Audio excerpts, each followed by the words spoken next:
Oh, good morning.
Right. Good morning and welcome, everyone. My name is Vivian Chow, and I'm the lead designated federal officer for the President's Advisory Commission on Asian Americans, Native Hawaiians, and Pacific Islanders, which I will refer to as the Commission. It is my great pleasure to welcome you to the seventh public meeting of the Commission, which was authorized through President Biden's signing of Executive Order 14031 and amended through Executive Order 14109 to advance equity, justice, and opportunity for Asian American, Native Hawaiian, and Pacific Islander communities. Since our last meeting in July of this year, the Commission's 6 subcommittees have continued to engage intensively with subject matter experts, deliberating and preparing recommendations that will be shared in detail, both with the full Commission and the public over the course of this 2-day meeting. This is a federal advisory committee, and it operates under the regulations of the Federal Advisory Committee Act, or FACA. The advisory committee process ensures independent review in an open and public manner with opportunities for public participation. To ensure that all voices are heard, we need your cooperation in organizing communications with the Commission. For our community members and partners who are watching the live stream of this meeting, the broadcast includes an American Sign Language interpreter and closed captioning services for those who are hard of hearing. We will not be having oral comments at today's meeting. However, you may submit your written comments at any time to aanhpicommission@hhs.gov. That is aanhpicommission@hhs.gov. Your messages will be shared with the Commission for their consideration. We look forward to hearing from you. For our commissioners, if any members of the Commission are contacted by special interest groups, please refer the contact to your designated federal officer, and then we will arrange to share the information with the full Commission in accordance with FACA requirements. I also invite members of the public who are tuning in to visit our website at hhs.gov/about/WHI-AA-NHPI for updates on the White House Initiative and the Commission to learn more about our activities. There, you can find information about the Commission, including their charter, commissioner biographies, and past meeting materials. We will also announce upcoming Commission meeting dates and locations on this site, as well as through the Federal Register. I'm very pleased now to introduce Ms. Crystal Ka'ai, who serves as our Executive Director of the White House Initiative and the Commission. She is the first Native Hawaiian to be appointed to this role, where she is responsible for advising the Biden-Harris administration on the coordination and implementation of federal programs, policies, and initiatives to advance equity, justice, and opportunity for Asian American, Native Hawaiian, and Pacific Islander communities. It is an honor and great privilege to introduce Ms. Crystal Ka'ai.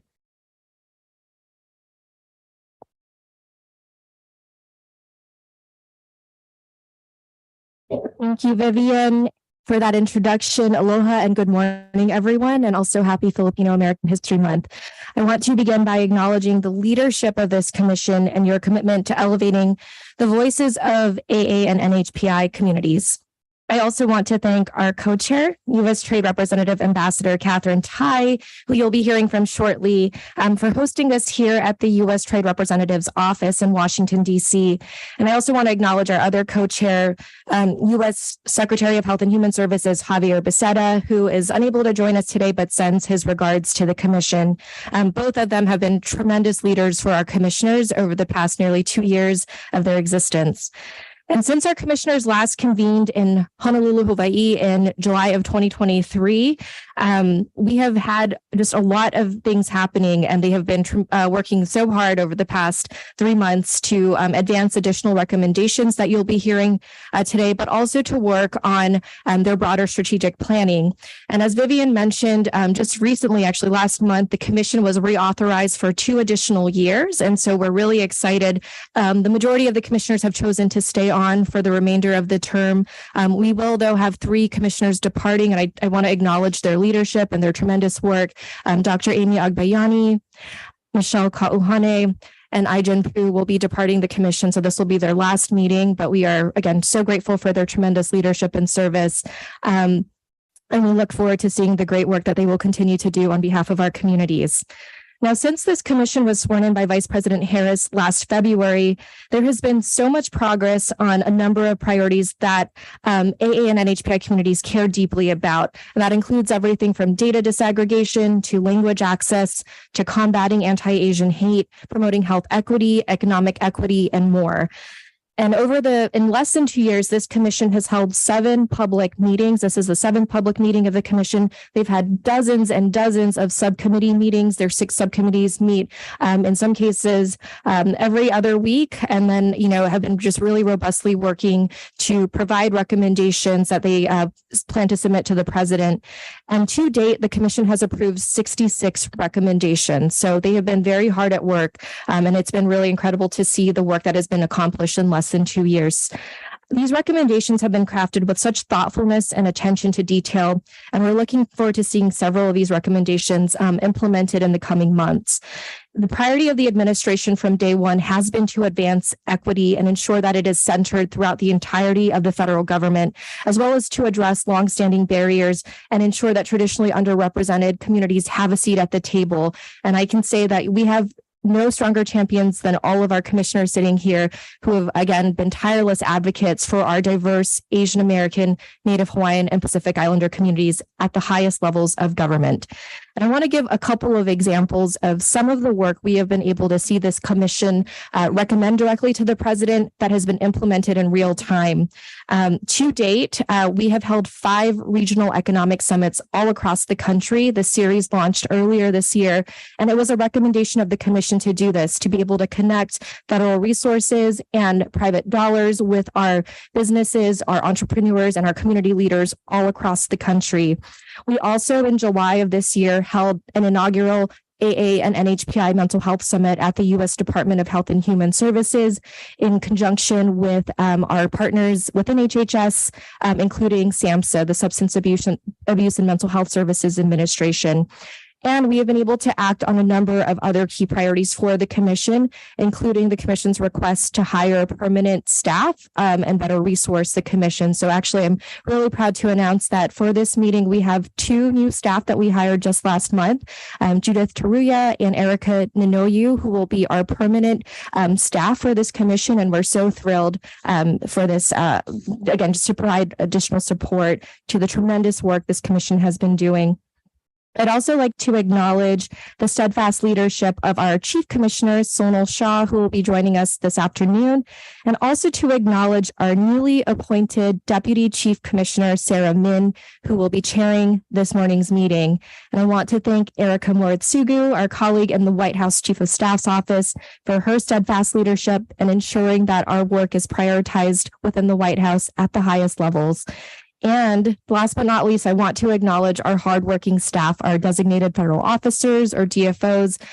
There's a lot of work that gets put into these meetings, and there have been many long nights and early mornings. I just really want to thank our staff for their support.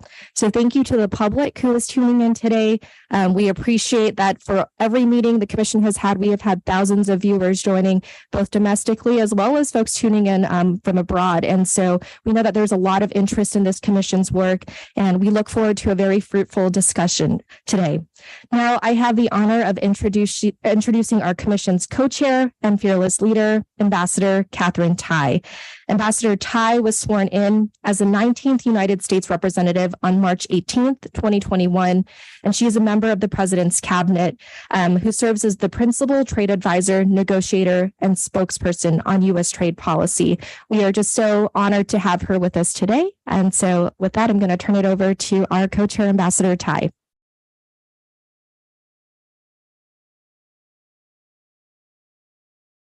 Thank you so much, Crystal. It's really wonderful to be here with all of you again, to see all of you, your faces, and to get a chance to reconnect and catch up. I believe that this is the first time ever that USTR has hosted the public commission meeting. So I wanted to welcome everyone. It's particularly poignant for me because this is, I think, our biggest conference room. It's not our most beautiful conference room. We've only got 2 or 3 of them, but it is our biggest one. And I want to let you know, most of you know, I spent the earlier part of my career here at USTR, really cut my teeth as a trade lawyer and a trade policy person here at USTR. I will tell you that in this room, we have celebrated Thanksgiving potlucks. We have hosted foreign delegations for negotiations. We have built and developed WTO cases here. And I really do feel like I'm inviting you to my home and a place where I've grown up and is very special to me. So I really wanted to extend my personal welcome to USTR. Much like this commission, as you may know, our agency is small but mighty. Unfortunately, I didn't get the chance to join all of you in Honolulu in July, but I know that you had a very productive meeting and a dynamic listening session during the Economic Summit. It was particularly important for the Commission to have the first in-person meeting outside of Washington, D.C., in the heart of the Asian American, Native Hawaiian, Pacific Islander communities. And it is important for our communities to have first-hand access to the whole of government work to advance equity, justice, and opportunity for our workers, entrepreneurs, and our families. The past few months have been difficult, but I also want to say, let's put the past few months in the context of the past few years. For our communities, the past few years have been really challenging, and they have challenged us to step up, to connect and coalesce, and to learn from each other in ways that I think that we haven't had to in perhaps a very long time. But the past few months have also been particularly difficult. And I want to say that the Biden-Harris administration will stand steadfastly with the residents of Hawaii throughout the long-term recovery after the fire. Our frontline agencies extended the deadlines for those seeking assistance, and last month, the president expanded federal support. We know that the climate crisis disproportionately affects different communities and disproportionately affects AA and NHPI communities. And I know that the loss of Native Hawaiian historical spaces, loved ones, homes, and livelihoods are incalculable. Especially as we are celebrating Filipino American Heritage Month this month, we recognize the tremendous loss that Filipino Americans in Hawaii have suffered. No one can be left behind, and we will be with the residents of Hawaii for as long as it takes because we are a community of communities. At the same time, we are facing fragility and violence around the world. And the work of this commission is critical to ensuring that hate and violence are not tolerated anywhere at any time. Thank you, all of you, for everything that you do and everything that you are. I know that our work is cut out for us, but I also know that we will persevere. And this is why I am honored to serve as Commission Co-Chair with Secretary Becerra. And thank you, Erica, Crystal, and your teams for your tireless work and commitment. You are the glue that holds us together. Thank you for always leading by example. The Commission's work is truly making a difference in people's lives, and I want you to know that. It has been a priority of mine to leave the Washington bubble as much as possible to meet our people where they are, from all walks of life, to hear directly from them on their hopes, their dreams, and their concerns. On a recent trip to Metro Atlanta, I witnessed the importance of the work that you are doing firsthand. I was visiting a company's facility with Congresswoman Lucy McBath, who represents one of the most diverse and growing counties in all of the United States. And at the facility, the company representative shared with all of us that recently, in the past few years, they circulated a company-wide survey across their facilities, and were disappointed to see that they had a very low response rate.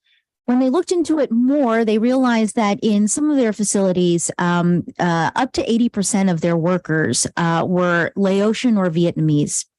with low English proficiency. And they set about to thinking how they could tailor their processes as a company to the reality and the identities of their workers.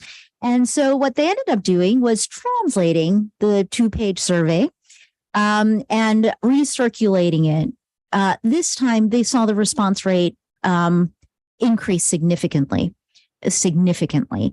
And when asked how much it had cost for them to translate the survey, the company representative said that it was nominal. It was like a $500 translation. And yet it was so critical to their ability to connect with their workforce and to become a better workplace and a more effective enterprise. So I wanted to let you know, as I was listening to that story, I thought, when I go out and I say, this is what the commission is doing, these are the focuses of the initiative. And I talk about data disaggregation and language access. And I say, they don't sound like flashy issues, but they're so important to our ability to connect and to our ability as a government to do our jobs and to serve our communities. I wanted to let you know that it is happening in the real world, and that the work that you are doing is so incredibly important. If you are thoughtful about who your people are, and this is the lesson that I'm taking, what their needs are, even small changes can transform your productivity and your culture in a deeply meaningful way. This obviously relates to our work as well. This is already the 7th commission meeting, and through each of the subcommittees, what may seem like marginal changes actually are having and will have significant lasting impact on people's lives. And I know that the work is hard, and I know that times are hard, but let's, among us, not lose sight of that impact. Your deliberations and recommendations are so important to helping shape how our administration can continue to partner successfully with our AA and NHPI communities. And I want to especially thank our 3 outgoing commissioners for their service as they are rolling off the commission at the end of this year. And this is our last commission meeting together. Dr. Amy Agbayani, Michelle Kalhane, and Aijen Pu. Thank you. Thank you. Thank you for everything that you have done on behalf of our communities. Thank you for everything I know you will continue to do on behalf of our communities, even as you move off of the commission. Your dedication has left an indelible mark. You will be missed. We will try to do you proud. We know that there is more work to be done. And Carrie and I were just talking a little bit before we got started about, you can never rest on your laurels because you know that there is so much more to do. It is a fact. Hate crimes are still happening. Inequities still persist, whether it's related to economic opportunity, health, gender, disability, or language access. But I am confident that the work we are doing here is setting us on the right path to shine light on the issues that affect us, to craft practical solutions to real problems, to lift up the voices of underserved peoples, and to forge a tighter community that pushes and pulls for one another through good and especially through bad. From President Biden and Vice President Harris on down, our administration is with you all the way. And let's just take a look around us. We're all different upbringings, different expertise, different cultures, but that's what makes us powerful and resilient. What we can't do as individuals, we can more than accomplish as collective. And you all in this grouping bring so much hope to so many people, including me. And this is our final commission meeting for the year 2023, but the work continues. It is a joy and an honor to serve alongside you. Thank you again for everything that you do. Thank you again for everything that you do for our communities so that they know that they are seen, they are heard, and that they are important. It is now my pleasure to turn things over to my dear friend and our fearless leader, Erica Mwatsugu, Deputy Assistant to the President, and Asian American, Native Hawaiian, and Pacific Islander Senior Liaison.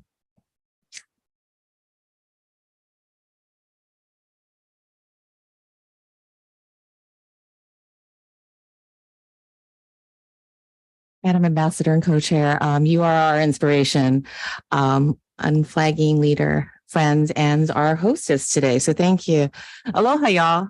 On behalf of the White House, welcome to our commissioners and our live audience to the 7th meeting of the President's Advisory Commission on Asian American, Native Hawaiians, and Pacific Islanders, and happy Filipino American History Month.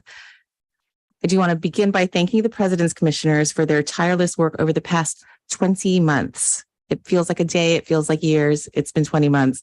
With a special recognition and deep gratitude for our 3 commissioners who are rolling off of the commission at the end of this year, Dr. Amy Agbayani, Michelle Kauhane, and Aijin Pu.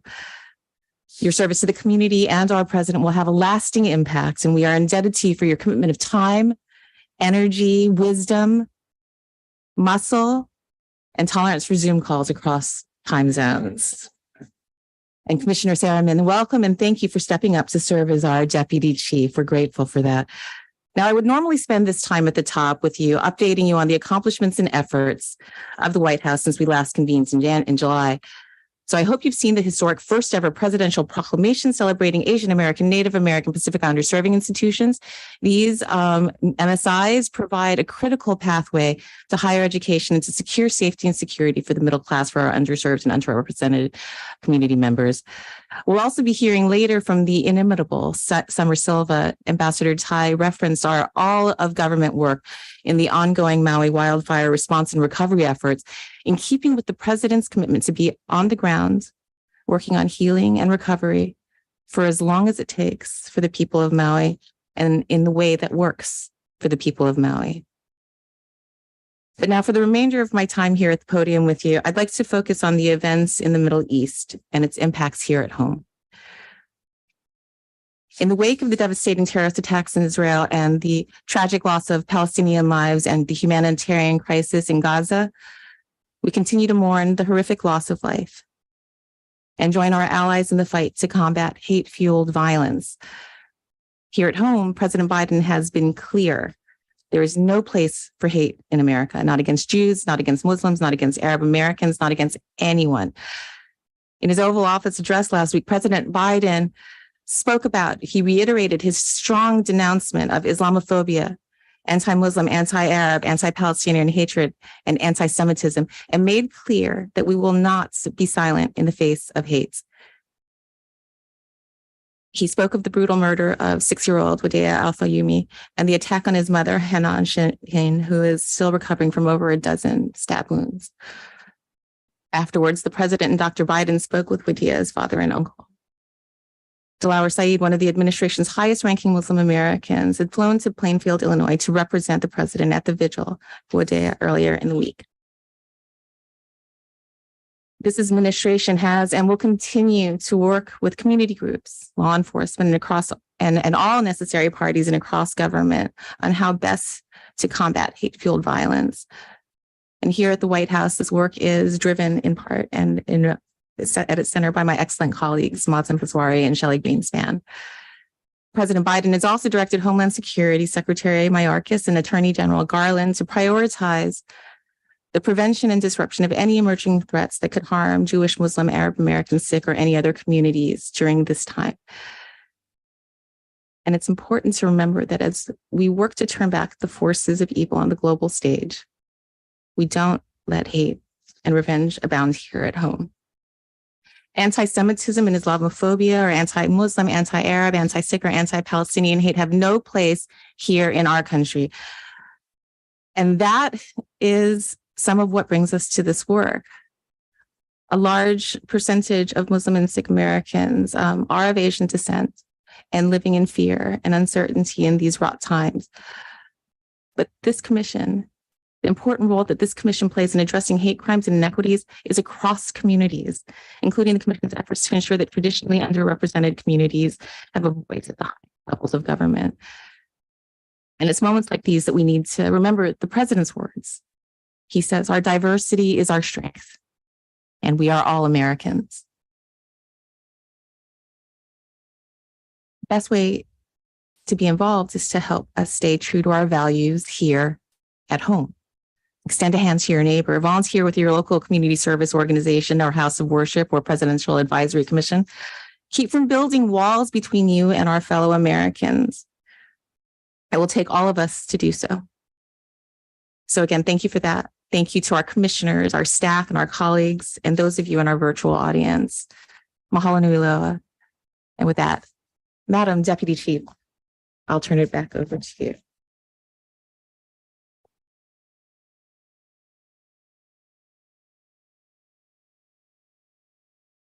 Thank you so much, Erica.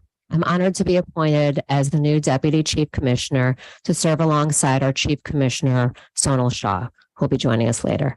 I want to thank our co-chairs, Ambassador Catherine Tai and HHS Secretary Javier Becerra for their leadership, and also want to acknowledge our hardworking staff for their efforts to support the Commission.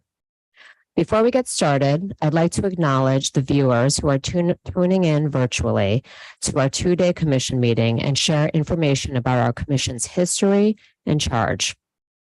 Our President's Advisory Commission was established in 2021 by President Biden through Executive Order 14031, and our commissioners were officially sworn in by Vice President Kamala Harris in February of 2022, which is also when we held our first meeting. Our executive order charges the Commission with advising President Biden on ways to advance equity, justice, and opportunity for AA and NHPI communities in the United States.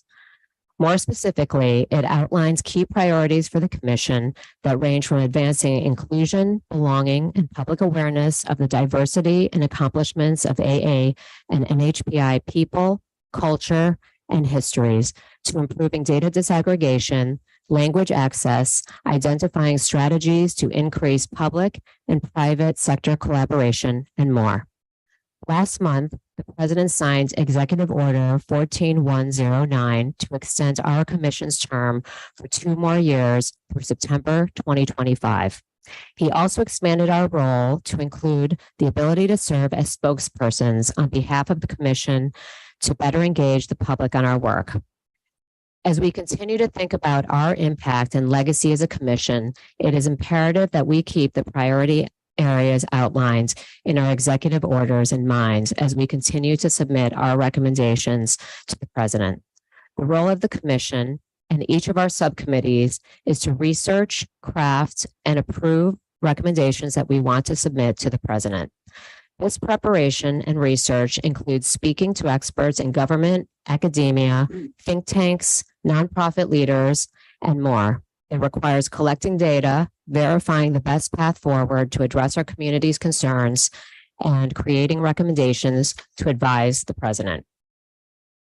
However, I want to be clear that the Commission only makes recommendations to the President. We do not make or enact policy on behalf of the federal government. None of our commissioners are employed by the U.S. federal government, nor do we make decisions on behalf of the President or the administration. We are an independent federal advisory committee and want to ensure that the public is also aware of this important distinction. That being said, we do play an influential role as an advisory body, and we are proud that many of our Commission's recommendations have been acted upon by the Biden-Harris administration. Finally, I want to note for the full Commission and our public viewers that when subcommittee recommendations are asked to be held or tabled during our full Commission meetings, they are largely because we do not have the accurate data and citations, the appropriate input, or are not quite ready to present to the President. Please give grace to the commissioners as each subcommittee works tirelessly to deliberate on topics, draft recommendations, and get these recommendations finalized and voted out of their subcommittees to present to the full Commission here. We want these recommendations to be taken seriously and hence work very hard to get the details that we need and ensure we have the facts and data to ensure that our recommendations are sound before submitting them to the President. Just a brief recap on what the subcommittees have been doing. As Deputy Chief Commissioner, I would like to take this time to recognize the extraordinary dedication and hard work of the 6 subcommittees, all of whom prioritized issues, gathered information, consulted subject matter experts, deliberated, and developed draft recommendations collaboratively over the past 3 months.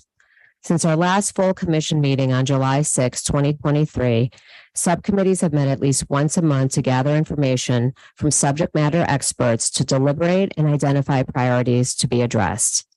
Today, you'll be hearing from subcommittee co-chairs and members who will present summaries of the meetings they've had, the issues they've considered, and share the recommendations they've drafted to present to the full commission and to share with the general public. I want to acknowledge all the work that the commissioners have put into these recommendations and commend them on their diligent efforts. This meeting is live streamed to ensure that the commission is reviewing and deliberating recommendations in a transparent manner. Just to review the meeting structure for today, we will be hearing presentations from subcommittees and discussing recommendations. 20 minutes will be allotted for each recommendation, including 5 minutes of presentation time. The commission is expected to send back any recommendations that the group feels require additional refinement or exploration before submitting them to the president. We will have speakers interspersed throughout today's meeting, so the commission will vote on recommendations that they feel are thoroughly vetted and can be finalized with a majority vote of the full commission at the end of today. Please remember to turn the table tent name card sideways when you would like to speak. And from here, I will turn it over to Crystal once again. Thank you.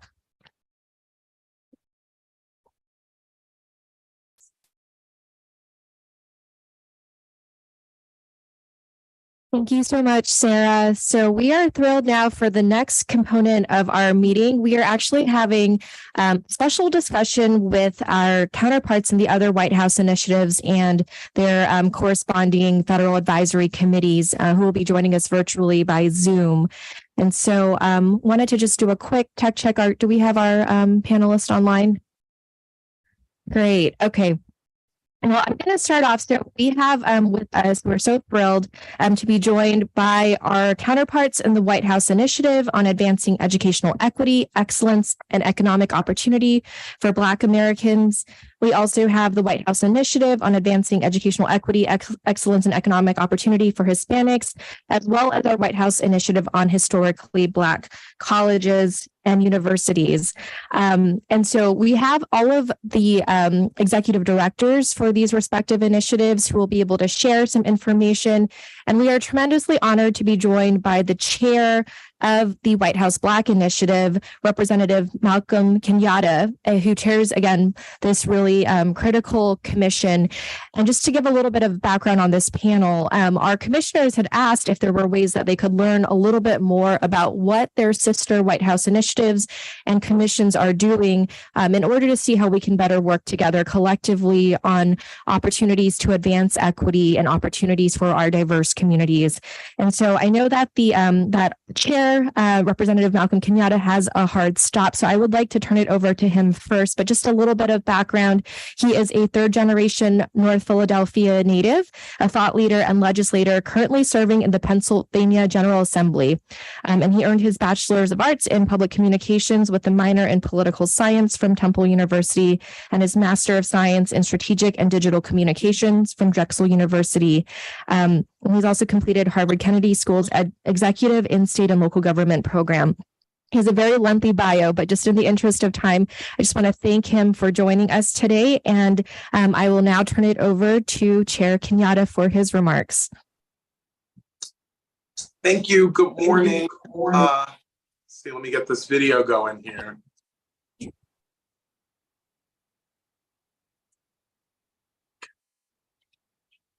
All right, I promise I'm a millennial and I can figure this out. But good morning. It is truly a privilege to be with you. You all are a bit ahead of the curve. We're going to be having our first meeting tomorrow and Friday, and so if it's okay with you, I'm going to borrow the good vibes that I can feel virtually from your meeting and take that with us into our convening over the next 2 days.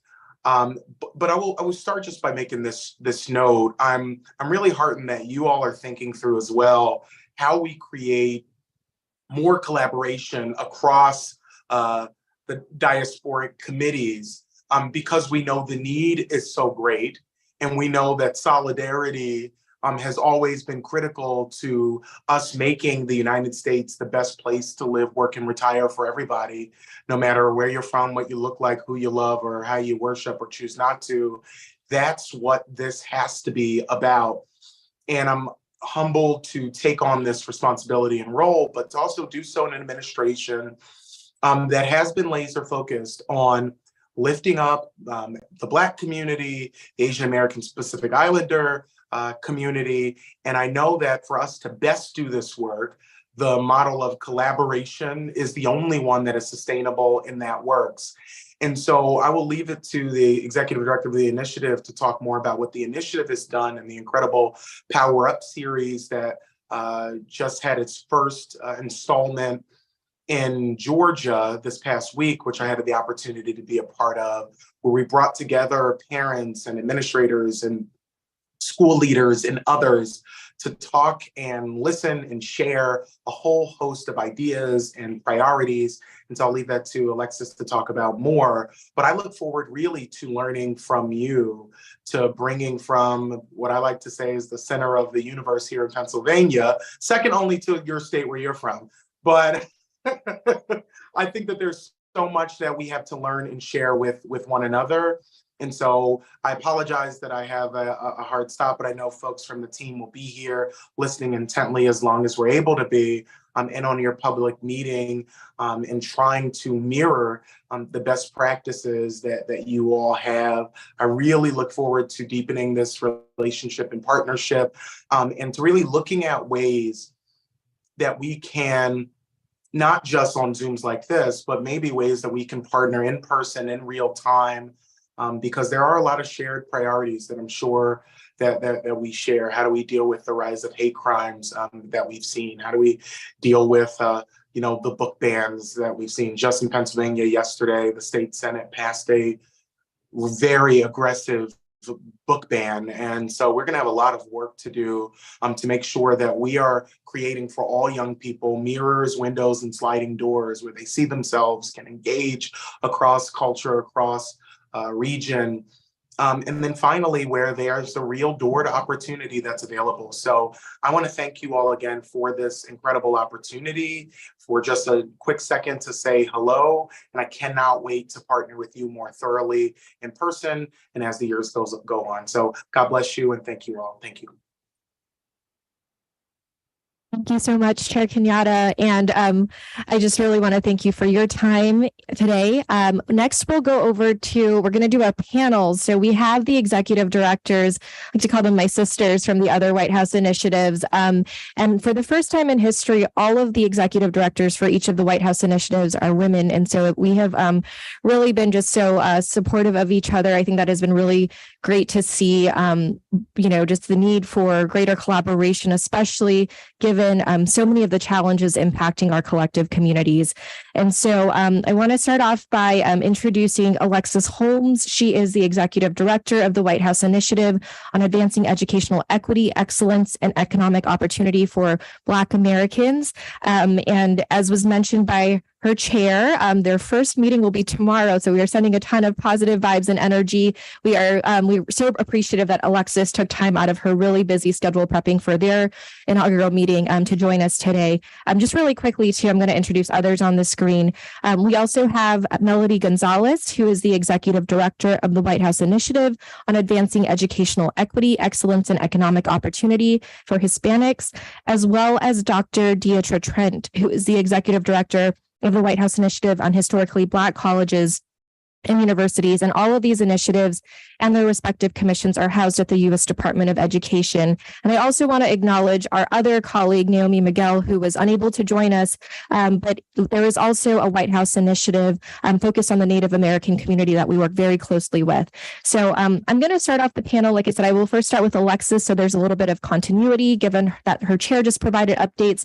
And we're going to hear from each of our White House initiatives about the work that they are doing, about the work of their respective federal advisory committees. And then we want to open it up to dialogue so that the commissioners can ask questions, but also to engage with all of our leaders who are joining us virtually. So without further ado, I will turn it over to Alexis for any updates you would like to share. Thank you so much, Crystal, for the introduction and for the opportunity. And hello, commissioners. It's wonderful to see you. And I certainly look forward to meeting all of you at some point in person. And of course, greetings to my sisters at our sister initiatives.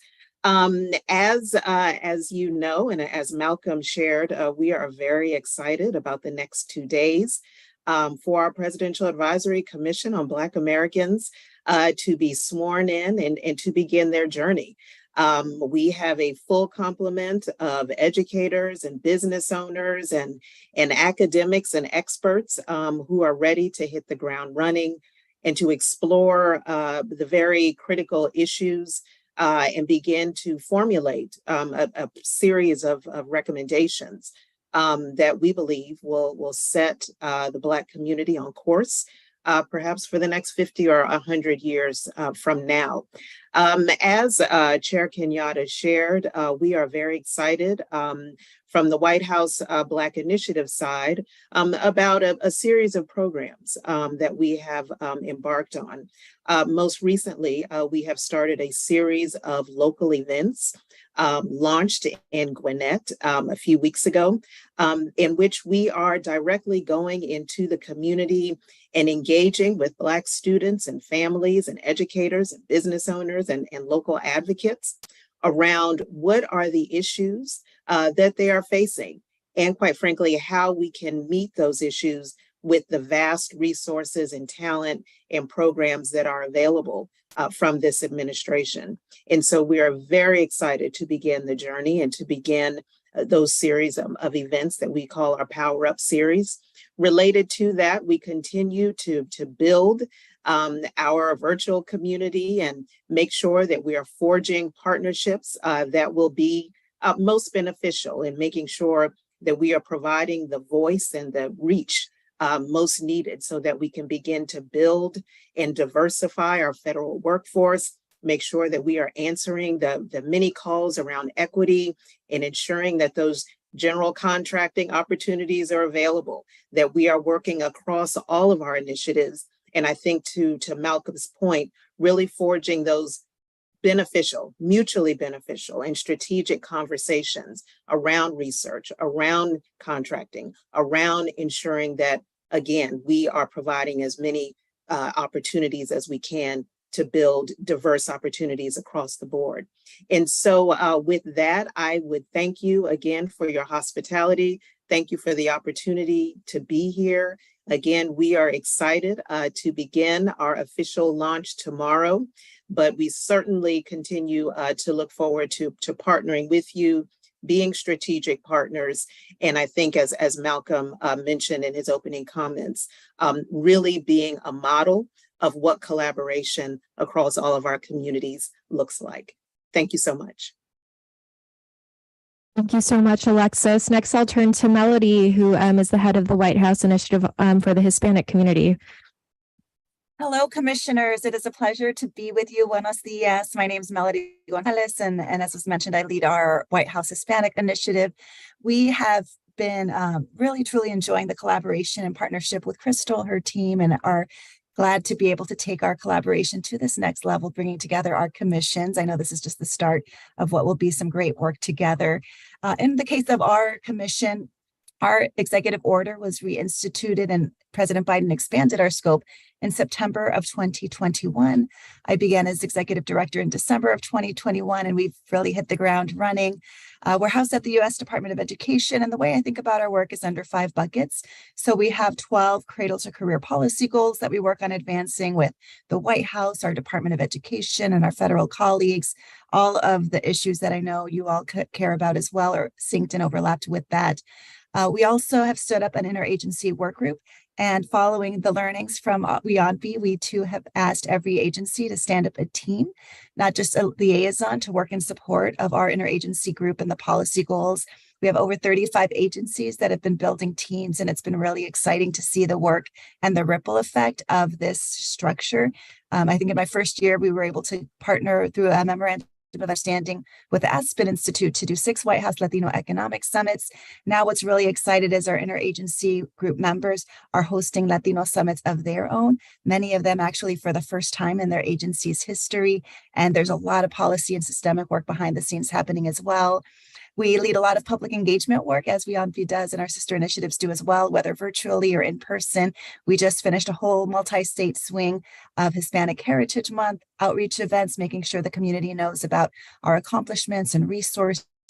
We're getting ready this weekend, actually, to head over to Chicago for HACU, the Hispanic Association of Colleges and Universities Conference, to both present, but also have some of our commissioners there present, to have some of our federal agencies there and recruiting talent and presenting their resources.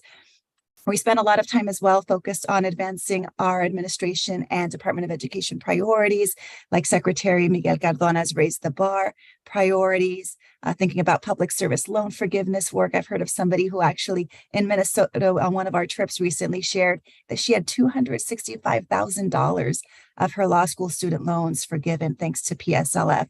There's real game-changing policy work and programmatic work, and I think we have to continue to bring those messages out to our communities to hear more of those stories and make sure they happen. And then our 5th big prong of work is our commission. And we are structured with 21 members. We are chaired by Jules Buenaventa, who's based out of the Los Angeles area. And our 21 leaders are really focused on providing recommendations to the president through the Secretary of Education on 5 key buckets.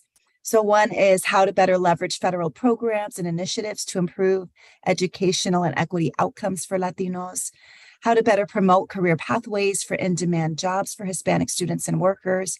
At our last commission meeting in particular, we were meeting with the Commerce Department and higher ed and local leaders in Arizona to think about how, with the CHIPS and Science Act, for example, we can make sure Hispanic serving institutions and the diverse communities are getting access to the resources and career paths that are being developed there. The third priority of recommendations is strengthening the capacity of our institutions to both support Latino students and to boost the participation of these institutions in our federal agencies, whether they're Hispanic serving institutions that have 25% or more Latino students on their campuses, Hispanic serving school districts, which have that ratio of Latino students in their K-12 systems, and the Latino community. And then we're also focused on just increasing public awareness around both the challenges and solutions that we need to address when it comes to education, training, and equity disparities that our community faces. So far, we've met 3 times in both virtual and hybrid settings. We were sworn in May, so we're up and running. We have 4 committees that are meeting regularly. One looks at pre-K-12 child and family support. Another looks at HSIs and higher education capacity building. The third looks at economic opportunity and workforce development. And the 4th focuses on recommendations around the public awareness and partnerships work. What's been really exciting is that we've also been thinking about just systemic ways, even in how we do the work, we can be moving the needle. We know that because of SBA Administrator Isabela Guzman's work, for the first time ever, data has been disaggregated and made public, showing that Hispanic-owned businesses only receive 1.8% of all federal contracts. And so even with our commission's work, we've been very intentional to increase language access and diversity in contracting. And we're proud to have been able to contract with Hispanic-owned businesses to support with some of our external meeting needs. We also were able to hire and contract trilingual ASL interpreters who spoke English, Spanish, and American Sign Language, so that as we had a Spanish dominant mom and parent advocate testify in our last commission meeting, the community was able to interpret, whether through English or sign language and in captioning, her remarks that she delivered, very heartfully in Spanish. So we're very excited. We are happy to share a bit more about our work and how we can be collaborating. But more than anything, really appreciate you all creating this space for us to have this conversation. Thank you so much, Melody. And then last but not least, I'm going to turn it over to Dr. Diya Trent, who is the head of the White House Initiative on Historically Black Colleges and Universities. Thank you, Crystal. Good morning, commissioners. It's really nice to be here with you all today. I apologize. I feel like my camera's a little dim, so I apologize for that as my phone goes off. As Crystal said, I am the executive director of the White House Initiative on HBCUs, and I just want to begin by defining what an HBCU is. I don't want to assume that everybody in the room knows what a historically Black college and university is, and so I just briefly, HBCUs were created mostly right after the Civil War, but the very first one was created in 1837, and it was in Cheney, Pennsylvania.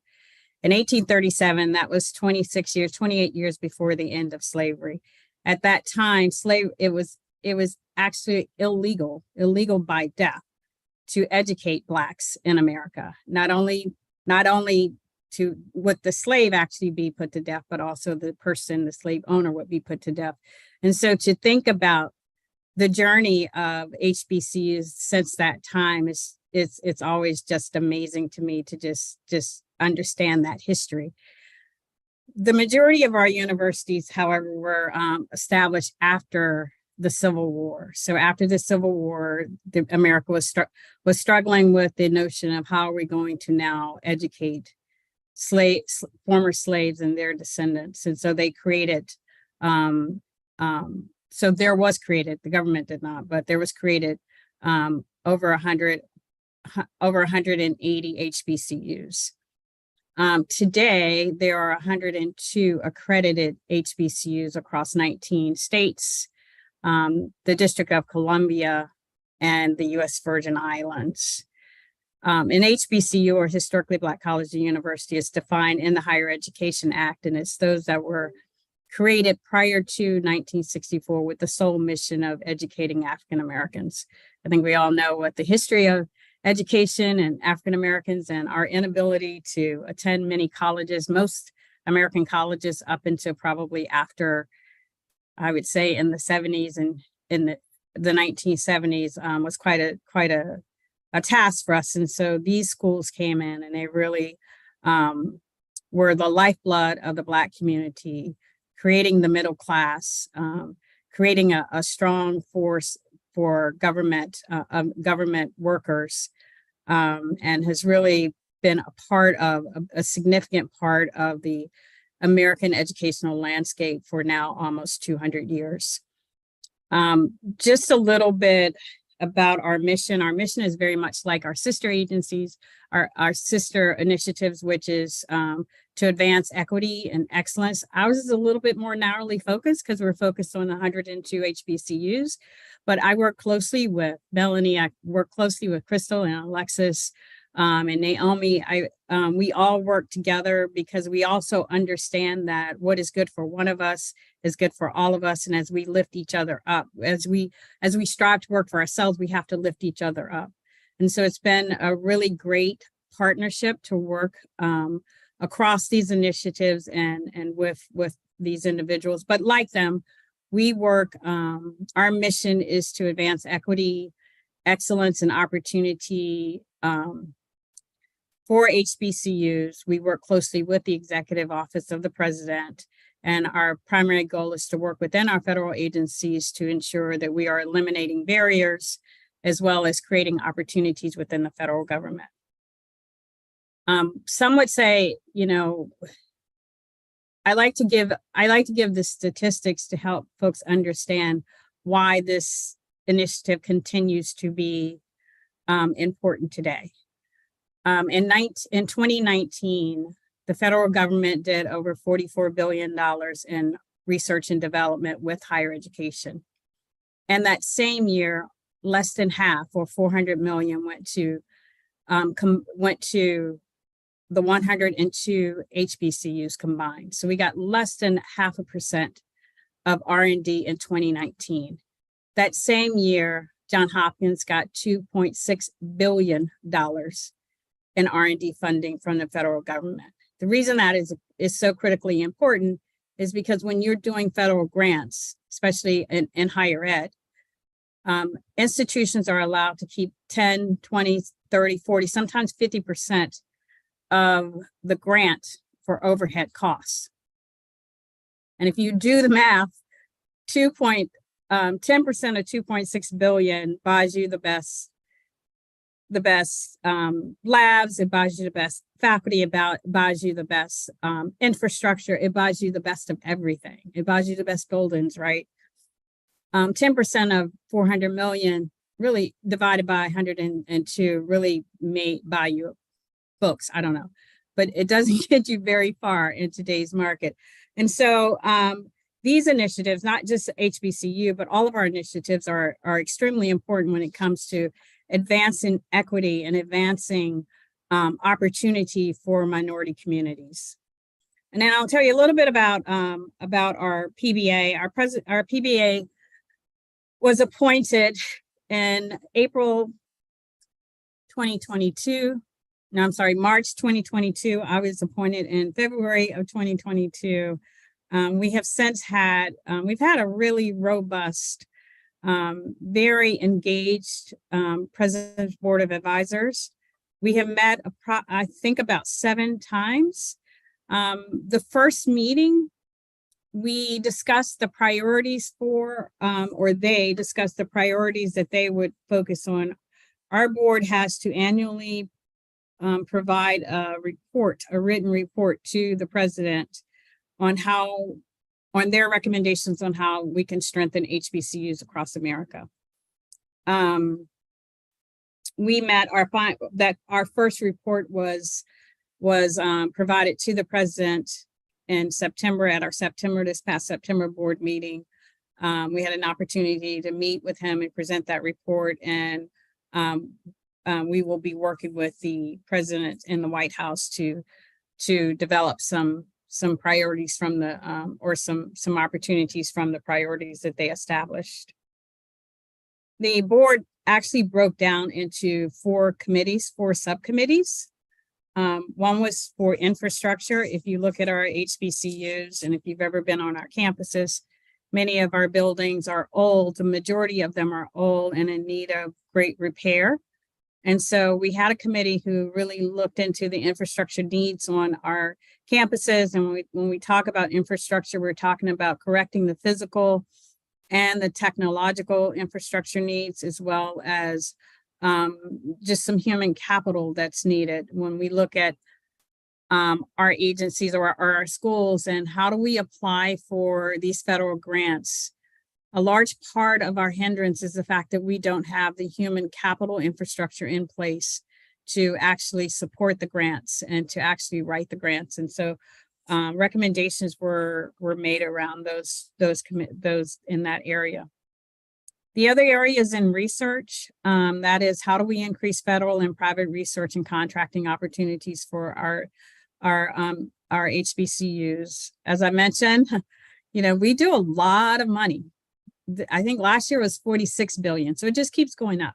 We do a lot in R&D, but our HBCUs continue to be neglected when it comes to actually providing or participating in and competing in most cases for these grant opportunities. The reason why this is an issue, and it's not an issue just for HBCUs, it's an issue for all of us. And that is, as we talk about and as we think about all of the challenges that we face in this country, whether it's challenges from healthcare or the COVID, whether it's challenges from anti-Jewish anti-Semitism, whether it's challenges from discrimination against Asian Americans, whatever the challenges are, whether it's in health and education, whatever they are, if our people, if our schools, if our researchers are not at the table, then we continue to have the same problems that we've had throughout. And what we're seeing, especially in COVID, I think what really taught us is that not having those voices at the table really did us a great injustice. And so a part of what this administration is trying to do through its equity agenda is to make sure, and it's not just because it's the right thing to do, but it's because it's necessary.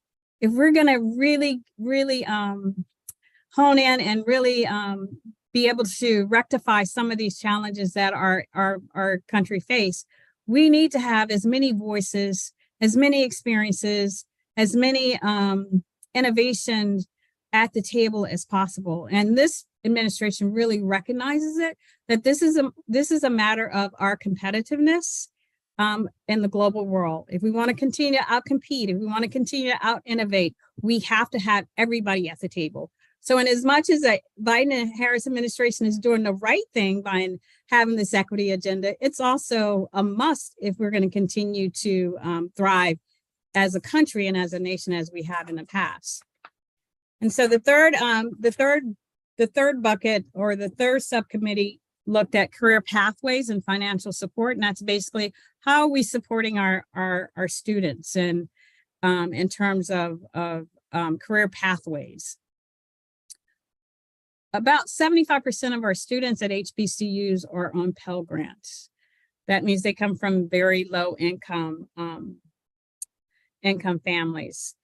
And so the support that we, and many of them come from K-12 systems that have not adequately prepared them for higher education. And so the support is for our students, the wraparound services that we're able to provide for our students is critically important as we continue to try to create opportunities and pathways of success for a community that otherwise probably would not have an opportunity. And then finally, the final subcommittee is preservation and growth. And as I mentioned, our schools date back to 1837. Most of them haven't been established after the Civil War. And as I mentioned, there was close to 180 schools initially that were established. We're now down to 102 accredited. We're looking to make sure that our schools, because they've played such a unique role in the American history, and education, we're looking to make sure that our schools continue to be preserved, continue to grow, and continue to have the ability to contribute to the national economy and to innovation and creativity going forward. And so with that, I'm going to close and just, I welcome an opportunity to have a dialogue with my sister initiatives, as well as respond to your questions. Thank you. Thank you so much, Diya. I really appreciate that update. So for our commissioners in the room, I think you were able to hear a little bit about the priorities of our sister White House initiatives and their corresponding advisory committees. And as you can see, in terms of when we all started, there has been a little bit of just, staggering. And so we see that, the HBCU initiative that Diya just talked about is actually their president's advisory board is actually kind of similar to your timeline. They were appointed in March of last year. The Hispanic, advisory board or commission, as Melody mentioned, was May of this year. And then as we heard from Alexis, they are having their first meeting tomorrow. And so, we're kind of at different points, but I think you could kind of hear collectively where the priorities are. I saw many of our commissioners taking notes. And so I did want to now turn it over to our commissioners for the questions that you have, and I'll just moderate the discussion. So if you would like to ask something of any of our speakers, please just turn your name tag up, and then I will call upon you. I see Kevin and Carrie, so we'll start with Kevin. Thank you, Crystal, and thank you all for being on this Zoom. I think one of the biggest frustrations the general public feels is the siloing within any level of government. And I think today, just by having you all on here to share best practices and just talking about our shared mission and goals is incredible. So thank you for that. And I really want to also commend this commission for wanting to do this, because I think it's easy to work on all the things that we're working on in our little bubble, and then sometimes not really understanding fully what everybody else is doing. And so collaboratively, I think we can just get so much more done.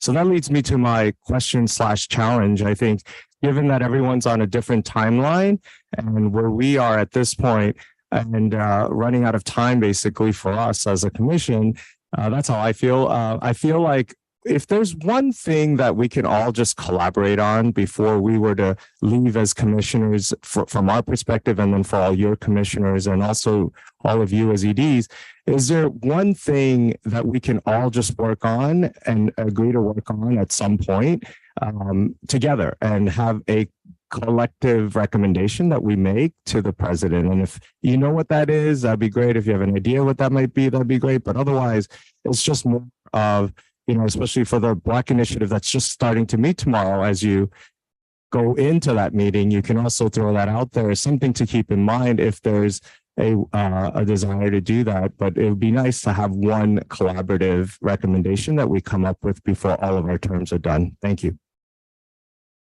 Thanks, Kevin. I'll turn it over to the Zoom for our colleagues to answer in any order in particular. So I'll weigh in just because I am very passionate about this. And prior to me coming to this initiative, I worked as Deputy Secretary and then Secretary of Education in the Commonwealth of Virginia. One of the issues that I always tell people that keep me up at night is who's going to be in front of our classrooms. We're losing our teachers left and right, and we need to focus on the education pipeline.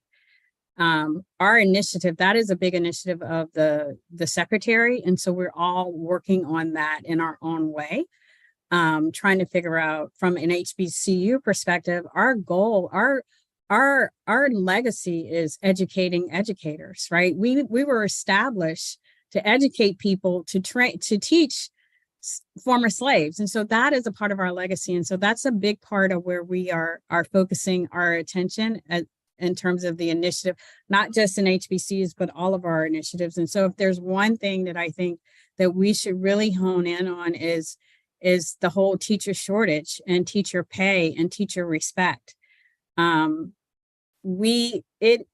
to me is one of the greatest national security risks that we face today.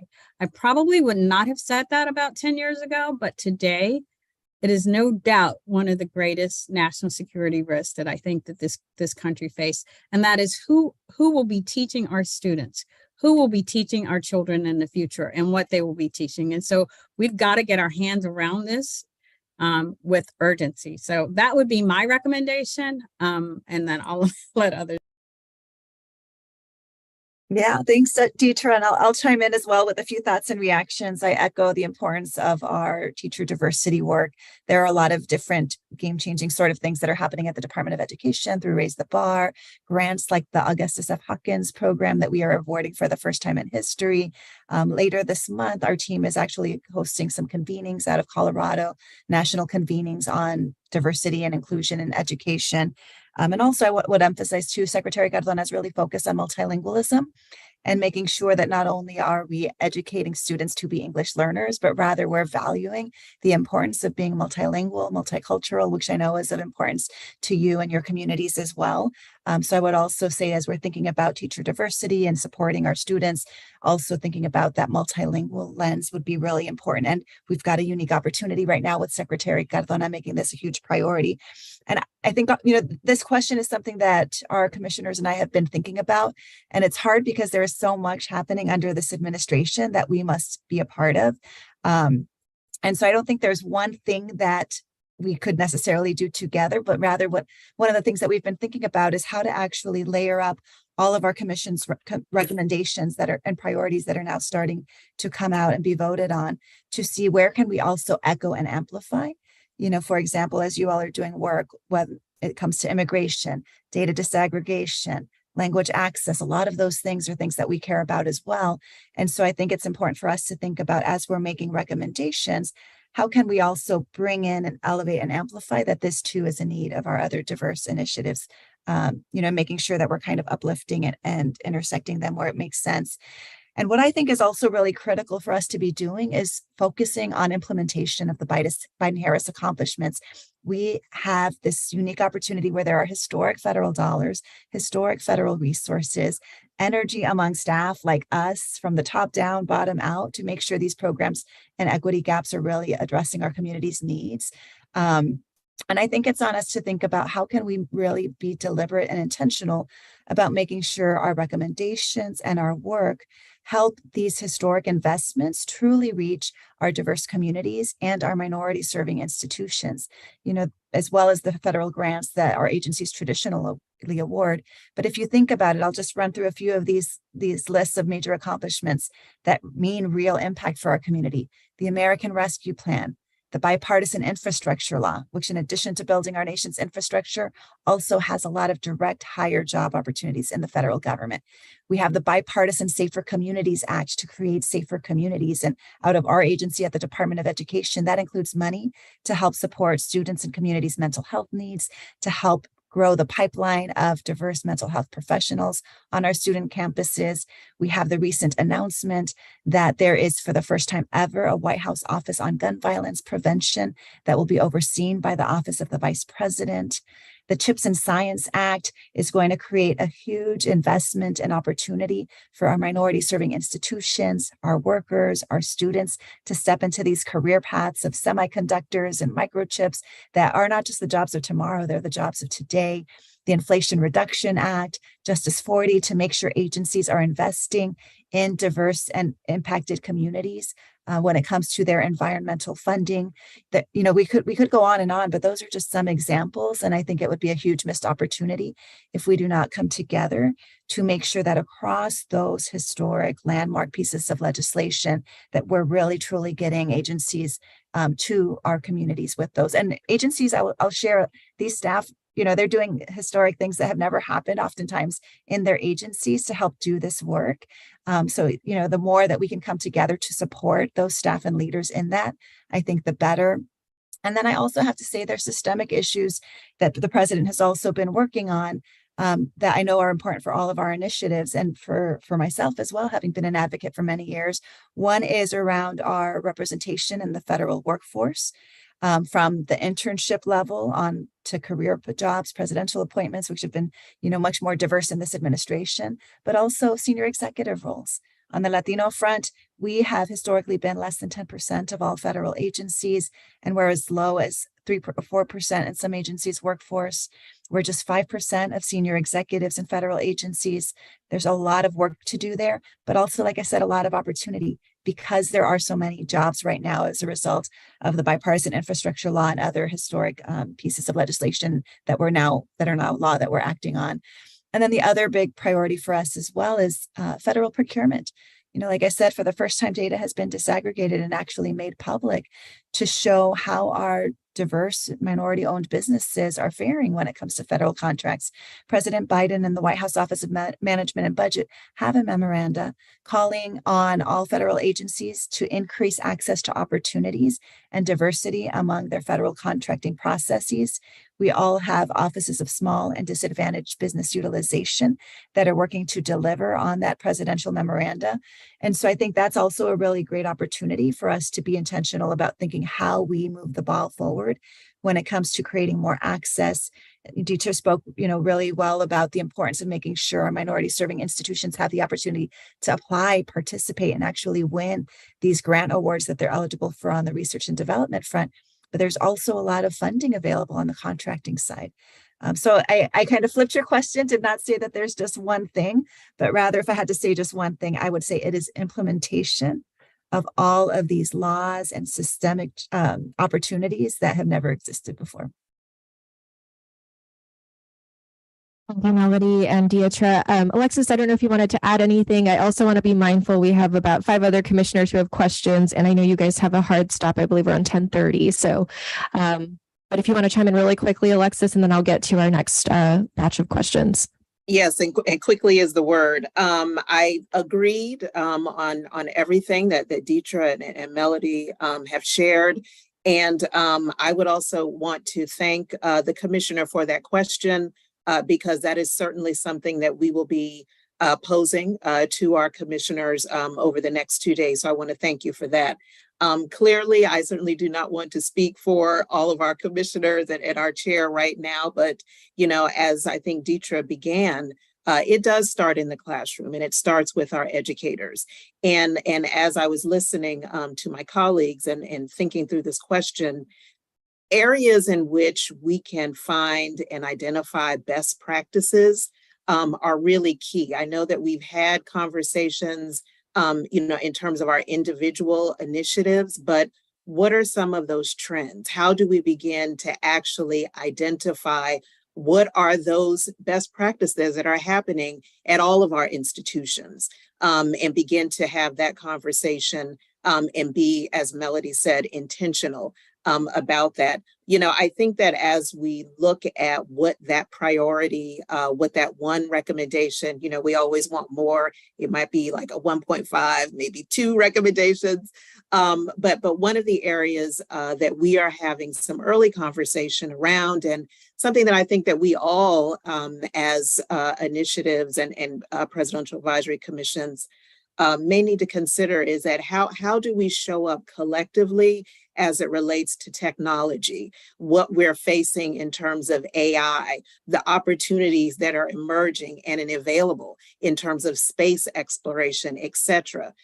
There is a lot going on in our world. There's a lot of day-to-day challenges that we're facing, but there is also a very remarkable future that we're looking at as well. And so how all of our communities collaborate and show up collectively for those future opportunities, I also think is something that's important. And I think, again, to Melody's point, how can we be intentional about having those conversations as a collective?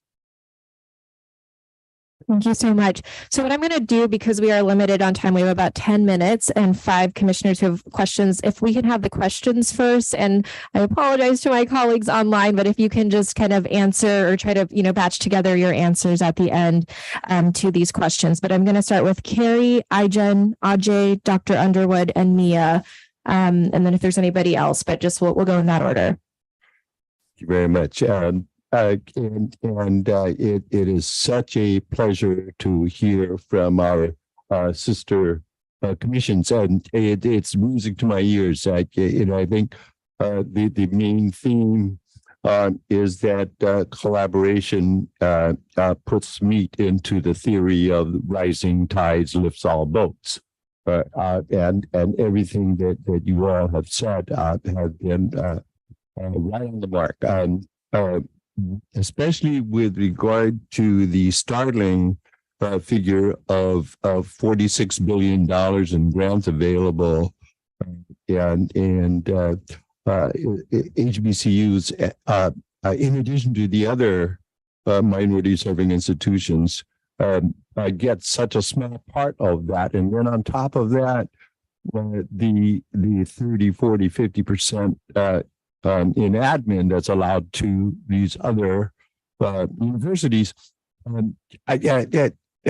me, back in the day, let me say 40 or 50 years ago, it was alarming to hear that some universities actually got 80% for admin. And that to me is really crazy. But I'm wondering if that is something that we could specifically address and work together on. Thanks, Carrie. Ijen. I just want to say thank you so much for joining us today, and more importantly, for your leadership.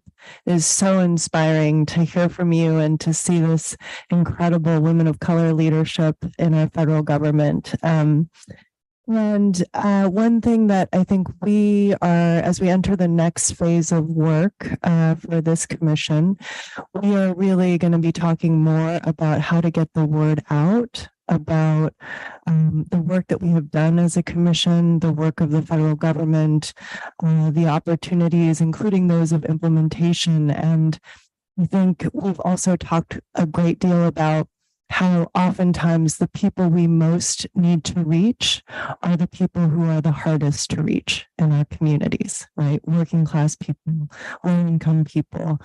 And I'm just curious if you have thoughts. I know you're at different stages in your processes, but if you have thoughts about how we can best reach the people who are hardest to reach in our communities.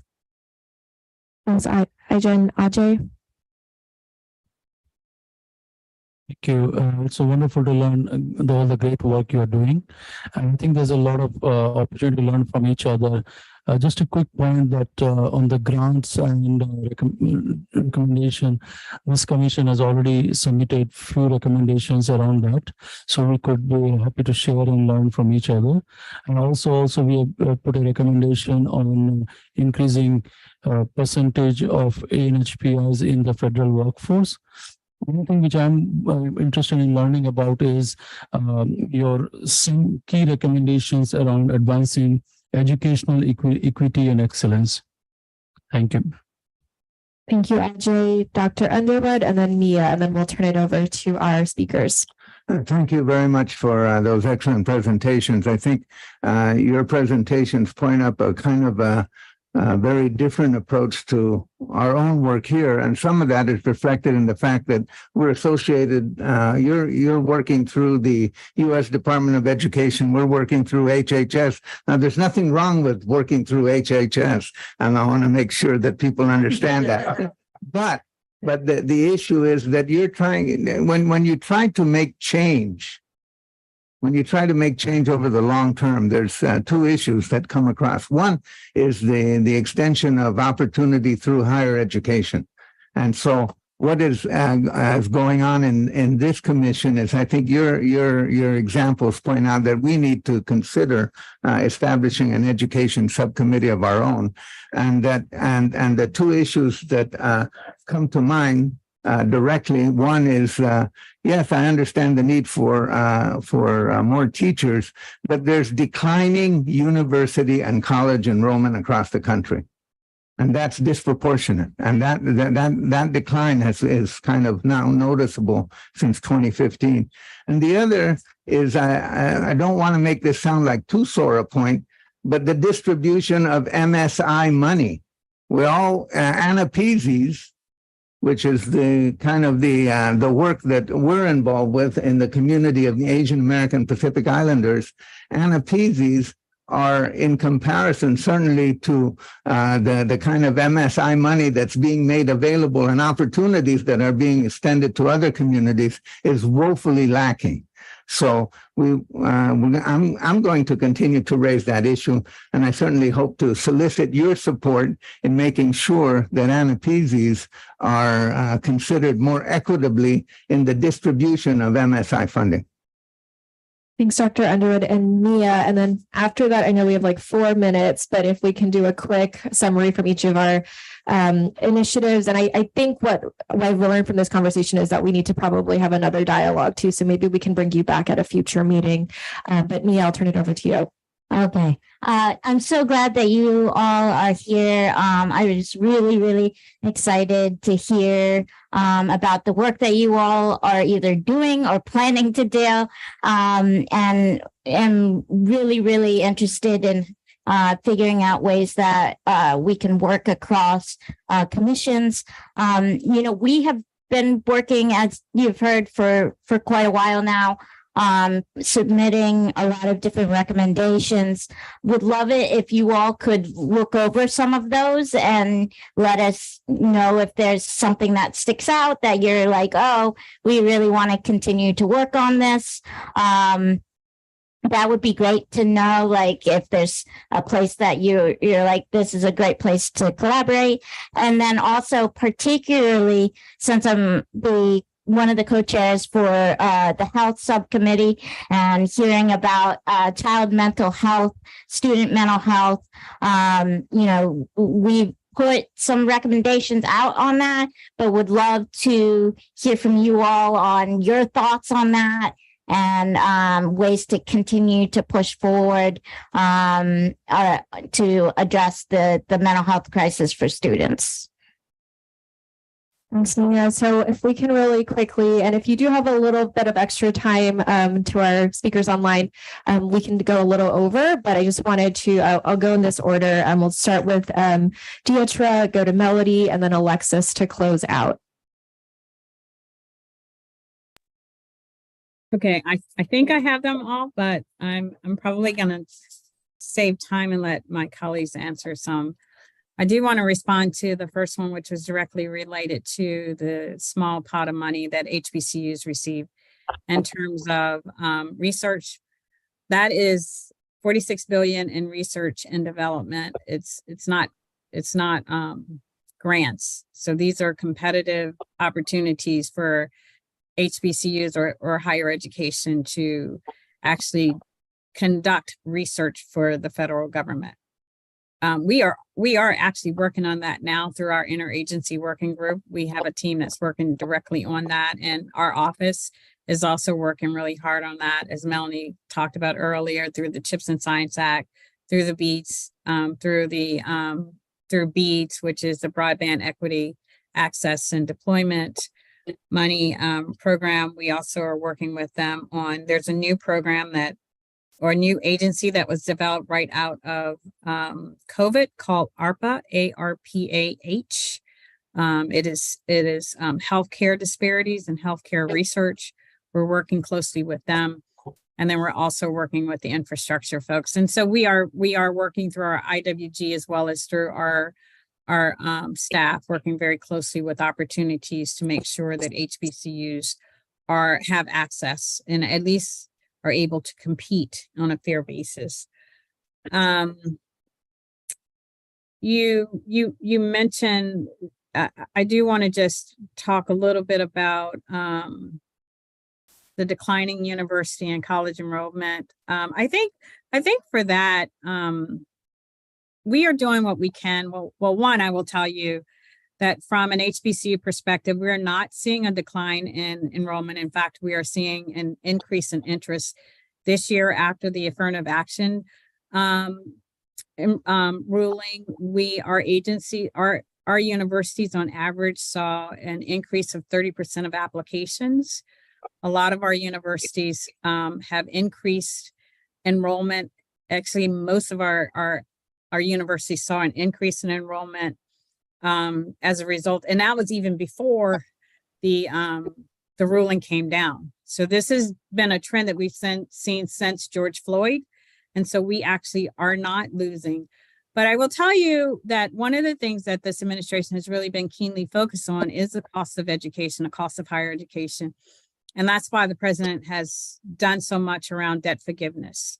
That's why he's done so much around the student loan, the student loan forgiveness program. That's why he has increased the Pell Grant significantly and continues to increase and has a goal of doubling the Pell Grant by the year of 2030. And so this administration is keenly focused on trying to make higher education more affordable and accessible. So with that, I'm going to let Melody and Alexis respond to the others, or respond to those two as well. Thank you. Thanks for those questions, and I look forward to our ongoing conversations. I think a few extra themes to layer in that came to mind as I heard those that you shared. One is on the research development and also just general federal funding front. One thing I also think is important for our conversation is not only how we can help our communities better access, apply, and compete for research and development or federal grant opportunities or procurement opportunities, but also encourage more to be part of our grant reviewers. So that's been a big priority for us at the Department of Education. And so I'd plug that every federal agency has a subsection you can click on their main site to look at their department's grants, but also grants.gov and federalregister.gov are great sites to scan, search, run a search of your favorite term, mental health, for example, or whatever the case might be. And you can get a sense of what grants and opportunities may be coming up, and also where there might be opportunities to be grant reviewers so that our leaders can bring their equity lens, expertise, and lived experience into our process. Federal workforce, I'm glad that came up as a topic of interest because that has been one of my pet projects as a young girl from Chula Vista, California. I never imagined I would find a job and love the life and ability to create change here in Washington, D.C. And I'm so passionate about how we can collaborate, to do everything from, increasing paid internship opportunities. There's a lot of advocacy work that needs to happen there to make sure Congress is better funding our federal agencies so that we have the funding to be able to do more of that sort of work that's happening for the first time, for example, at the White House now, as a result of congressional action, but also supporting our talent, bringing our workforce in, growing the representation in those senior executive service ranks. I think about the recommendation around perhaps you all considering an education subcommittee. Know that we all are here and happy to be supporters and allies to you all. I know some of our colleagues are also part of your interagency work group. So we're here to help however you all might want to move forward with that. And from our Hispanic Commission, we have been looking at your recommendations since you all were among the first out to come out with your processes. We've been scanning your materials, your meeting materials, your vote recommendations to help inform our work.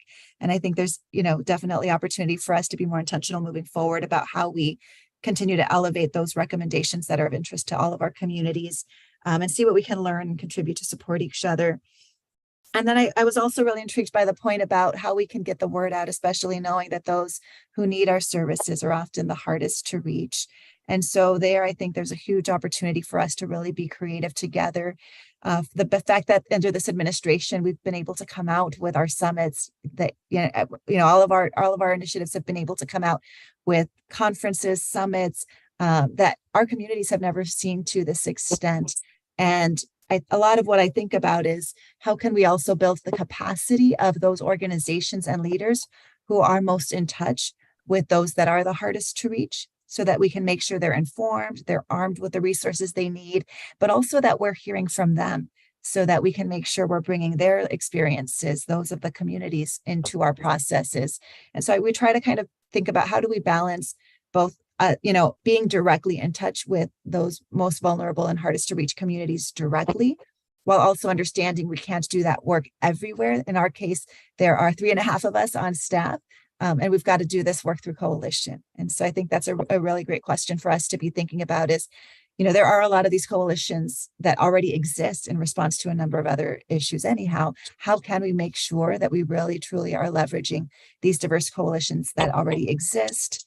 Maybe identify where there are gaps to bring more people to the table and see how across our diverse initiatives we can really be leveraging that collective network of coalitions to both be directly in touch with the most vulnerable and hardest to reach, while also empowering those and building capacity for those that are doing the direct service providing work.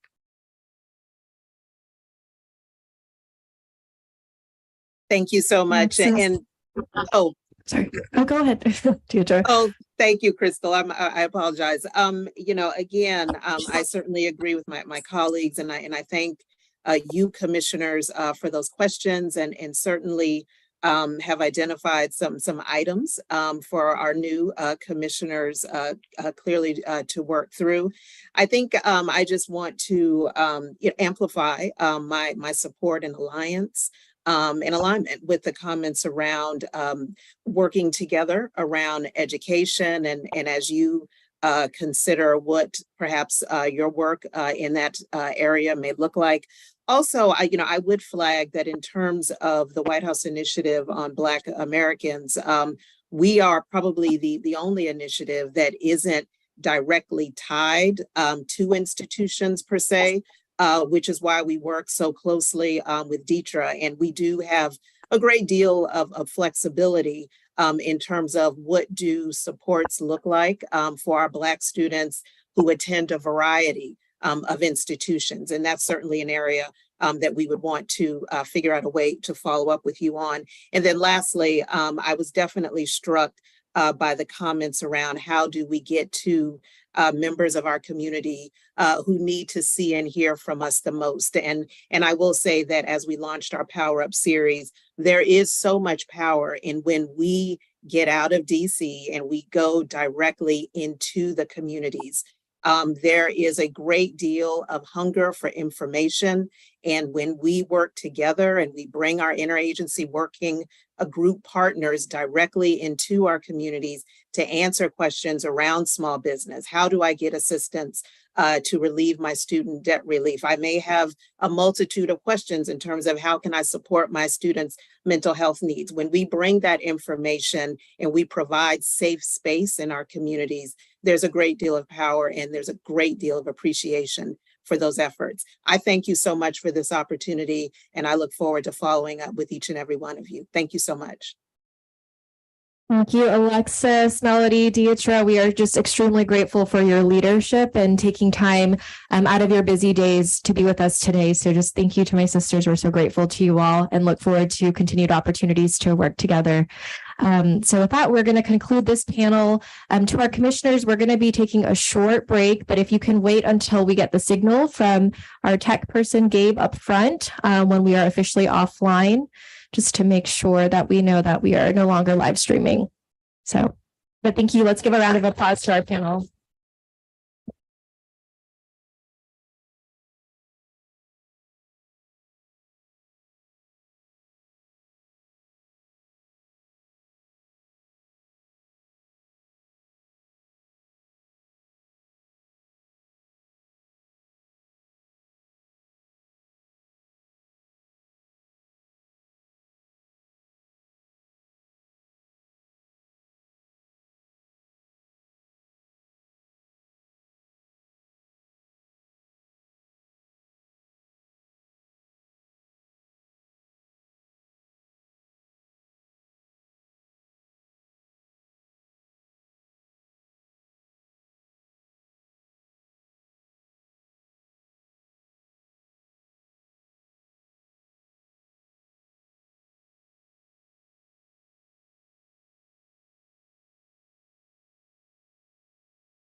Thank you to our fellow White House initiatives and their corresponding President's Advisory Commissions for joining us.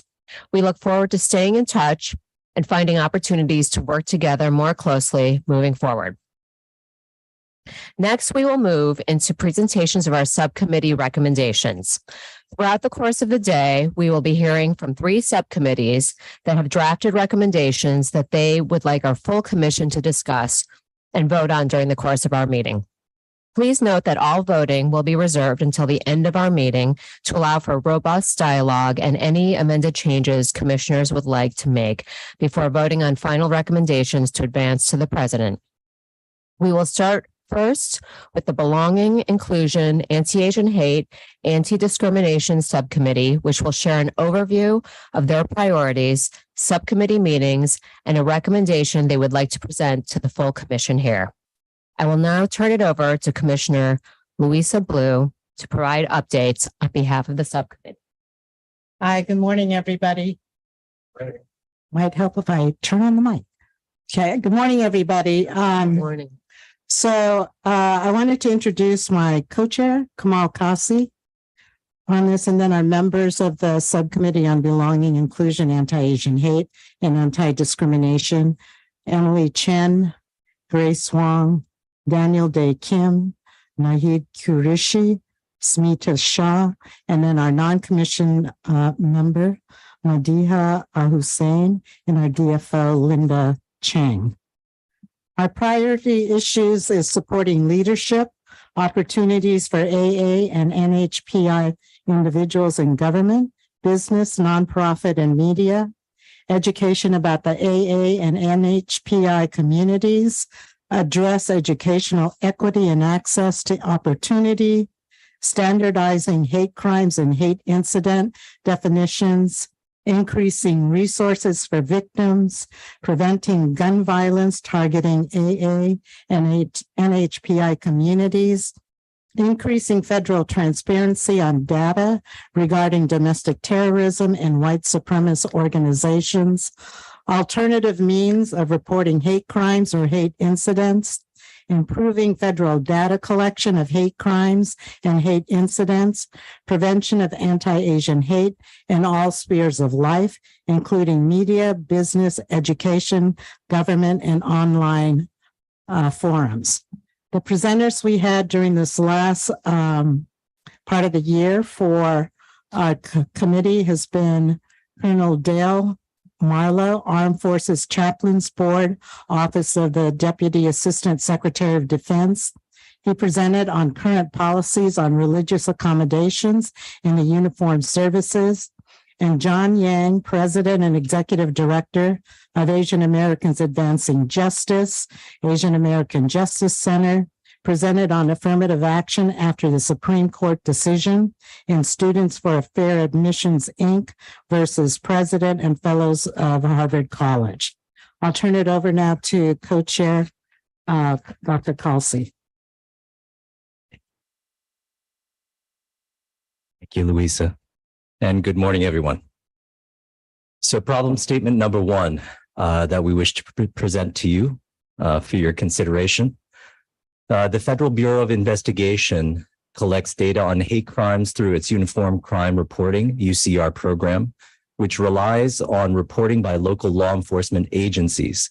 There are significant gaps in federal data on hate crimes that are particularly relevant to AA and NHPI communities, and there is a growing need for a third pathway for reporting hate crimes into the FBI hate crimes database that does not require reporting to a law enforcement agency. So, having said that, our recommendation, the Commission recommends that WIOMPI and collaborating agencies such as the Department of Justice Civil Rights Division and Community Relations Service schedule in-person listening sessions on a quote-unquote third pathway to reporting hate crimes in order to provide more opportunities for advocates of AA and NHPI communities, including organizations that are currently working with victims of AA and NHPI hate crimes and incidents, to talk about current challenges, voice potential solutions, and share their relevant experiences with regards to this issue. These listening sessions should be held in targeted cities, areas, urban and rural, or regions where the data collected by the FBI, state and local government entities, and community organizations have shown that AA and NHPI hate crimes and incidents have been on the rise. These listening sessions can also provide opportunities for state and federal agencies to share information with the community on how to file hate crime incident complaints, and that the agencies exist to help the public. After an in-person listening session is completed, a written report will be published and made publicly available. Thank you. Thank you, Louisa and Kamal. We will now proceed to discussion of the recommendation. If you would like to make a comment or ask a question, please remember to turn your table, tent, name card sideways when you would like to speak, and I'll call upon commissioners in the order in which I see you.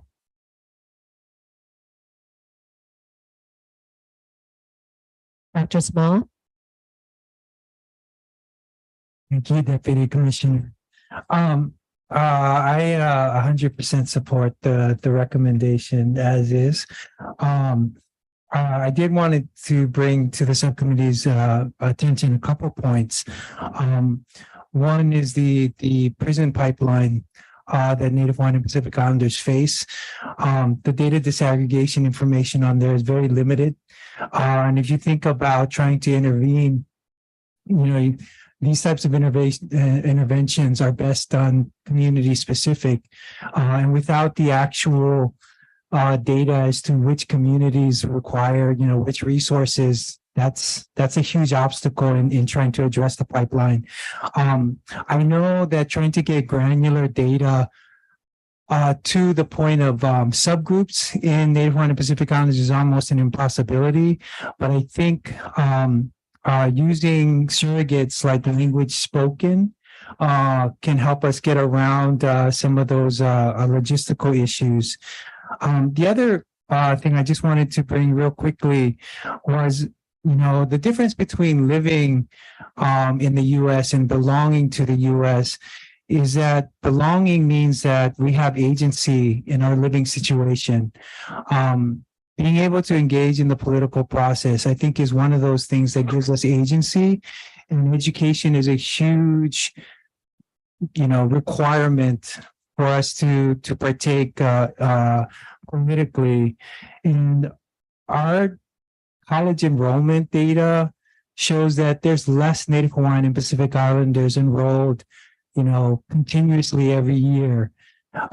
There is a study out that shows that Native and Pacific Islander generations now are less educated than their parents. That means as the years go on, we belong less and less. And I think those types of issues are huge in trying to reach for equity when we talk about Native Hawaiian and Pacific Islander communities.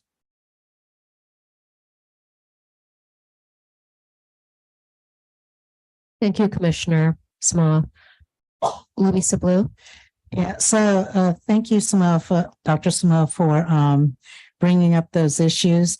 And I do agree with the prison pipeline. We have to address that, but there isn't that data there. But there are groups, at least in the Bay Area, California, that are doing that work. One is the New Breath Foundation, and it's headed up by a former incarcerated immigrant API, who's heading up that group. And then in terms of data gathering, I'd really appreciate it if the staff or other members of the commission that have access to that kind of data, if they could share that with us. And then with college enrollment decreasing, yes, we've seen that. And I think it's probably going to get worse as less and less resources are available, especially in terms of scholarships, right? And mainly outreach into those communities. So thank you for bringing those up. And I wanted to see if Daniel, if you had anything to add. I don't want to forget that you're on the TV screen there. And yeah, so. Thank you, Louisa, but no, you're covering it beautifully. Thank you for joining us, Daniel and Teresita online. Victoria? Thank you to the subcommittee for proposing this recommendation. And I think this is so important for our communities. And there's no doubt that many of us have probably sat in listening sessions, in our own, home states and, on regional and national calls. And it's so important that we meet the community where they're at. And I think this kind of speaks to what Commissioner Pooh just, reminded us just earlier, making sure that we meet the community where they are. And I think just some considerations as, of course, language, right? I'm part of the Language Access Subcommittee, and, making sure that our communities can voice their concerns and to be able to provide input in their own respective languages, especially when we're moving into urban and rural areas. And then also some considerations about when the timing of these sessions. I know we're getting into implementation, but, as you know, our communities aren't always available 9 to 5, right? And especially the voices of youth who are in school, right? As we're talking about hate crimes, right? Or, some considerations around bullying. I know we submitted some recommendations already in that area around health and mental health and even in belonging. So I just wanted to uplift some of those, considerations and some reminders, right? As we are, proposing these great recommendations, to hear the voices of our communities in listening sessions, but really kind of focusing on the details of how that happens on the ground, right? So that way we don't miss an opportunity for the communities that are most deeply impacted by all of this on the local level can really give voice to what they're seeing, what they're experiencing on the ground. Thank you. Commissioner Shaw? Thank you. I just want to commend the committee for this recommendation. And it's so important. So before I joined this commission, sort of right after COVID, I had the opportunity to sit with some members of the Asian community and in Chicago and the Cook County Sheriff. And, the Cook County covers Chicago plus, right? It's a very large area. But what was really interesting about it is one of the things they talked about was precisely something like this, right? And the reason I bring it up is I was amazed that they had started doing this. They had started talking to members of the community to try and respect and understand the diversity and understanding that there is great diversity in the AAPI community, NHPI community, and how they're going to understand, because people won't necessarily always come to report the crimes they experience and the hate they experience. And so this is such a great recommendation because it sort of reminds everyone also how important it is to hear and understand that the solution isn't linear, that there requires some thought and requires a cultural understanding, and it requires respect to really get where we need to be. So I just wanted to commend the committee. Thank you for those comments. Commissioner Chang? Thank you so much. I appreciate this recommendation as well. I think it's very much needed for acknowledging the pain that many of our communities are experiencing and going through. Just one note, perhaps for the operational piece of it, when the agencies do operationalize this, which I hope they do, is to be aware of the trauma-informed component as well as being survivor-centered. I know this recommendation is written for advocates as well as organizations. And we know that there will be survivors and people in the audience who have experienced these incidences and crimes, and it can be a little bit more triggering and painful. So just a nod to that, and that will help with part of the healing process as well. Thanks. Thank you. And now we'll move to Teresita, who is on Zoom with us. Thank you. And I really thank the subcommittee for bringing this up. I am really concerned that this is not enough. In the greater Seattle area, there has been a dramatic acceleration of attacks on people from our communities, and including home break-ins in South Seattle area.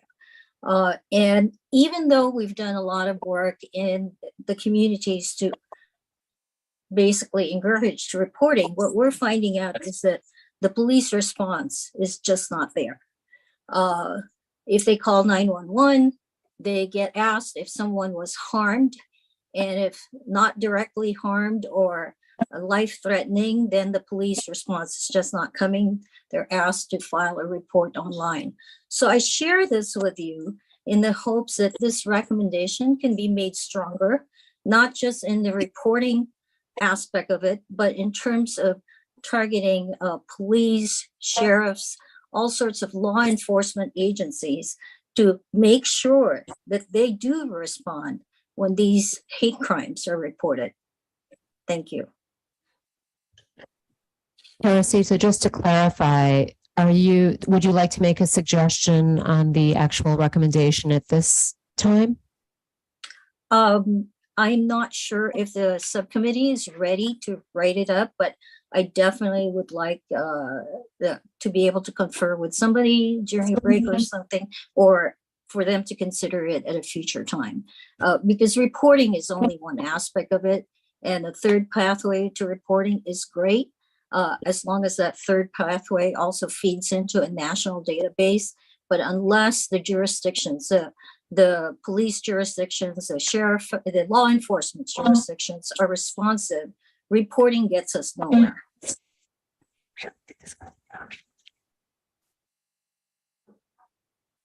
So we'll need to discuss it now if you'd like to discuss it in the open forum. I'd like to hear a reaction from the subcommittee if this is something they can take on now.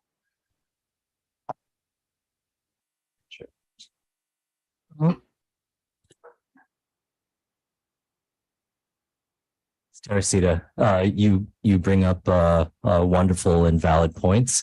Yeah, and it is very, very frustrating. I feel your frustration with regards to collecting data and then having it actually actioned upon, right? I mean, you can collect all the data in the world, but if we don't act on it, it doesn't mean anything. So to that purpose, we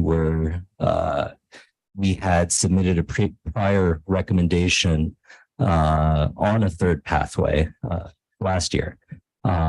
So we will follow up with you on where that is, I guess, with our DFOs. But in terms of this recommendation, what we were hoping was we could start to gather community support through these listening sessions for how we could address this issue, which has been a very, very long-standing issue. So, Louisa, if you wanted to add to that. Yeah, I just want to remind the commissioners that we submitted a very extensive recommendation last year that actually talked about listening sessions, but also making sure that wherever we target these listening sessions, that law enforcement agencies in that area show up and that they listen to what community members are saying. And we also know that many police departments get funding from the federal government to get trained about hate crimes and how to report them. But we also know that very few, I shouldn't say very few, but not enough police agencies that receive funding actually report the hate crimes. And I always bring up Miami. That's a big city, and they report 0 hate crimes. I've worked in Miami. That is not true, right? So I recommend that we take a look at our previous recommendation, because this is just part of it. We tweaked it a little bit to make sure that we can get listening sessions on the books and done, right? But I do agree with you, Amy, Teresita, that it is not enough, and we know that. We know that. Teresita, do you want to respond to Luis and Kamal's notes, and then I'll move to Michelle? I think this is a very big issue, and I really appreciate what the subcommittee is doing. And I think we should look again at those bigger recommendations. But what I was referring to was action from law enforcement agencies when reporting is done, instead of waiting until a report is issued. Because anti-Asian hate is virulent, is active. So it's slightly different than just gathering the data. But again, I want to be able to respect what the subcommittee is doing, but I do want to keep bringing this up, that we can't just rely on reporting and reporting systems when people are in jeopardy. So what I'm hearing is that first of all, I want to make sure Michelle, and sorry, because we're running a little short on time. I know that Simon and Kevin also have their cards up. Michelle, did you have a comment based on Teresita's? Not on Teresita's comment, but again, appreciating the recommendation and just wanting to lift, while the anti-Asian hate sentiment is very explicit, the hate against Pacific Islanders is very implicit. And so as we do the listening sessions to really call out and understand the unique circumstances, especially of migrants who are moving from the Pacific Islands due to climate, sea level rise, and COFA migrants who seek medical support and some of that hate as they move into new communities that is not as visible, that we think about that, and that really sometimes Pacific Islanders are unjustly biased as the perpetrators. And so just to be careful in those issues as we're doing these listening sessions, I just want to call out the unique aspects of the Pacific Islander community as it relates to hate crime. Thank you. Simon? Thank you. Great recommendations. One of the things I think is very important is always have to have a constant reminder, messages from the top, from all level, from the presidents, from the administration, and also at the state level from the governor. Very, very important. If they have a constant messages across the border, the community, which I thought is very, very important. Thank you. Thank you, Simon. Unfortunately, we are running out of time before our next speaker. So just to confirm, what I'm hearing is that there are no material changes to the current recommendation. And I just want to make sure that's clear. Kevin? I actually wanted to add a little language after schedule in-person listening sessions with city and state law enforcement, just because I think the recommendation as it reads just kind of talks like the federal government along with WIAMPI shows up some city and then does some presentation. And even the second part of the recommendation says also provide opportunities, but it doesn't really explicitly say that we would want local, city and state law enforcement to be there, because like in New York State, it doesn't really matter if New York State's there because most of the anti-Asian hate crimes are happening in the city. You want the city law enforcement there. So just to make it very explicit, adding that language, so it's a friendly amendment to the language. So what exactly? Oh, so just adding schedule. So it says you recommend that WIAMPI and collaborating agencies such as DOJ, blah, blah, blah, schedule in-person and listening sessions with, so this is a new language, with city and state law enforcement. And that's it. But just adding that phrase, making it very explicit. We're not just inviting them, we want them there. And during the break, if Kevin, perhaps you could meet with Louisa and Kamal and the DFOs to just confirm the very specific language, and we'll review the revision during the voting session. Thank you so much. We'll take a brief break and we'll be back at 11:30 before our next speaker. Thank you, everybody.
Welcome back, everybody. Now it is my honor to introduce Acting Secretary of Labor, Julie Su.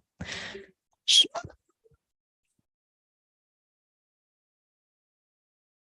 was previously confirmed by the Senate to serve as the Deputy Secretary of Labor in 2021 and nominated by President Biden in March 2023 to serve as the Secretary of Labor. We are so proud of her because she is now one of 4 Asian American women in President Biden's cabinet. Prior to joining the U.S. Department of Labor, Acting Secretary Su served as the Secretary for the California Labor and Workforce Development Agency. She is a nationally recognized expert on workers' rights and civil rights who has dedicated her distinguished legal career to advancing justice on behalf of poor and disenfranchised communities, a past recipient of a MacArthur Foundation Genius Grant, and a law school professor. Acting Secretary Su was also the litigation director at Asian Americans Advancing Justice in Los Angeles, the nation's largest nonprofit civil rights organization devoted to issues affecting the Asian American community. Please help me give a warm welcome to Acting Secretary of Labor, Julie Su.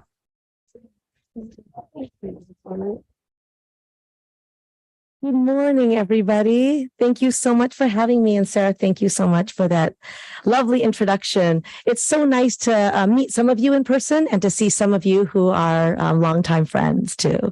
And I also want to thank our amazing U.S. Trade Rep, Catherine Tai, for hosting us here and her team. When I was first nominated for this position by the president, Catherine was one of the first people to reach out to me, and she's continued to just be such a great source of strength and support. We all know that community matters, and Catherine lives that every single day. So I just wanted to acknowledge the really great role that she has played. I know that she is a co-chair for a lot of the efforts that are happening here. I also just want to share that when I was first nominated by the president, I told him that there is no way my immigrant parents could ever have imagined their daughter serving in the cabinet of a United States president. And so he actually called my parents to tell them that he was going to do that. And of course, they didn't answer their phone because they didn't recognize the number. And that was also very, very, it was also really lovely. I also want to introduce 2 members of my team who are here, who are amazing. Veronica Yu is my press secretary, and Christina Chen is a senior advisor. And we are, like the president, trying to build a department that also looks like the country.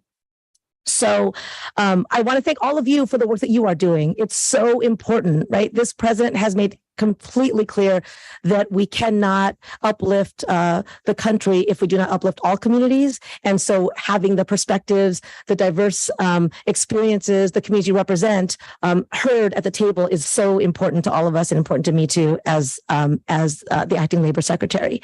So as you heard, I lead the Department of Labor. I also advise the president on issues affecting America's workers.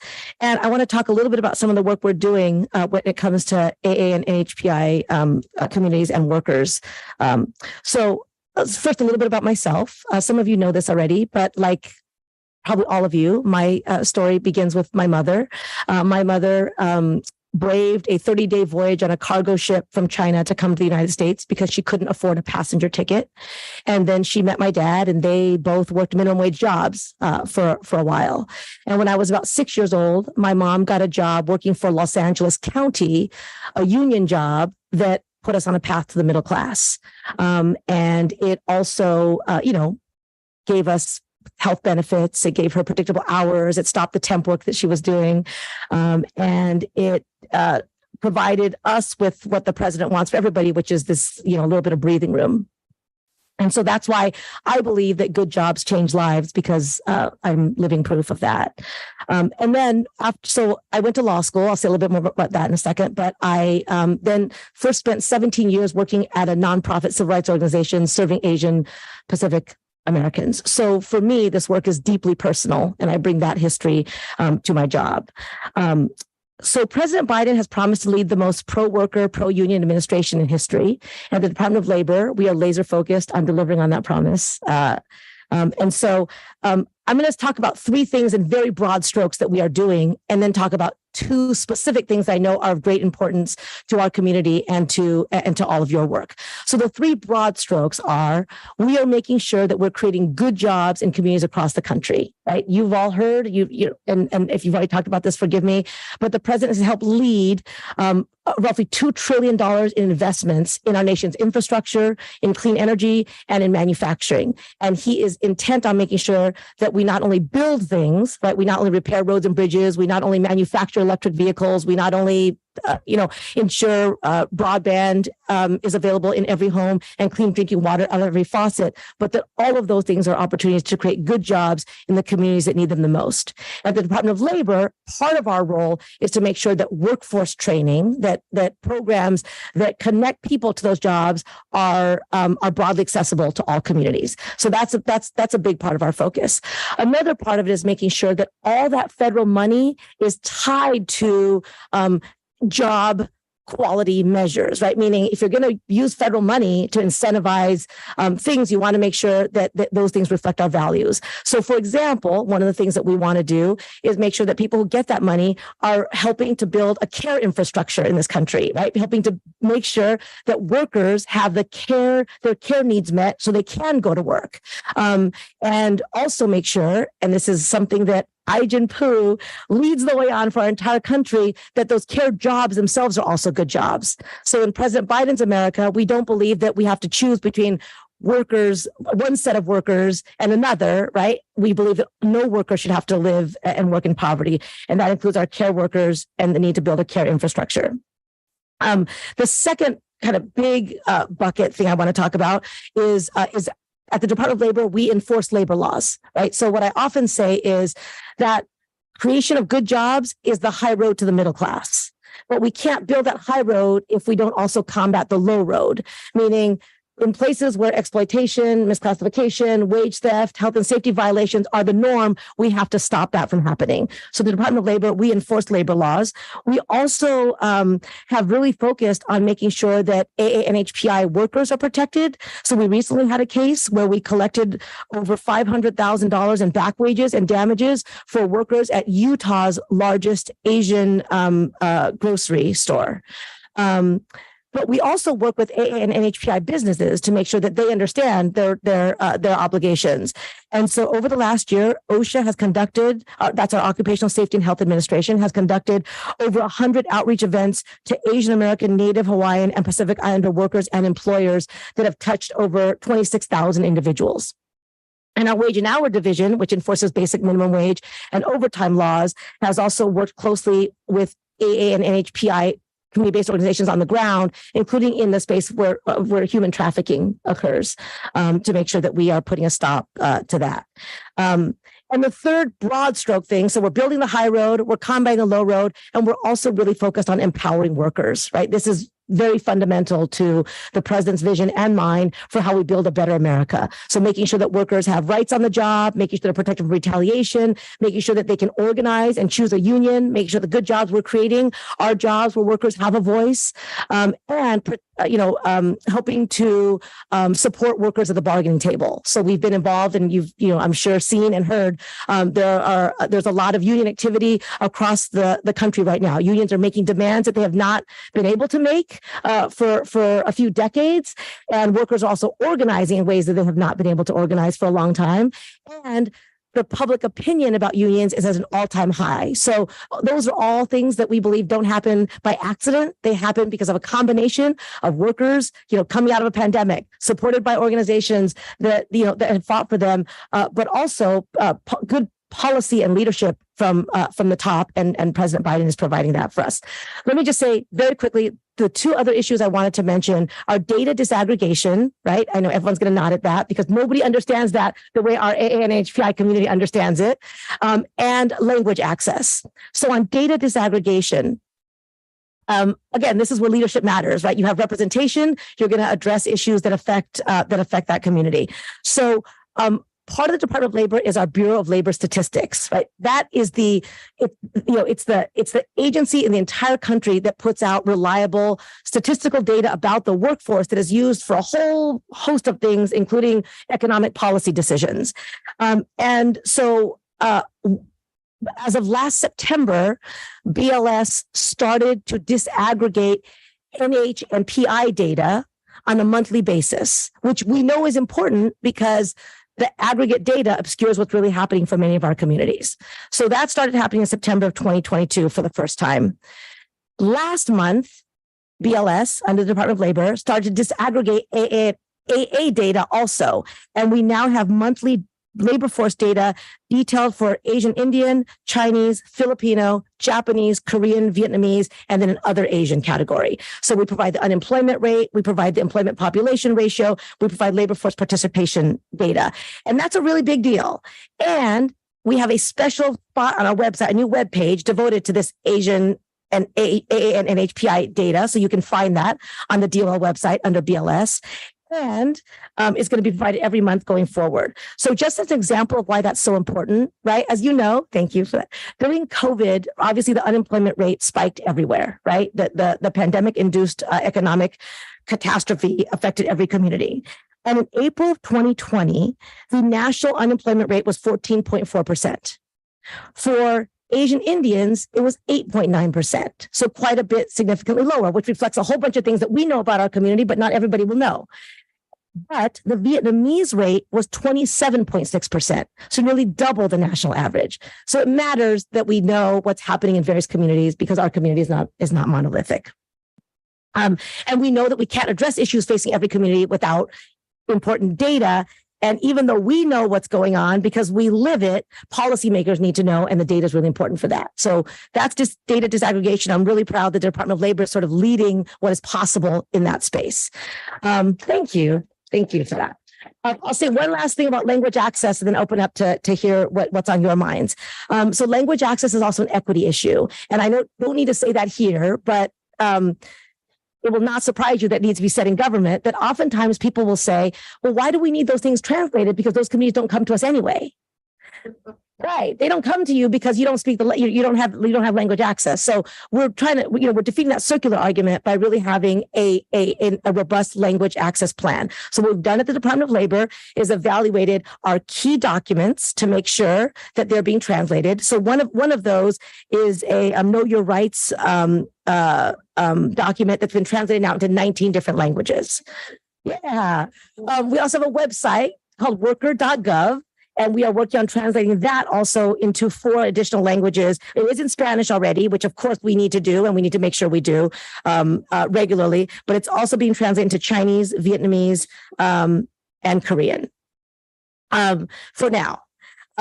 And we've also really prioritized hiring from communities that can speak the language of the workers that we need to serve. And I think I'm proud to say that, and I think Crystal will back this, that the Department of Labor's approach to language access has also become a model for what can be done.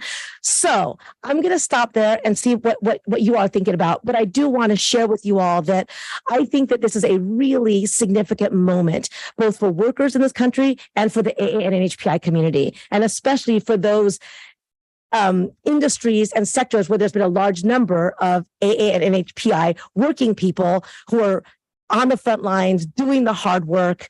I was just in a room with 300 care workers, healthcare workers who work for Kaiser Permanente, who were fighting for a really historic outcome in their contract, and really proud to say that they got that. So I think we have to step into this moment, and really embrace it for all the possibility. And I think it's for the AA and NHPI community, which is represented both on the worker side and the employer side, we can show such leadership in building an economy that works for everybody. And I'm excited to do that with all of you. So I'll open it up to questions and comments. Great. Thank you so much for those exciting updates and just the work that you're leading. I missed the split second between Louisa. Go ahead with your question. And Kamala, Grace, and Simon.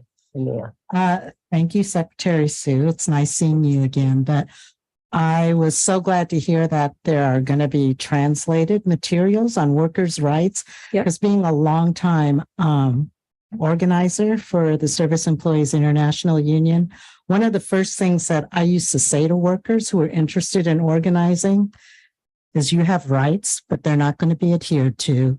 And if you're ready to organize into a union, just be aware that some of you are going to get fired by your employer and that it's going to take years to litigate that. But if you're ready to take on that fight, then I'll stand with you. And so I'm glad to see that.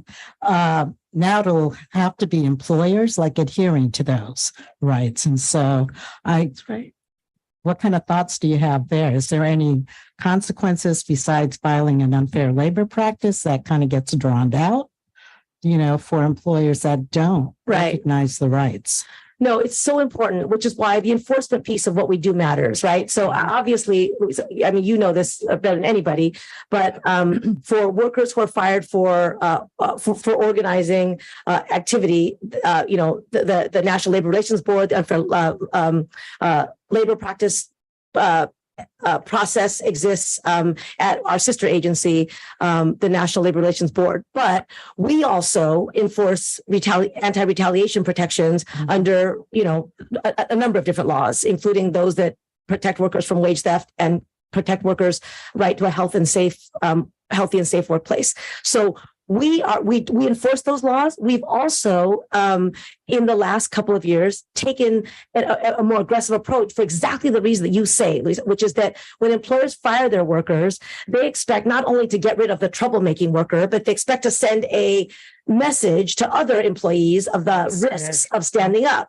So even if that particular worker who was fired gets their claim adjudicated months or even years down the line, it doesn't matter because that chilling effect has already been effective. So what we do is we've gone to court at the front end immediately when it happens to try to seek an immediate injunction, a TRO, to get the worker back at work. And that's actually succeeded in a number of cases that we have had. So one of the and many of you heard me say this already, the thing that I asked the department when I first came in 2021 was, what are you doing to unleash the full powers that we have for the benefit of working people? And there are powers that have existed within the laws that we have, within the authority we've been given, that were not fully utilized, and we are fully utilizing them now. So that's one way that we're trying to combat retaliation in a more, in a speedier manner.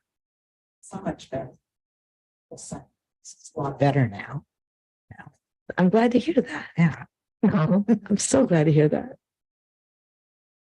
Secretary Sue, it's an honor to have you here, and a pleasure to connect with you as well. So I'll share just a really quick anecdote. My uncle, when he first came here to this country, he was an undocumented worker, and he worked two jobs where he was underpaid. He on many nights he slept on the floor because he couldn't afford housing. He ate dog food because that was the cheapest food he could find. And so we know that there are we have no great grasp on how many undocumented workers we have in this nation. They work, and they bring in millions of dollars of tax revenue to our economy. What is Department of Labor doing to protect their rights? And many of these documented workers are from the AA and NHPI communities. Yeah. No, thank you for that question. So we enforce the labor laws regardless of immigration status.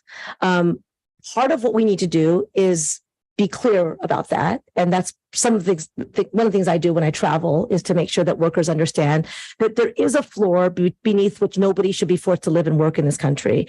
And that law applies, period.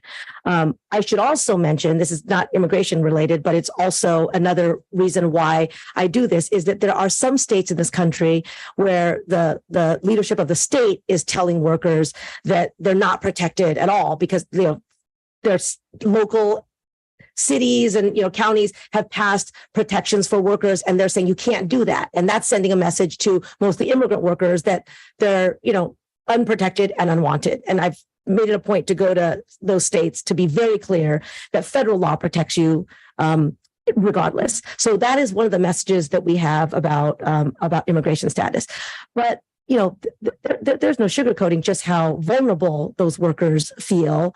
I will also say, and you guys have probably heard this, is that this administration has been making efforts to work with cities where there are large numbers of migrants who actually would qualify for work authorization, but just haven't applied for it or didn't know about it. And so that's something that's in the works right now. I know New York and Chicago are two cities where we've been doing that work.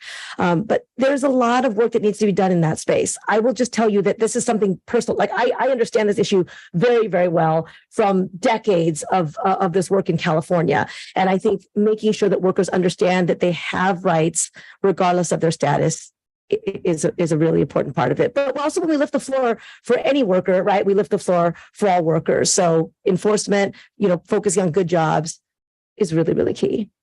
Thank you for that. I'd like to turn to Daniel, who is on the screen in Zoom, and then to Grace.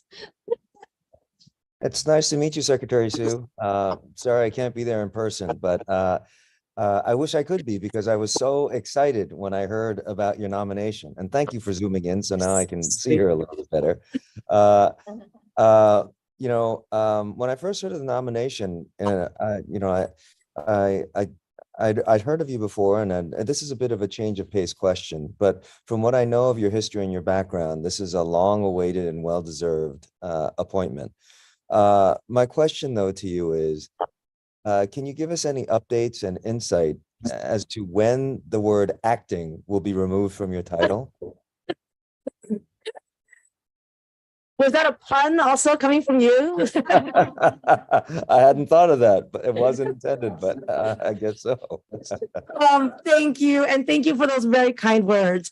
So, okay. So, as you all know, I was confirmed to be the deputy secretary. I came into the administration as deputy secretary. And so by virtue of that confirmation, when the secretary leaves, I become the acting secretary. I have also had the great privilege of being nominated by the president to be the labor secretary, which requires another round of confirmation. That vote has not yet happened. And we remain hopeful that there could be a vote at some point. I'm very respectful of the Senate's role in confirmation. So I had my hearing. I got through that committee. We are still awaiting a vote of the full Senate. Meanwhile, America's workers need an advocate in the cabinet. And I'm, again, grateful for the president's confidence in me and for the support of this community to continue to do that work. Thank you. But thank you for that. Grace. Hi, thank you for being here. And I wanted to follow up on Kamal's question, and I thought he was going to take it from me, but he didn't.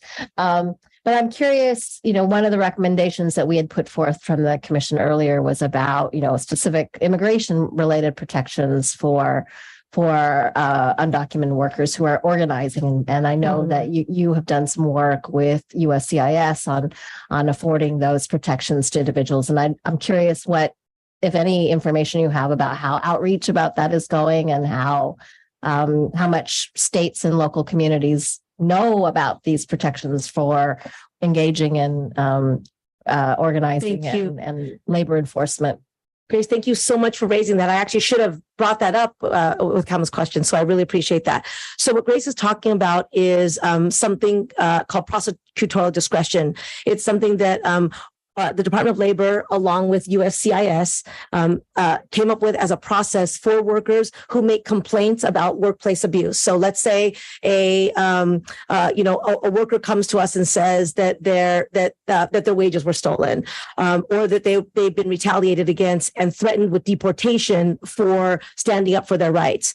What we at the department can do is get a statement of interest from that worker and certify it to CIS in order to get basically, to stop the worker from being deported. It's a deferred action, so it's not a permanent fix, but it is a very strong statement that workers should not be subject to retaliation for their organizing activities and for making a complaint to the government, right? Like, to me, this is one of those things where it's not just good for workers. It is essential for the government to have a process in place that allows us to do our jobs. And if workers suffer from coming to us, we're not going to hear about the kinds of abuses that happen out there. So it's very much a good government process that's in place. And we have been doing significant outreach, but I think you're raising a very good point that we could do more. And that work has also really relied on strong partnerships with community-based organizations, worker centers, and unions on the ground who have the trust of workers, who are supporting them in their efforts, helping them to understand that process and to submit those statements of interest. So we are working on that. We've also heard a lot of feedback that the process was too slow and too onerous. So I worked with my team to find internal ways to speed that up. So hopefully for those of you who are using it, please let me know if that process does not feel better, but we have made steps to improve it. Thank you for that. I'd like to turn to Mia, but just to note that we have about 6 minutes left. And so we'll go to Simon and then Kimberly, and if we have time to Robert, and we will also be able to submit any questions to Secretary Sue. Mia? Yeah, thank you so much. I am so excited that you are leading the charge at DOL. I had a question. I live at the intersection of disability and being an Asian American. And one of the things that we've found very difficult is, one, that disability, the understanding of disability is a little different within API communities. And so we're not always sure if the data that we're getting back on how many API individuals are disabled is actually correct, because we think it's actually a significant undercount because of cultural differences. So I'd love to see DOL think about how they can better get some of this data from, because it shows right now that Asian Americans across the board have significantly lower rates of disability, and that doesn't make any sense. But also thinking about not only that, but the lack of information around labor rights and the ADA for a disabled API individuals, and the requirements that businesses have, Asian American businesses have towards the ADA are all significant issues that we've seen facing folks in the community overall. Thank you so much, Mia. All right, so you triggered so many things that I want to say, and I'll try to say them quickly. The first is just to thank you for raising that issue. And I'm going to take that back as a challenge about what we can do on that data piece.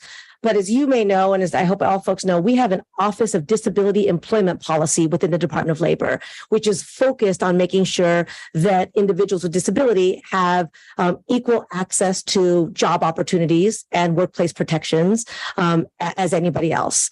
And part of that work, one of the things I learned when I first came into my position as Deputy Secretary was that there are racial disparities even within the disability community in terms of access, rights, protections, and the like. And so we've been very laser focused on that form of inequity, right? How do we make sure that that people who sit at the margin of multiple forms of marginalization actually are seen and heard, and we are serving. So on this good jobs piece that I talked about, when we say, we want to make sure that jobs are available to all communities, including especially those who've been left behind for a long time, we include the accessibility part of the DEIA in a very focused manner. So yesterday, I was speaking to the National Governors Association, their workforce leaders, specifically about our efforts to expand opportunity for individuals with disabilities into the good jobs that are being created. So that's work that we are focused on. We have to do more of.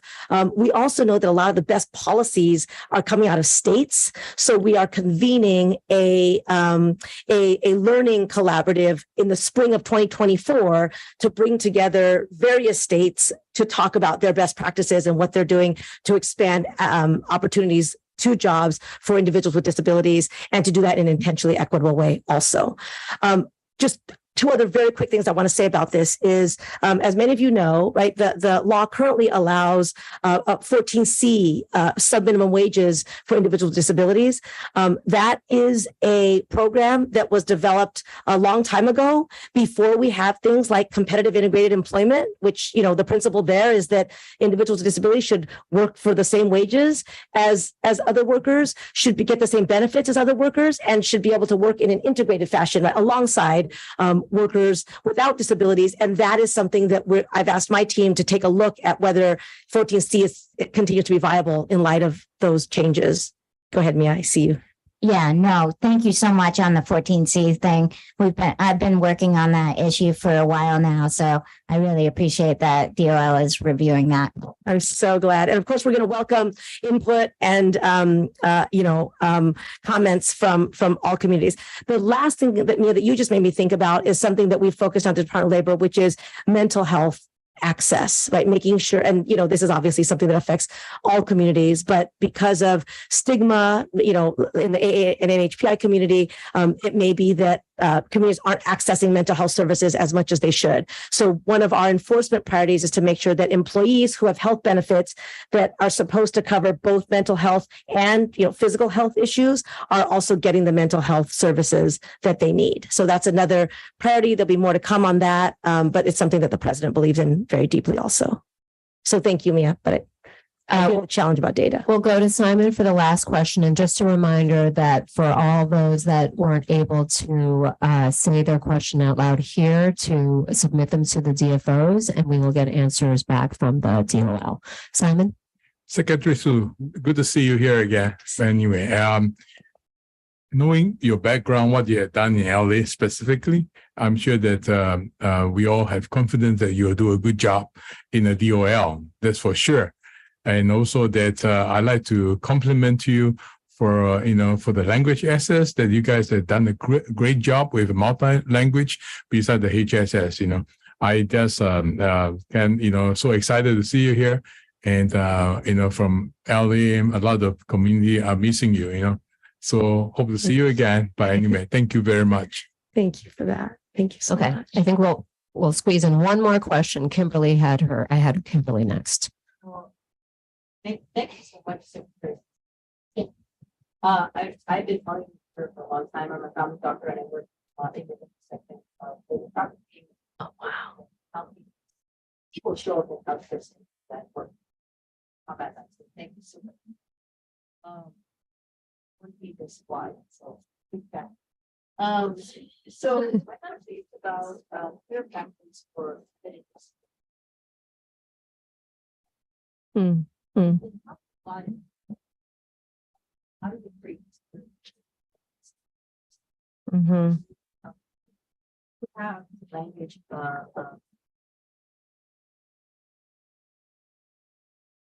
that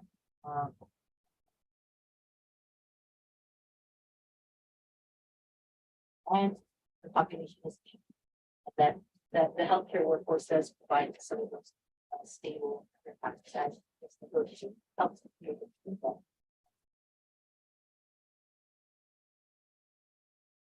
so maybe this is something that folks can get back for time. Very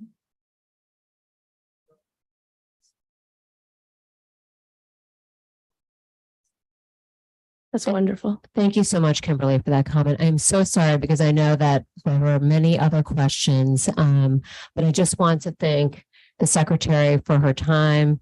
So can I say one thing super fast about that? I won't say it all. Yeah. I will get back to you on that. But definitely within our workforce investments, the idea that, when you pull from diverse communities, it's not like you're giving someone you're not like providing an opportunity because someone needs a hand. You're doing it because the diversity they bring is actually really valuable. Your point about language access is so important on that. So we will share more information with you on that. We had a whole initiative around nurses and trying to help, develop, right, the next generation of the healthcare workforce. But I can share more data about that. Since you mentioned labor trafficking, I just want to close with one thing, which is, as many of you know, many years ago, I had the privilege of representing a group of garment workers who've been trafficked from Thailand, forced to work behind barbed wire under armed guard, who stood up for themselves, who fought back against all odds, who helped change the garment industry. I'm sorry, I know I'm talking so fast.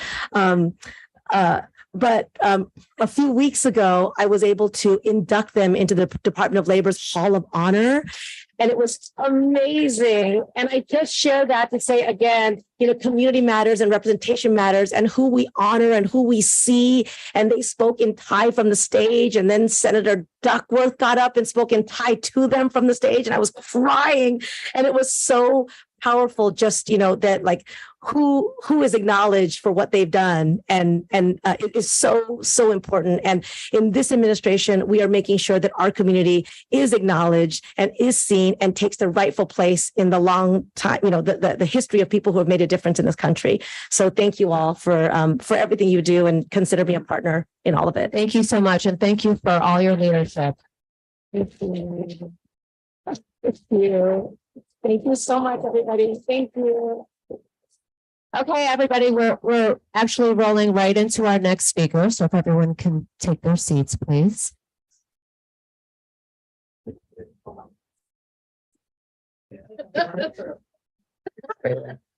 I say that?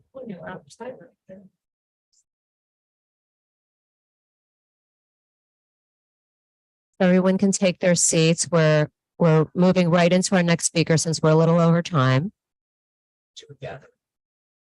I don't want to call out individual names, so please get to your seats. Now it is my honor to introduce Summer Silva, who is joining us virtually from Hawaii. Summer is a senior advisor for Native Hawaiian Affairs at the Department of Interior and is currently on detail to FEMA in response to the Maui fires, where she is the lead on ensuring FEMA's cultural competency with regard to the diverse communities impacted by the wildfires in August. Summer is a Native Hawaiian attorney from Oahu, who most recently served as the executive director of the Native Hawaiian Legal Corporation, otherwise known as the NHLC. Summer has more than a decade of experience litigating before federal and state courts in Hawaii, New York, and New Jersey. During her tenure at NHLC, she led litigation efforts on Native Hawaiian rights issues, including water rights, state and federal government entitlement programs, public trusts, and historic Native land claims. Please help me give a warm welcome to Summer. Aloha.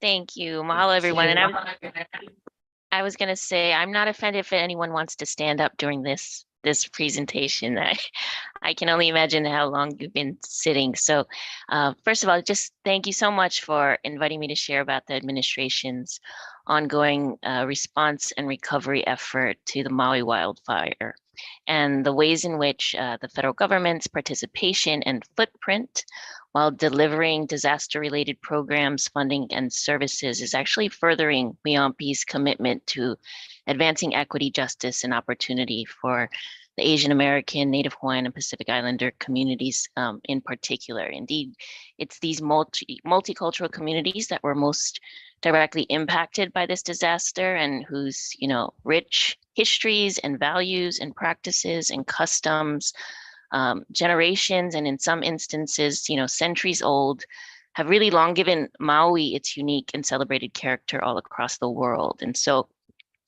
this is a really fitting conversation for this particular audience. So thank you very much.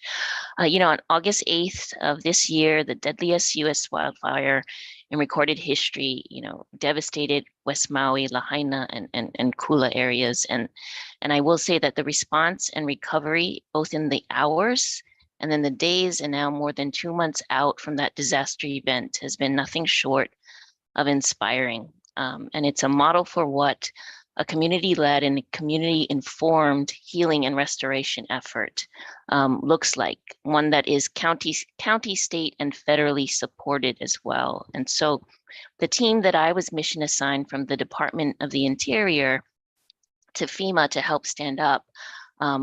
It's called the Cultural Protocol Task Force Team, and it reflected FEMA's own self-awareness and its desire to be as responsive as possible to the multicultural needs, histories, and customs of this particularly unique demographic in Maui, the survivor community in Maui. And so our Cultural Protocol Task Force has three principal objectives: to strengthen and improve cultural competency among FEMA personnel deployed to the Maui wildfire response.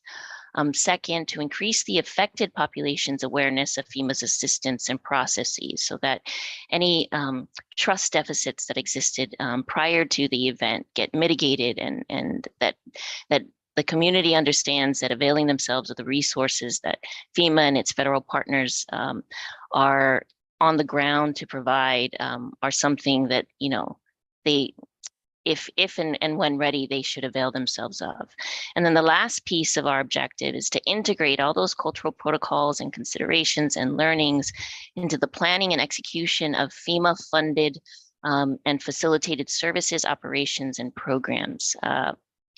I normally work with a team of 4 to 8, depending on the number of staff rotations that are part of FEMA's just natural cadence. But I am happy to also report that our Cultural Protocol Task Force is growing and expanding with the addition of local hires. So now we have Maui-based community members informing the ways in which FEMA and all of its federal partners are engaging in these spaces. And we are part of the 400 to 500 staff, the federal recovery partners deployed to Maui at this moment. And so we are growing our footprint. I can honestly also say that we're an integrated piece of FEMA's recovery and response efforts, both in the field, which is critical to our community outreach, and then also in those spaces where very high level decision making is happening, both about next steps and about how to be thoughtful and strategic about considerations that are informing the recovery process, both short and long term. And then the really evaluative, self-critical accomplishments and challenges that are being discussed and how to overcome barriers. We are part of more than a dozen federal agencies and departments mobilized to assist state and county, nonprofit, and private sector partners at this time to help the people of Hawaii recover from the August wildfires. And I am proud to say that one of those nonprofit leaders instrumental in the recovery efforts sits among your commission, Michelle Kauhane. Her 2 nonprofits with which she is associated, the Hawaii Community Foundation and the Council for Native Hawaiian Advancement, have been vital partners in filling the gaps where philanthropy dollars and community outreach and networks with the support of federal resources and programs are really like that converging space that helps to provide the kind of vital and critical needs of survivor communities. And so our collective achievements to date have allowed for a totality of individual assistance amounting to $135.5 million since the August 8th date. So that's a little more than 2 months out. Our mission assignments, the kind of assignments that I've been given, where work orders to other federal agencies are provided to contribute to disaster assistance and to complete very specific tasks that fall within the subject matter of that federal agency and allow for the full range of federal resources to support the needs of this disaster, have totaled more than $564 million. And all of the funding and obligations that to date have been allocated to this effort is just under $1 billion. So there is quite a bit of assistance being made available to be as responsive as possible to the needs on the ground. On a more granular level, I can share with you that FEMA has approved in the housing space $32.7 million in assistance to over 6,000 households. And in the non-congregate sheltering space, we have likewise sheltered utilizing our sheltering inventory, a population of about 6,700 individuals. There are disaster recovery centers, they're basically our resource hubs, have had over 24,000 cumulative visits since the start of the disaster. And we've also staffed different community spaces that are initiated by grassroots community efforts or other local causes, around 7, all throughout the Maui area.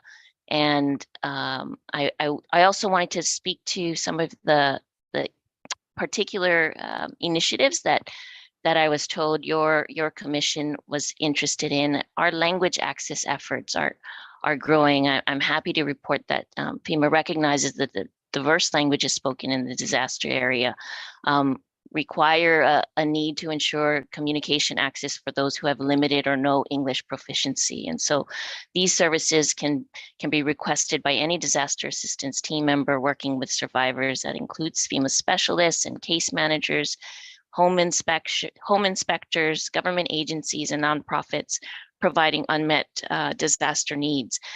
We are facilitating and tracking written products into the following languages: Hawaiian, Ilocano, Tagalog, Chuukese, Marshallese, Samoan, Korean, Vietnamese, Pohnpeian, Tongan, Spanish, and Japanese.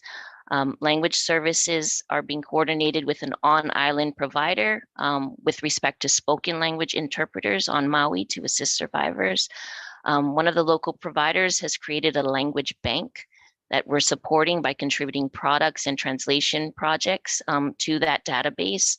Language services have also provided ASL interpreters to assist the deaf and the hard of hearing communities. And Pacific Gateway Center is one of the partners I'm going to highlight for this particular bullet, because they've created a translation line that FEMA is supporting as necessary as well. It provides direct access to interpreters in all of those languages that I just listed out.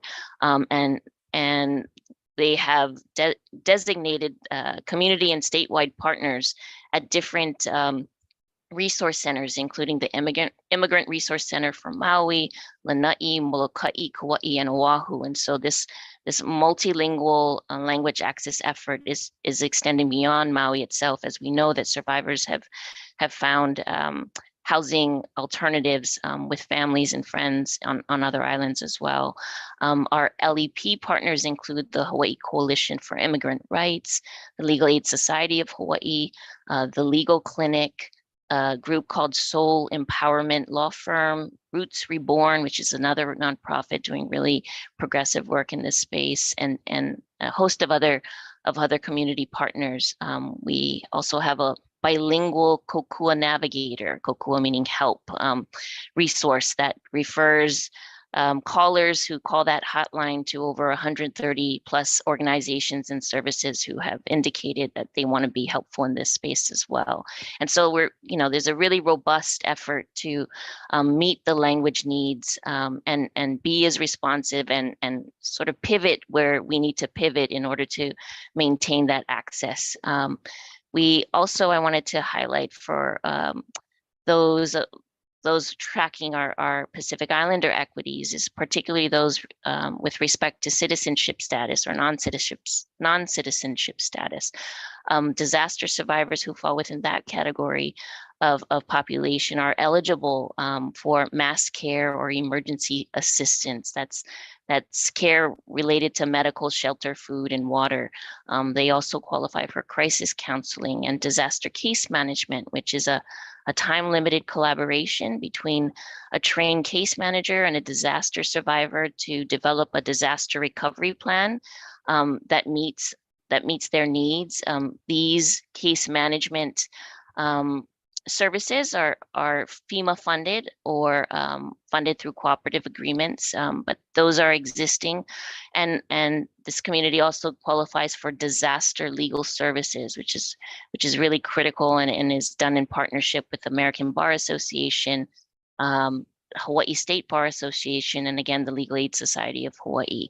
And so those are among the programs for which we're trying to also address the needs of communities impacted, irrespective of their citizenship status. And what I also, the last thing I want to mention, if I have time for that, and think I do, is some of the really thoughtful and proactive steps that not only FEMA is taking, but our federal partners who are working with us on the ground, doing some of the most sensitive work to date. The burn zone area, the areas where the devastation to structures and historic and cultural sites are really profound, require a level of cultural sensitivity and cultural competency and cultural awareness that our partners at the U.S. Army Corps and the EPA have joined us in wanting to address. And so we are moving through those spaces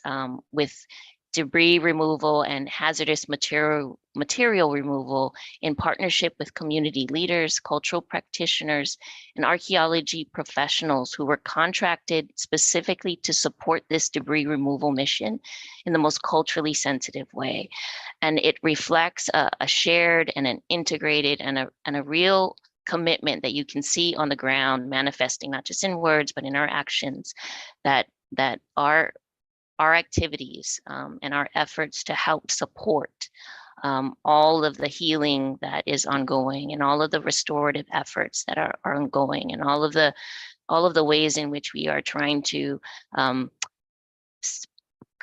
be as thoughtful and then also as speedy as possible in returning communities back to their lands and safeguarding their cultural and historic sites as well while we're doing that process is evidenced by this particular debris removal mission and the contractors we're working with. So those are three different initiatives that I thought would be of consequence to this audience, and I'm happy to take any other question. Thank you so much, Summer, and thank you for your work on response to the devastation in Maui. Does anyone have any questions? We have about 5 minutes left this summer. Dr. Underwood? And then Amy, Mia, Ijen, and Ajay. Today and aloha. Thank you for that excellent report on what's going on in Maui. You mentioned about, and this is specific to COFA migrants, whether they are fully eligible for all FEMA assistance packages, SBA loans, and cash, because that was an issue in Typhoon Mawar in Guam in May, in which it was discovered that they were not eligible for certain benefits. So has that been resolved in the case of Maui or no? Or is that a legal impediment? You know, on that specific question, I don't have the answer, and it's so important that I don't want to guess. I don't want to speak out of turn. So I will get back to you on that. The programs that I cited are the ones that I am particularly confident to say that those are available. But the additional programs you mentioned, I will need to get back on. Okay, thank you. No problem. Dr. Underwood, I would just let you know, they're not eligible for all the cash assistance, but that is a huge role that philanthropy locally is playing to backfill and to close the gap. So as an example, the state is issuing specific TANF dollars where families can get up to $26,000 per household as a one-time cash infusion, and they're not eligible, but philanthropy is funding that so that they are entitled to the same cash assistance. Mahalo, Michelle. I'd like to. Aloha, Summer. This is Amy Agbiani. I'd like to comment also on the fact that FEMA does provide mostly for emergency, immediate assistance, and that they are excluded from many of the other resources. And one of the issues that we're looking at is not only philanthropy dollars, but we are lobbying the state legislature and the governor to come up with state-funded resources for a number of these issues. One of the things that we still have problems with in Hawaii is at the state and other agencies is really language access. So much of what we're doing is good, but actually it's not enough. And so there's a lot more advocacy that we need to make sure that language action plans and other mandatory issues are followed, and it's not being followed adequately at this point. And I will say there's always absolutely, we're moving in the direction of constantly improving our what's not only available, but ensuring that the messaging about what is available is being accessed as well. And you know, this remains a priority, not just of the CPTF, but I know of FEMA as well, and the onboarding of translation services or in-person translation services by local providers. I mean, I think we're recognizing that our best partners in this language access space are the ones who are on the ground, who have community relationships and trusted partnerships, and who can be as readily available as needed. And so we are pivoting to make sure that our contracts reflect that kind of prioritization. So thank you for raising that continued effort. We have time for one more question. I'm going to go to Carrie, who unfortunately is in my blind spot. Did you have a question? Thank you very much. A quick question, and thank you very much for that comprehensive report. It's really clear that you're taking a multi-pronged approach to recovery. My question is, it seems like housing, medical services, food are the highest priorities. In addition to those, are there other urgent concerns that you currently have for recovery? You know, the economic opportunity is one. The restoration of, you know, the economy. A lot of the demographic population impacted worked in the hotel industry, and so the reopening of Maui, of West Maui, in a really thoughtful and phased approach way has been led by the community and by county leadership, and so we're grateful to be partners with them in that space as well. Getting kids back in school and in temporary public school settings that allow for return to, you know, normality, or some semblance of that anyway, with the support of childcare services or other things that we are working in partnership with a lot of nonprofit and state and local government officials to provide. And so, you know, you think about just all of the other wraparound services, mental health, and general health, and the kinds of you know, daily activities that really bind a community together. All of those things are part of our effort in this long-term recovery and healing process. So I really do want to underscore again, you can tell from the manner in which she was contributing to an earlier point, but our nonprofit organizations at the ground level, and Michelle Ko'ohane and HCF and CNHA in particular, have been real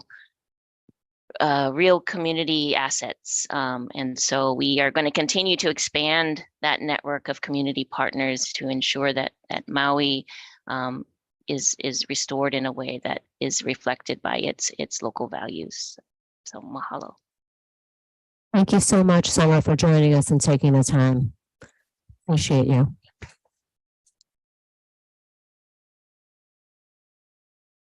For those whose questions I, Jen and Ajay, we can submit them to the DFOs, and then they will make sure that they're submitted to Summer for and report back to us. Just a quick reminder that we are still live on camera until game signals, and we will be breaking for lunch, and we will be back online at 1:15 for all those watching.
All right. Nothing like feeling short when you're standing in front of a podium, just to be fair. I need like a little booster down here. Well, first of all, I want to say welcome, Marvin. It's great to have you. We saw you I saw you last in Hawaii. And Marvin is head of intergovernmental and external affairs at Health and Human Services. It is where the commission is housed. So Marvin, thank you for your support. Thank you for all that you've done for us. And we really appreciate having you here. So thank you for taking the time to be here. And I'm going to keep moving forward with, it is my pleasure to introduce our next speaker, Philip Kim, who is Senior Advisor at the White House Office of Public Engagement and tasked with handling AA and NHPI portfolio in the office. Previously, Philip served as the White House Liaison at AmeriCorps, an agency very close to my heart. Thank you very much. And Deputy Director in the Office of White House Liaison at the U.S. Department of Education, where he focused on political appointments for each of the federal agencies. Prior to serving in the administration, Philip was the Western States Deputy Director for the Biden-Harris Coordinated Campaign and served in the Office of Public Engagement for the Democratic National Convention Committee. Please give him a warm welcome and thank you for coming today.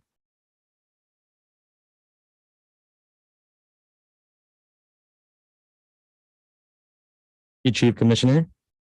Hi, everyone. It's nice to be in this room with you all, and to everyone here virtually, nice to see you as well. Let me first start by saying that that was a thank you for the bio and all the titles. My proudest title is son of working class immigrants. That's my story, and that's where I start. It's also humbling to be in a room full of so many leaders, and I think middle school Phil would be really grateful to know that there are so many folks who've done so much good work, and folks who are so eloquent. So I took a second to write down my notes here as I wanted to share with you all today.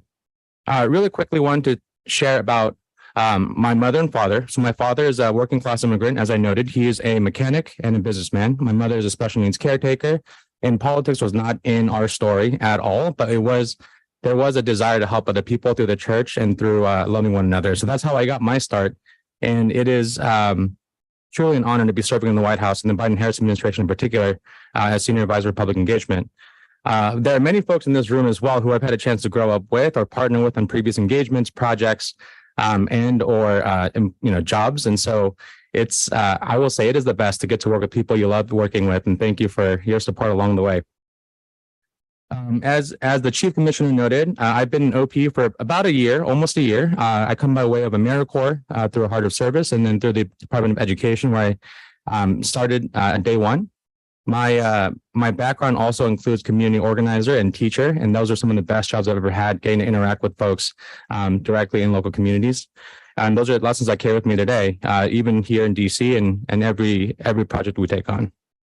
I will also, let me say thank you to a few folks as we get started. It's been an honor to serve on the same team with, I wrote everyone down because I always miss somebody. So Erica Moritsugu, who's serving as Senior NHPI Liaison, Crystal, Rebecca, who's transitioned, and so many others, both new and old, Monica, Deanna, Andrew, Caroline, Jamie, Erica, and Judith, Gabe, and Jen Hyun.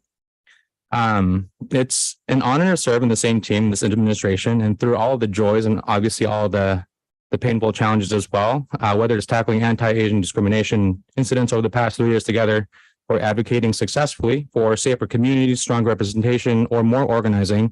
I'm glad to be in this with you all today.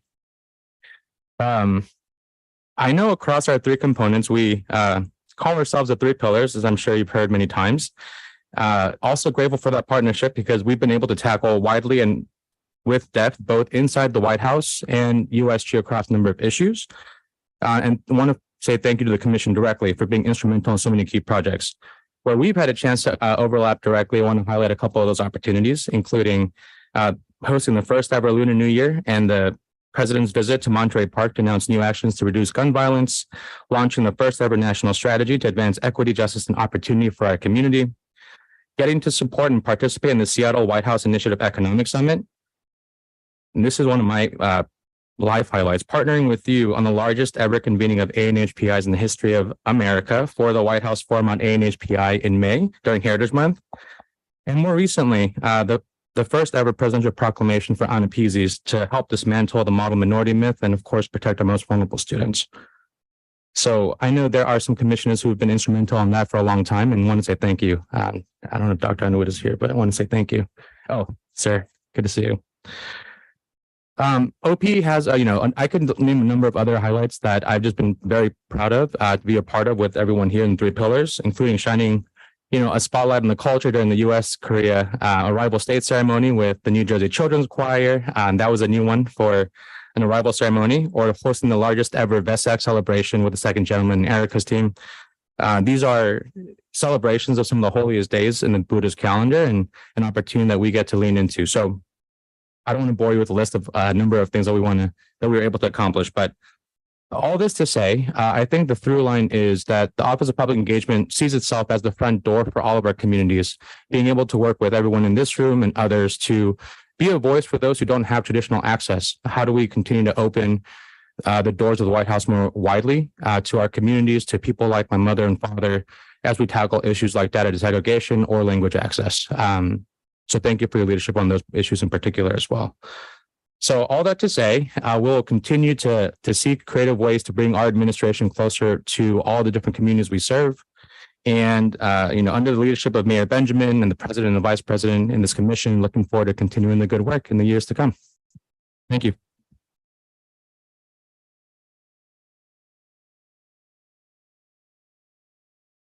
Oh, okay. Philip, thank you so much. Thank you for coming. Thank you for all that you do for us and for our communities, and really appreciate having you here. We're going to keep moving with recommendations. I think the economic subcommittee is next, and I believe Smita, you are going to introduce the recommendations from the economic subcommittee.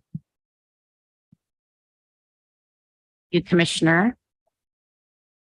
So to start first, I want to recognize and thank our committee members. The co-chairs are myself, Ajay Butaria, and Simon Pang. Thanks for being co-chairs. And our members are Louisa Blue, Dr. Kimberly Chang, Carrie Doi, Michelle Kauhane, Kevin Kim, and Aijen Poo. And I will note, with the departure of Aijen and Michelle, we're going to really miss the two of you and appreciated your contributions so much.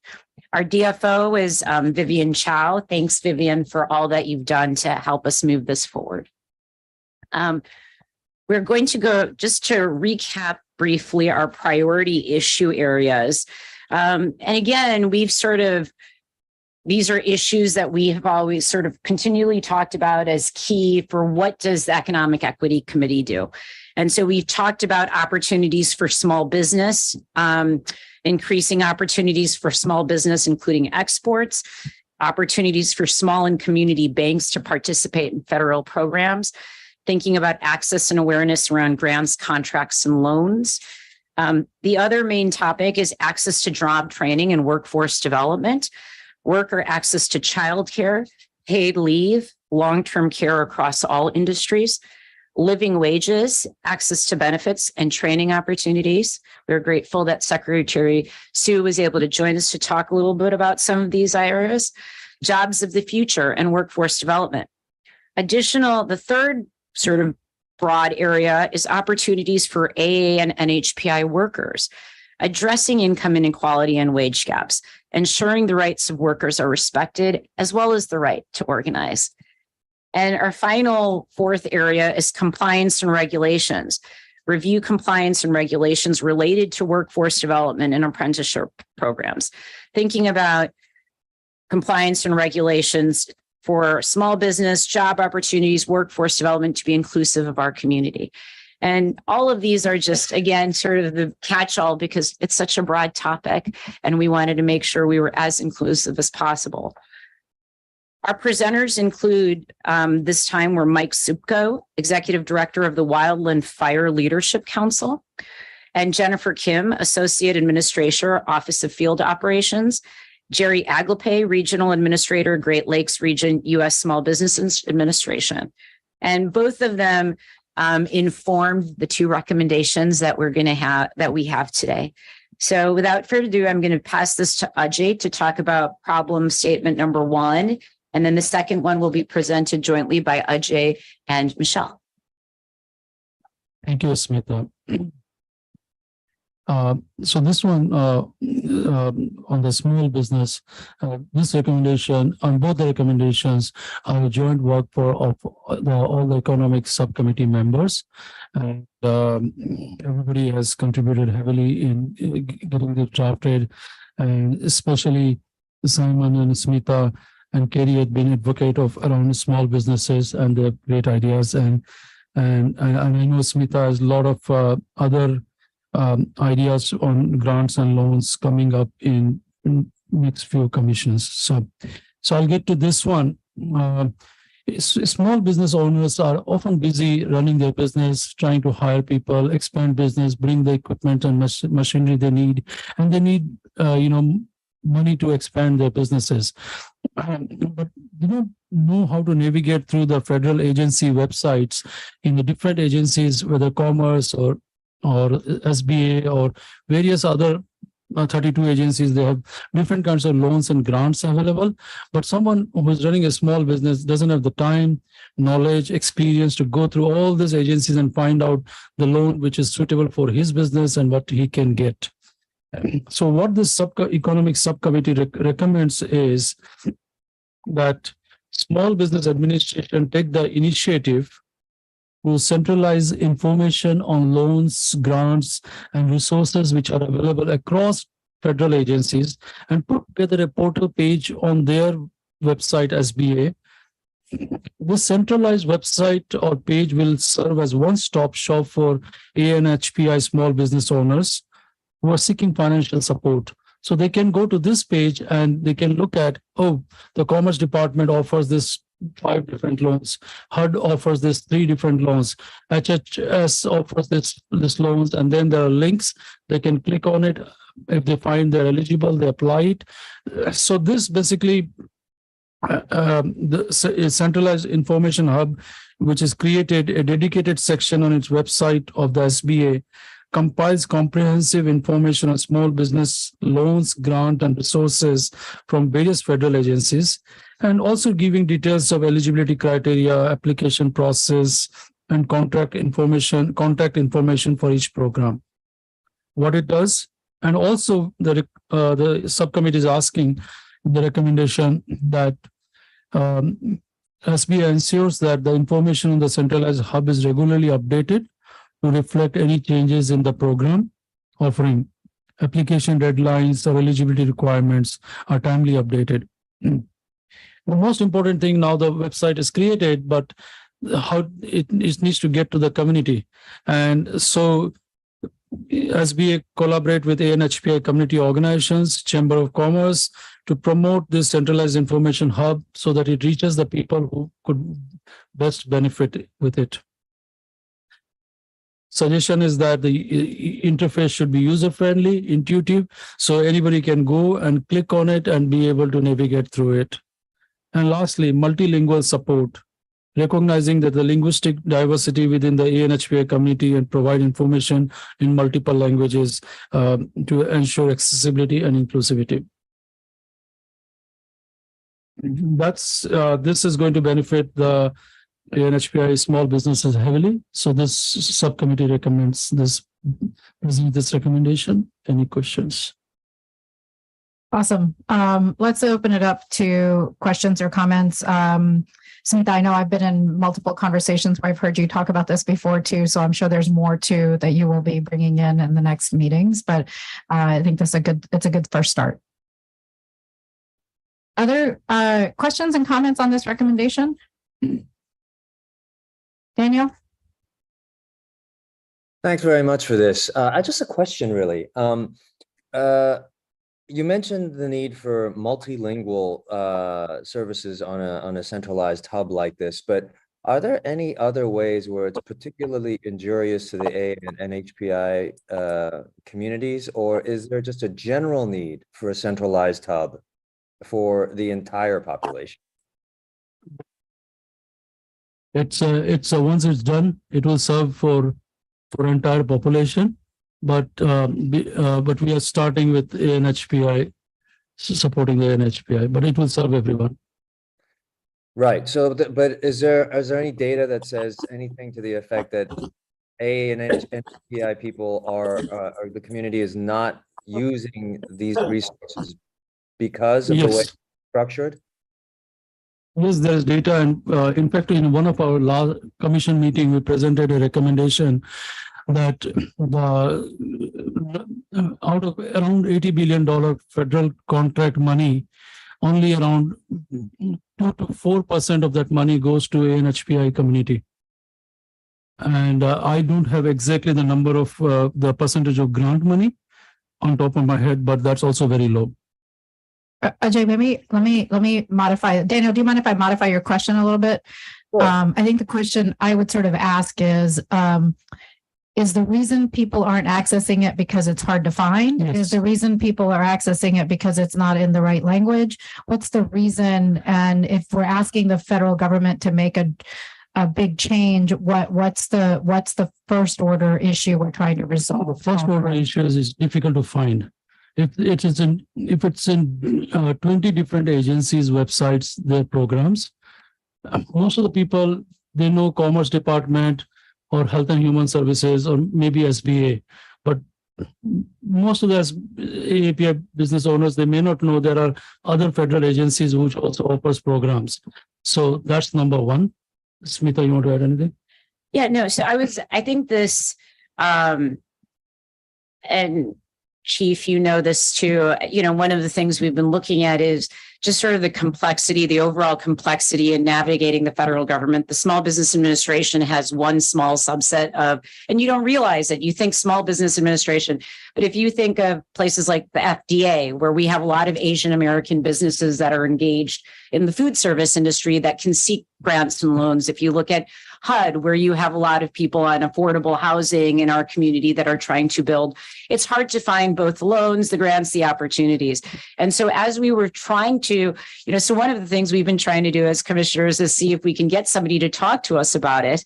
We realized we couldn't even find the information. So identifying one centralized location so that everyone can identify what opportunities are available becomes sort of a really nice way to do it, because otherwise it is really extraordinary the number of opportunities that are available, and we see a small bit, not the entire picture. Victoria? Yeah, thank you for this. I can see it, helping a lot of the small businesses on the ground, right? Of where to go for assistance. And, I love that there's kind of this proactive piece of community outreach, right? Of figuring out, where the community can go, right? To find the information. And so I think my piece that I would like to ask for some consideration is the actual training, right? Once they find the information, what next, right? How do they actually move through the process? Because I think finding it is getting us halfway, maybe, part of the way there. But the actual, training, and I wonder if, my suggestion would be like a modification and, I don't know if it's like part 5, the multilingual support, but, multilingual actual training, right? Of the application process, right? Of like what happens next in the process of after you apply. So that way it kind of comes full circle, right? Of actually converting or moving people from just finding the information to actually effectively, acquire the grants or the loans that you're talking about. That would be my recommendation. Should we go ahead or should we just let people comment and come back? What do you prefer to do? Do you want to respond to that, Smita? Yeah. So I think the training piece is really great. I think one of the things we were looking at, so there were a few other pieces to this whole concept, but because it's so broad, so I think that the next step, first getting the website up and then talking about sort of going forward, we're looking at options on training and how the community can get some support as they're moving forward. I just want to add there, and part of the training thing, we are trying to cover it through the economic summits, where we are bringing resources to highlight how you can apply for loans, grants, or other things. But that's absolutely right. As you mentioned, there's a much bigger need for training. So we could add verbiage here, but we could be doing another recommendation on that as well. This is also responding to. Go ahead. Yeah. Okay.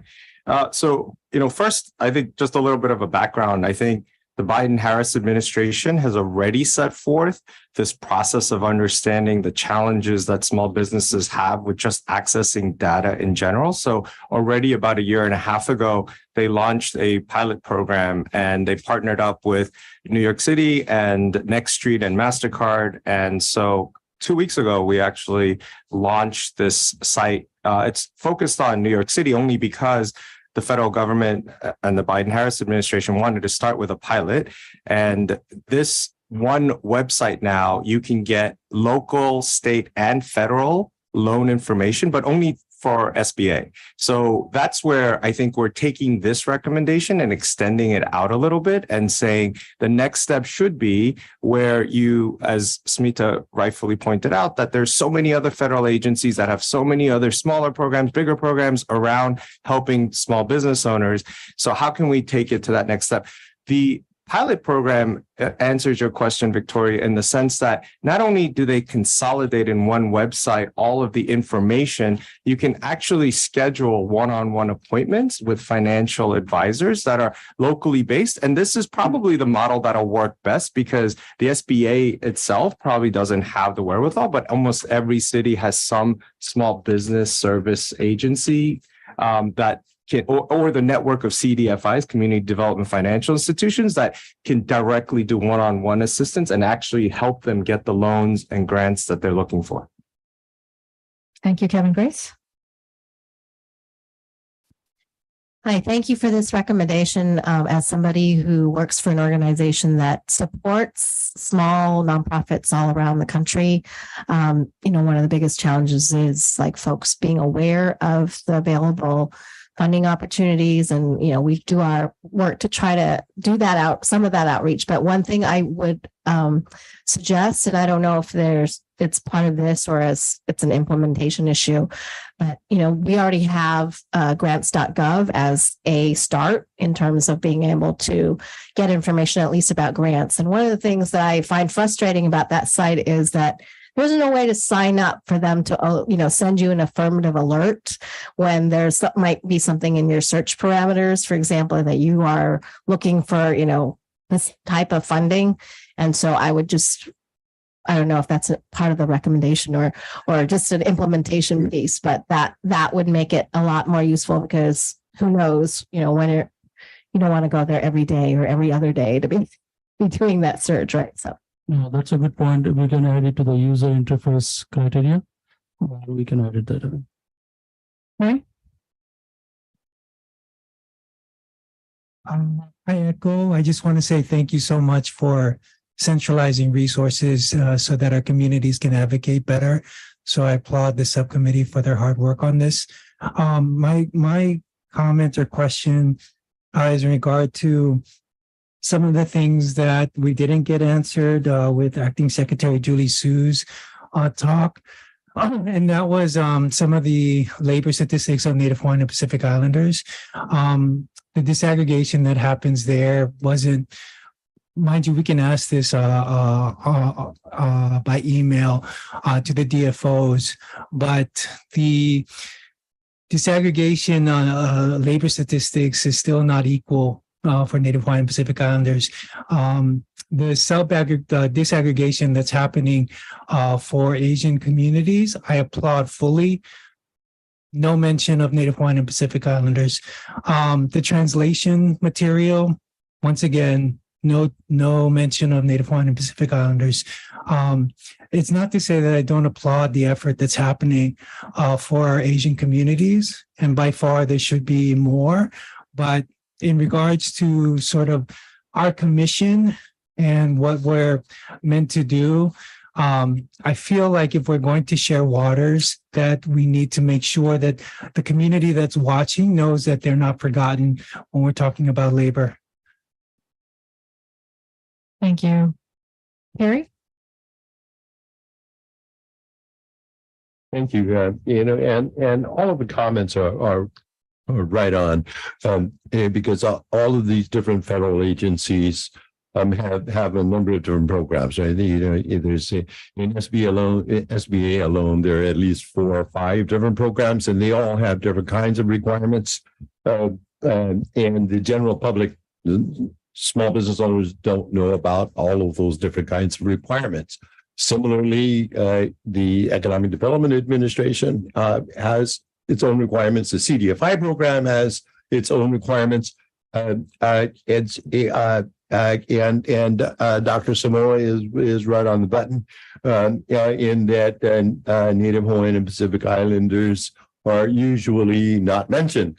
But having said that, I think that this motion or this recommendation is a really good place to start. So the main thing is to get the website up and running and then fine tune it after. Thank you, Carrie. I have Mia and Kaying, and then I'm gonna close the discussion after that. Mia? Yeah, I'm just thinking in terms of some of the most vulnerable folks, maybe folks who are newly immigrated to the US or who may not be literate or may not have access to the internet. I think that while compiling all of this on a single website, it still leaves out some very vulnerable community members that might not be able to utilize mostly written documents that are provided online. So I was wondering if you had thought through some of the supports to allow those individuals to make sure they get access to the same resources. Hold on, I'm gonna take Kaying's comment and then we can respond together. Thank you. I was going to say something along the same line as Mia. I really like this recommendation because it does deal with a lot of our small businesses, which we saw a huge impact during COVID. But what we also learned during COVID was that for the PPP and for the other loans, it was really hard for our small businesses to access. And in a survey that we did in Minnesota, it was just a very small survey, but it spoke very loudly to the significant role of nonprofit organizations. And so I was very happy to see that you have community outreach, partnering with community-based organizations. But what I always feel that not only here, but what is left out is that we're asking community-based organizations to do a lot for the federal government, but not giving them very much in investment and resources. So is there any way to make this a little bit more robust? The second piece of it to also provide contracts and assistance to the nonprofit organizations so that they can partner for the long run and not just do a launching or promotion, but for them to really sustainably partner with SBA and all the other government programs so that they can work in partnership in that way. Because to just say that they should come to the table but not be able to have a permanent place at the table gets us back to having all this information that's written in various languages where people may not even read their own literate language and still have issues with accessing. Small businesses don't have a team of grant writers and bankers who are going to help them put together all their receipts to ask for a loan. That's what we learned during the COVID. And so I just want to say, well, I really like this recommendation. Is it possible, if not today, then in the next round of recommendation, to really highlight how we can also invest in the community-based organizations so that they can really truly be partners at the table? So thank you very much. I'm gonna let Smita go first and then Ajay, go ahead. Kaying, thank you so much for that. And to be honest, that's exactly where we're trying to go. Recognizing the complexity of the issues on this particular front, we wanted to take one step at a time. But everything you said is exactly what we realized is that, and COVID really highlighted the challenges facing small businesses and community organizations and all the rest. So what you're proposing is exactly where we want to go next with it. And we might reach out to you for some more ideas. Is there anything else? Respond to her? Yeah, please. So on your point, I think what a lot of government agencies end up doing is they, like you said, rely on their CBO partners for outreach and don't give them the funding. And so you hear that a lot. I think one of the ways to address that is using the CBO partners actually to help in the translation work, because what we're realizing is that oftentimes when you're trying to cover 100 languages, right, in any given city, in a big city in the US, you end up having machine translation, Google Translate, whatever it is, relied upon initially.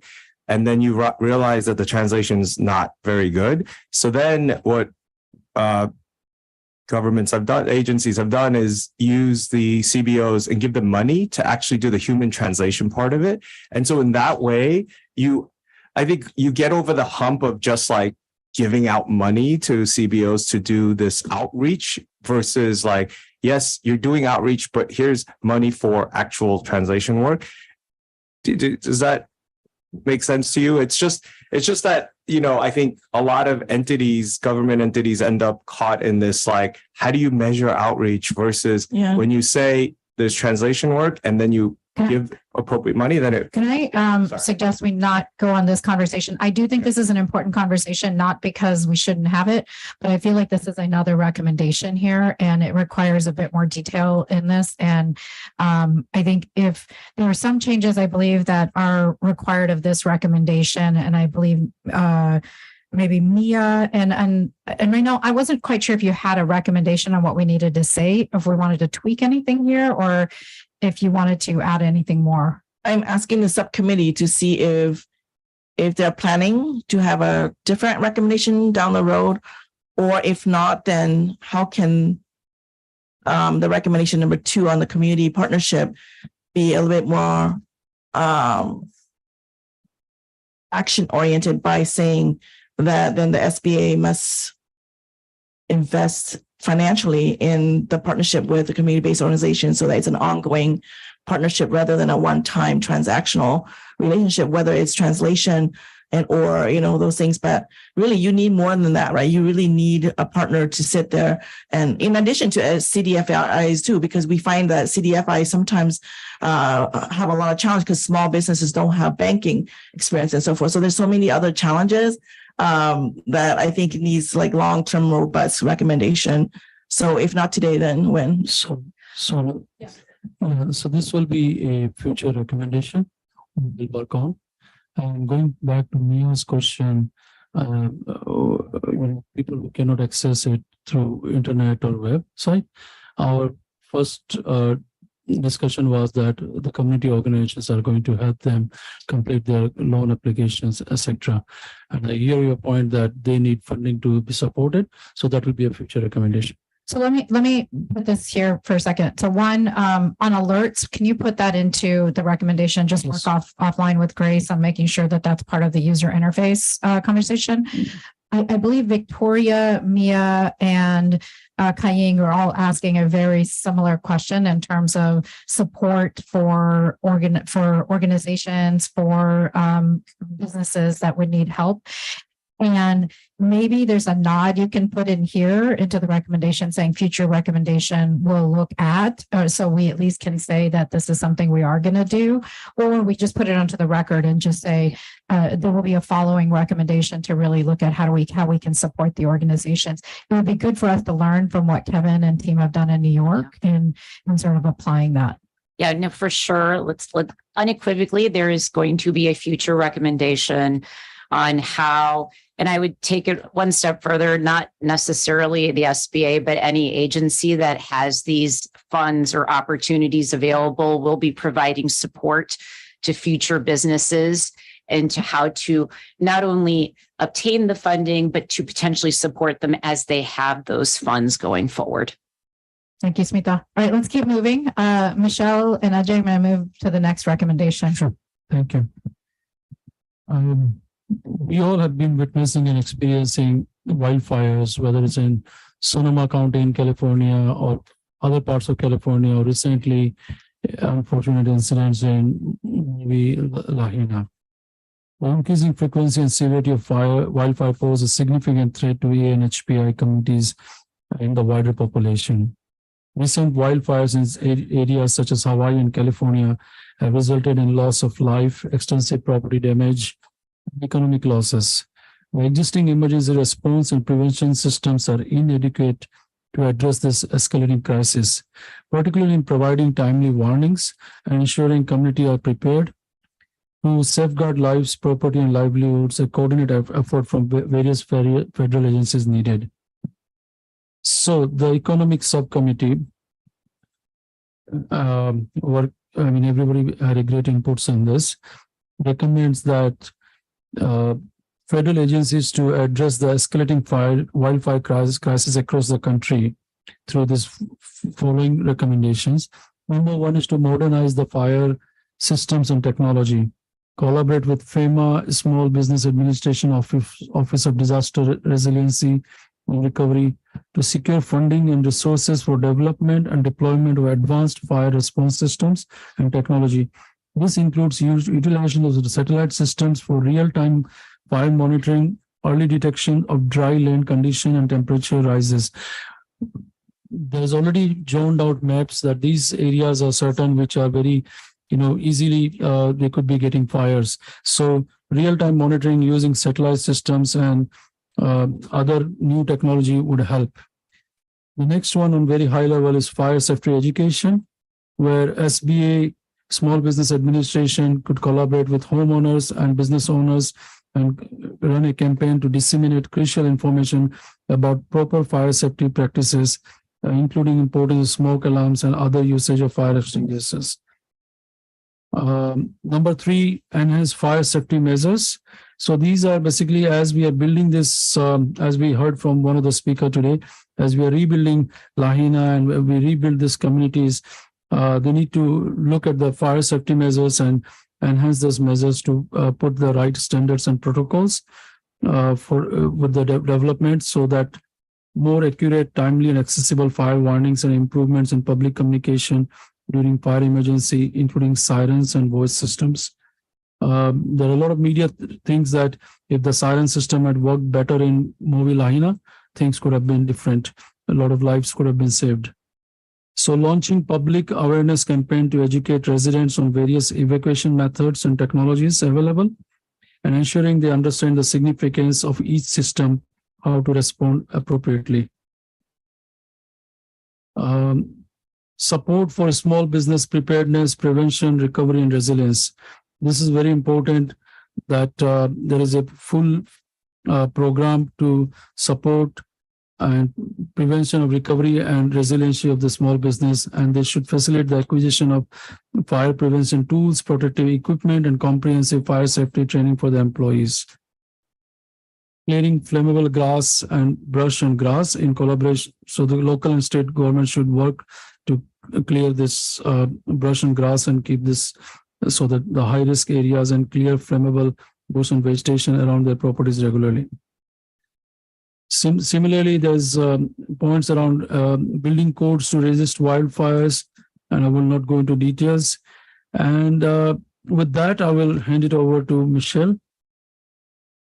Thank you. And so the seventh recommendation is really just honoring and understanding that we're in the middle of a crisis on Maui and Lahaina, and using that as really a case study so that we can design, develop, and publicize plans using the Lahaina situation as an opportunity to do two things. We're asking in this recommendation for sustained support, as you heard from Summer, that there's been a significant amount of federal resource, but sustaining the financial support for community-led responses for the long-term recovery of Lahaina businesses and homeowners.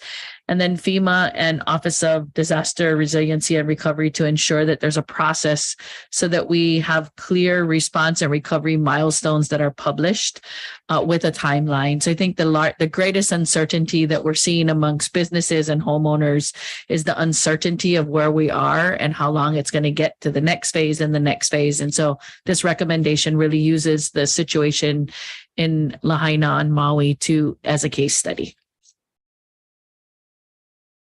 Excellent questions.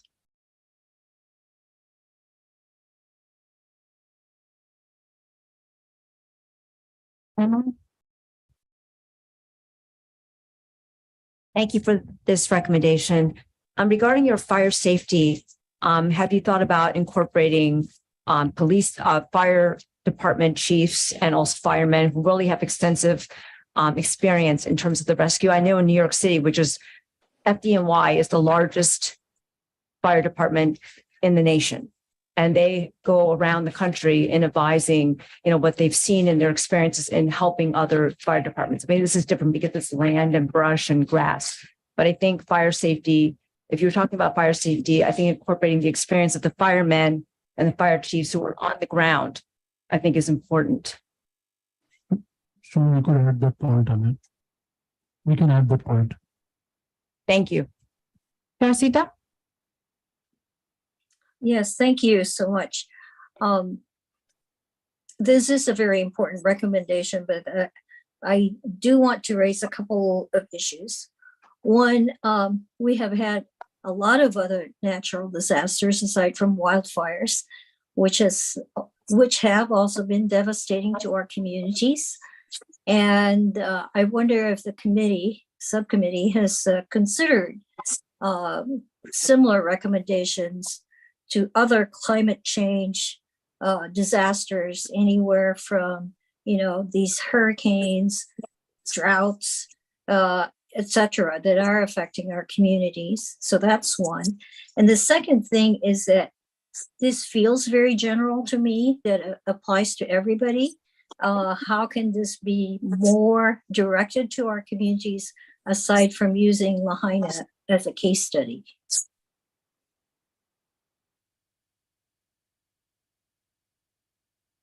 So to your first point, definitely we'll include that as part of our discuss within our subcommittee to consider including that as part of our item to work on for different disasters. So we can talk about so that we will bring it up in our subcommittee. That's for the point number one. For the point number two, over here in some of the items we are talking about that for the SBA to provide opportunities for in the recovery process, prevention in the line item number 4 for preparedness, prevention, recovery, and resiliency for the NHPI small businesses. So for the prevention part, providing them with tools and protective tools, etc. And for recovery and resiliency part, providing them with aid and loans and grants and low interest loans, etc. So these are specific things for the community. I just want to add that I don't think that Maui or Lahaina is the only case study, but I think it's an awesome case study in the context of AA NHPI communities, because the entire Lahaina community is there. And so understanding the language access issues and the unique items that need to be addressed when we're dealing with AA and HPI communities and the disproportionate impact. It's not the only case, but it's an awesome opportunity for a case study because the entire population is AA and HPI. Yeah. I was wondering, I know California also deals with massive forest fires. And I was wondering if you had looked into sort of the differences in impacts and differences in needs and resources. And I just say that because sort of like what was just said was like, are there small differences that we need to be taken into account depending on like the location of the fire, whether it's on a location that really has not a lot of resources like Hawaii versus California that may have access to more resources, doesn't require a plane to get to, et cetera. So I was just wondering if you guys had looked at the differences between those types of situations to see if there need to be any nuance. Well, definitely. I mean, there are a lot of different variations around, going back to the point number 7 for design, develop, and publicize plans, which basically after the fire, before the fire has happened and after the fire has happened, the recovery plan. But these recovery plans has to be localized for each area, region, or communities. So it can vary from the recovery plan can vary from California to Maui to other regions. And that's the part of the work which needs to be done to build those plans and then localize them.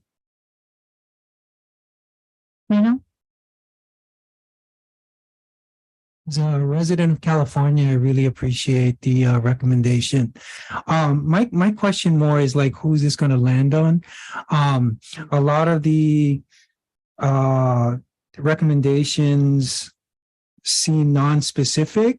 Items, recommendations 2, 4, and 7 have clear designations for what the recommendations are for. They're for SBA. They tell you which group they want collaborations with. The rest are somewhat non-specific. And I think we had talked earlier about recommendations that have a direct audience to. I wouldn't hold up the recommendation just for that, but something to think about. Okay. So in 1, 3, and All right. 6, there's specific. I think Well, it would still be FEMA and ODDR. I mean, it would still be FEMA and ODR and R. It directed the whole recommendation directed to FEMA and ODR and R. So we can update those points with those wording. Go ahead, Smita. So I would just add a quick comment. So the all of your questions are great, and it's sort of interesting because how do you create sort of a program that's specific enough to actually be developed, but non-specific enough to cover different situations? And the interesting thing with this is the hope was that it would help develop a framework. And this is really what we're targeting, right? If you look at Lahaina, this situation with wildfires, I remember going to Maui 2 years ago, and there was a fire watch as I was driving along, and I was thinking, well, this fire watch is really not going to help the situation. Now, I'm an engineer and I think differently, but this is the kind of thing where how can we develop a framework which is implementable that can help solve the problem? I will say, and some of them, so that's sort of the challenge here is how do we allow it? Lahaina was chosen as a case study because we're in the middle of it. It has a lot of attention, but we recognize that those will change from time to time. If I look at number 6, again, the engineering hat comes out where it's like wildfire resisting building codes. I don't think we need them in Chicago, but there is like sort of a national, we usually use like the Uniform Building Code, which is a generalized code. And then people pick up or specify a little more specifics on a local basis. So again, the idea was to put the framework in place where hopefully there is a program, and then that program can continue to be adopted or specified as we move forward. So a few things here. Just want to make sure we are clear on the last comment from Raynell about the who is it directed to. If I read these recommendations properly, in each of those in a few of them we direct it directly, and we don't in everyone else. So you may just want to put it overall and saying this is towards FEMA, like at the beginning that this is for FEMA and OD and R&R, and make that clear. So because otherwise you have it in number 1, you don't have it in others. So it's just worth looking at it and making sure that it's consistent. And I think taking Teresita's point, which is important that we think about other natural disasters. This is one, but thinking about, if this is one frame that we are looking at, which is fires, are there other natural disasters that we can create similar frames for and that we can learn from here? So I just leave that to the subcommittee in terms of thinking that through. Sure. I just want to comment. I really appreciated the commissioner's comment about climate change disaster preparedness, because it is sort of things that are changing and things that we're surprised by a little bit, because of some of the climate changes. So I really appreciated that particular framing. Excellent. We're going to keep moving because we have a little bit of time before our next speaker comes. So I'm going to suggest that we move on to the next recommendation, which is from the Immigration and Citizenship Status Subcommittee. And I believe Commissioner Underwood is, yep, there you are. You're going to take it from here. Okay, good afternoon, half a day. It's 4:15 in Guam. Tomorrow morning. So I just want to wake up everybody. Okay, on the Immigration and Citizenship Status Committee, the co-chairs are Grace Wang and Kai-Ying Yang, and the members are Amy Agbayani, Ajay Bhutoria, Simon Pang, and myself. And the ex-official member is Carol Wu, and the DFO is Linda Cheng. Our prior recommendations to this point have included, and these we take these very seriously, universal legal representation for individuals facing removal, improved language access for individuals at risk of or facing immigration proceedings, including detained individuals, reducing immigration-based visa backlogs, employment authorization for individuals in long visa backlogs. Looking ahead, we're going to take a good look at strengthening the asylum processes, protection for undocumented API individuals, community-based alternatives to immigration detention, reducing the immigration court backlog, and visiting the impact of CARP, Controlled Application Review and Resolution Program on immigration status, and of course, securing access to benefits and resources. During the course of our work, we've had these presenters. We've had Katrina Obser, Women's Refugee Commission, and Heidi Altman of the National Immigration Justice Center, who presented, both of them presented on alternatives to immigration detention and an overview of the asylum process. Doug Rand, U.S. Immigration and U.S. Citizenship and Immigration Services, U.S. Department of Homeland Security, presented on regulatory changes regarding the assessment of compelling circumstances for employment authorization to certain non-immigrants on the pathway to permanent residence. Juliana Maceda do Nascimento, Deputy Director of Federal Advocacy, United We Dream, presented on alternatives to DACA. We also heard from Hiroshi Motomura, Professor of Law, Faculty Co-Director, Center for Immigration Law and Policy, University of California, Los Angeles, presented on the legal viability of alternatives to DACA for undocumented API youth. And lastly, we heard from Julia Gillette, Associate Director of U.S. Immigration Policy Program, Migration Policy Institute, who presented an overview of temporary protected status, focusing on barriers that it presents to non-citizens and ideas for potential durable solutions for those who are on temporary protected status. We have one recommendation, and that will be presented by Ajay Bhutoria. Your mic is not on. Commissioner Robert. So I'm presenting this recommendation on behalf of the Immigration Subcommittee. This has been worked by each and every member of the Immigration Subcommittee. So U.S. is a land of immigrants, and a large number of STEM workforce, such as doctors, engineers, IT professionals, and many more come to the U.S. as an immigrant on a work visa. Immigrants play a huge role in our economic growth. Before I come to the recommendation, let me give you a quick overview of the visa process and related terms. There are multiple stages in the green card application process. The process starts with an employer filing an application. This application is called an I-140 for the employee to start the green card process. The next important step is obtaining an adjustment of status from the United States Citizenship and Immigration Services code I-485, as seen on the chart in your slide deck. This is the point when an immigrant received their employment authorization documents, or EAD for short, and travel documents, which are known as advanced parole. These documents allows an immigrant to work for any employer until their green card application is processed. Now, because only a limited number of green card can be issued every year, there's a backlog of over 1.8 million green card applications. This impacts primarily people from API countries, including Philippines, India, China, and more. Processing time may take 5 years to 20 years, and in some cases over 50 years. Based on the current backlog situation, people may not get green cards in their lifetime.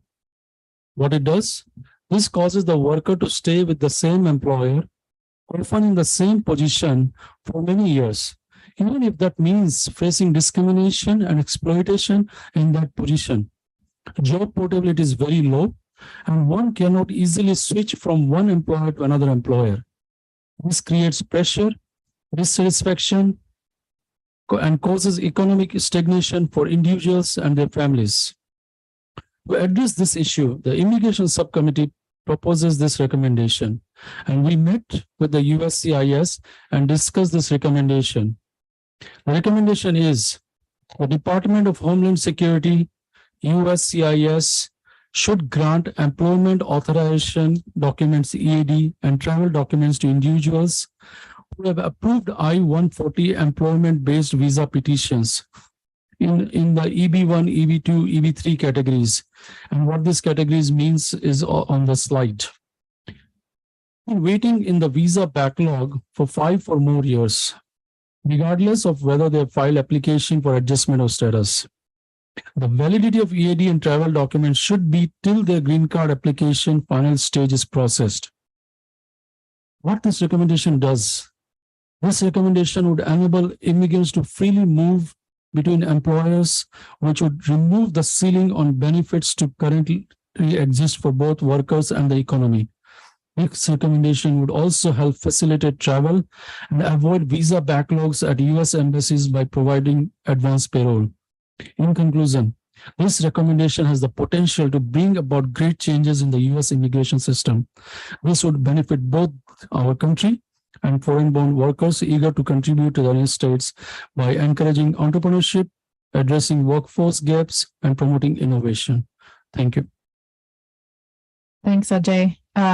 Okay, Kamal. Thank you. First off, I applaud the subcommittee for bringing this forward. This is much needed and a beautiful recommendation. My question is with regards to the waiting period. Individuals that have been waiting in the visa backlog for 5 or more years, those are the folks that you're proposing that we grant the employment authorization. Why 5 years? Why not 6 months? Why not a year? I'm just curious. This was the number proposed and suggested by USCIS so that it helps them filter out cases which would be taken care in the normally for certain countries. And Grace, could you please add something? You're it. Yeah, I mean, I think the issue is that, there are, I think they didn't want to cover everybody that had an I-140, which is a lot of people every year that might already just filter themselves out of the process because the visa process, yeah, I mean, they would be eligible to adjust probably within that first 5 years anyway. And so. Yep. All right. Thank you.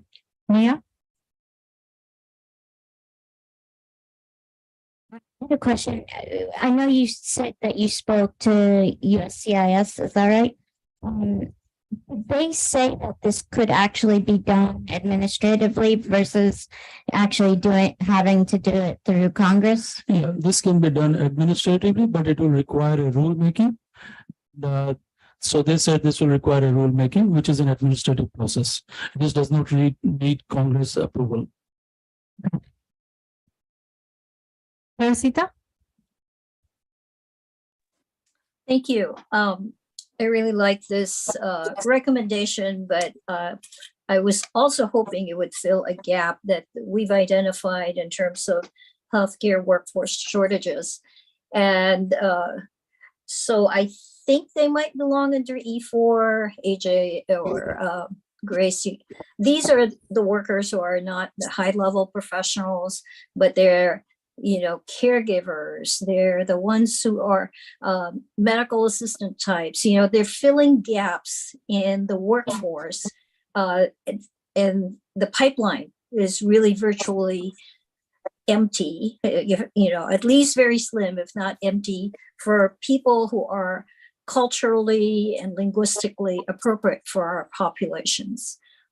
So, that how can we cover them too? And so as an ancillary, comment, how are the big farmers able to bring farm workers in from different countries to fill gaps in terms of the labor workforce?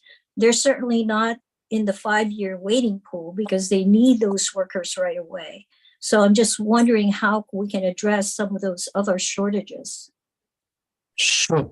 And I just want to add that, Teresita, in our economics subcommittee, Smita had brought up a very important suggestion and was recommendation to address the healthcare nurses workforce gap, and something which I also took it to the immigration subcommittee, that is there an opportunity to work in collaboration to address for the nurses and the healthcare workforce gap.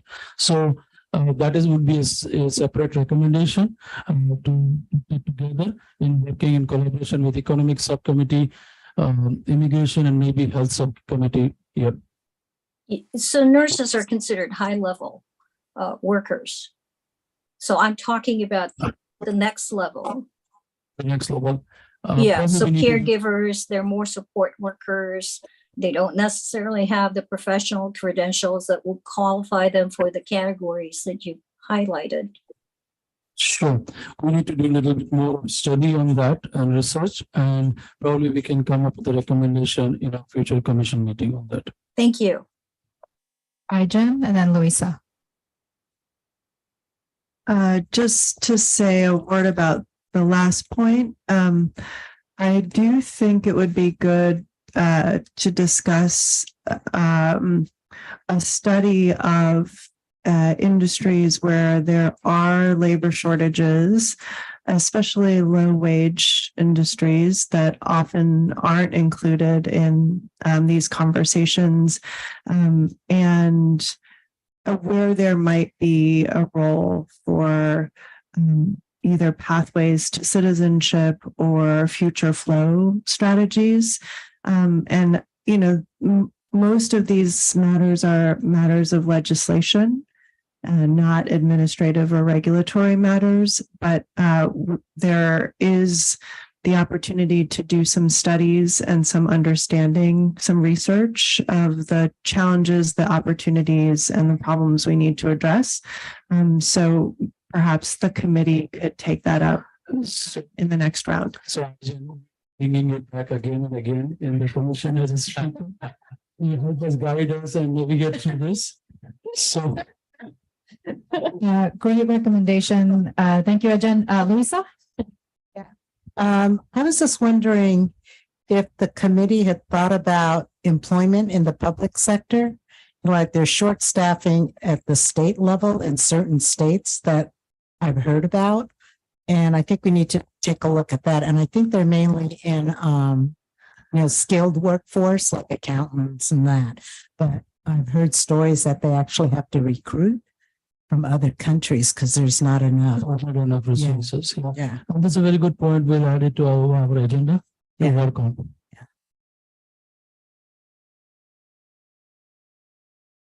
I think we can keep going. We have 6 minutes.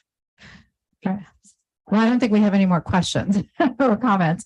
I don't see any, but we can take a 5-minute break. I think we are good with this. Ajay, if I would say, I think that the main things here are 2 things to keep in mind for the immigration subcommittee, which is looking at other unfilled categories that are not skilled labor necessarily, but also where are there gaps and where should we be looking at really addressing that. I just want to put here for everyone to recognize that a lot of this is going to be legislative, and this becomes a lot harder, and we need to, as we make these recommendations, we should think about that. Grace? Yeah, I think this is a prime area for collaboration between subcommittees, because I think there's an immigration component to it, but I also think that there are other components to it that are broader than just whether or not you can get a visa or not. And so I think it's broad. Right. And I just want to add that the subcommittee will continue to engage with the USCIS to explore areas for global workers, caregiving workers, and opportunity to how to explore the path for visas and citizenship. So we have to learn more from them and also work on that. And so. Yeah, I think Grace is pointing out there's legislative and then there's administrative and then some of this. I know, Jen, why don't you take the last word on this? Well, I was just going to say that I've been noticing with the recommendations that there's increasing overlap in themes as the work progresses. And so just as we look at our committee structure going forward, that we may want to really think about that as we seek to streamline the work going forward. Thank you. You're setting us up well for tomorrow. I appreciate it. All right, I'm going to move over to the podium to introduce our speaker. Hang on.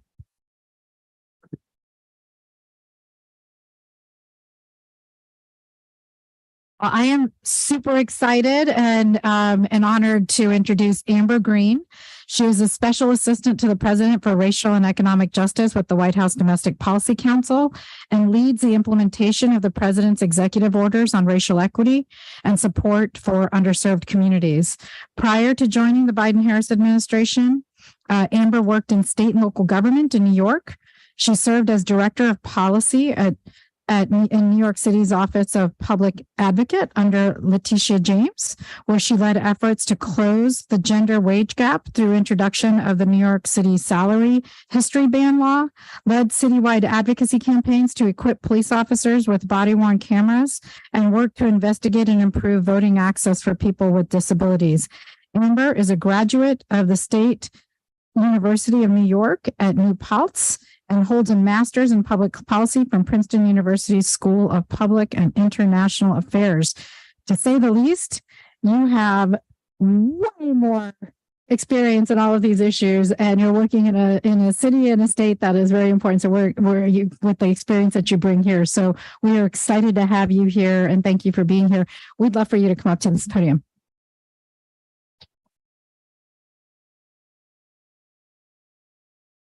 Good afternoon, everyone. Thank you so much for that warm introduction. And I will be very clear that I don't know everything. There's so much to learn, and I'm so grateful to be here to hear from all of you. I'm really pleased to be joined by my colleague, Robbie Ha, also with the Domestic Policy Council.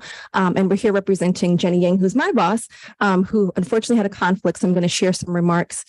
She may be able to join us a little bit later, but for right now, I'll share some of the things that we wanted to provide to this group here.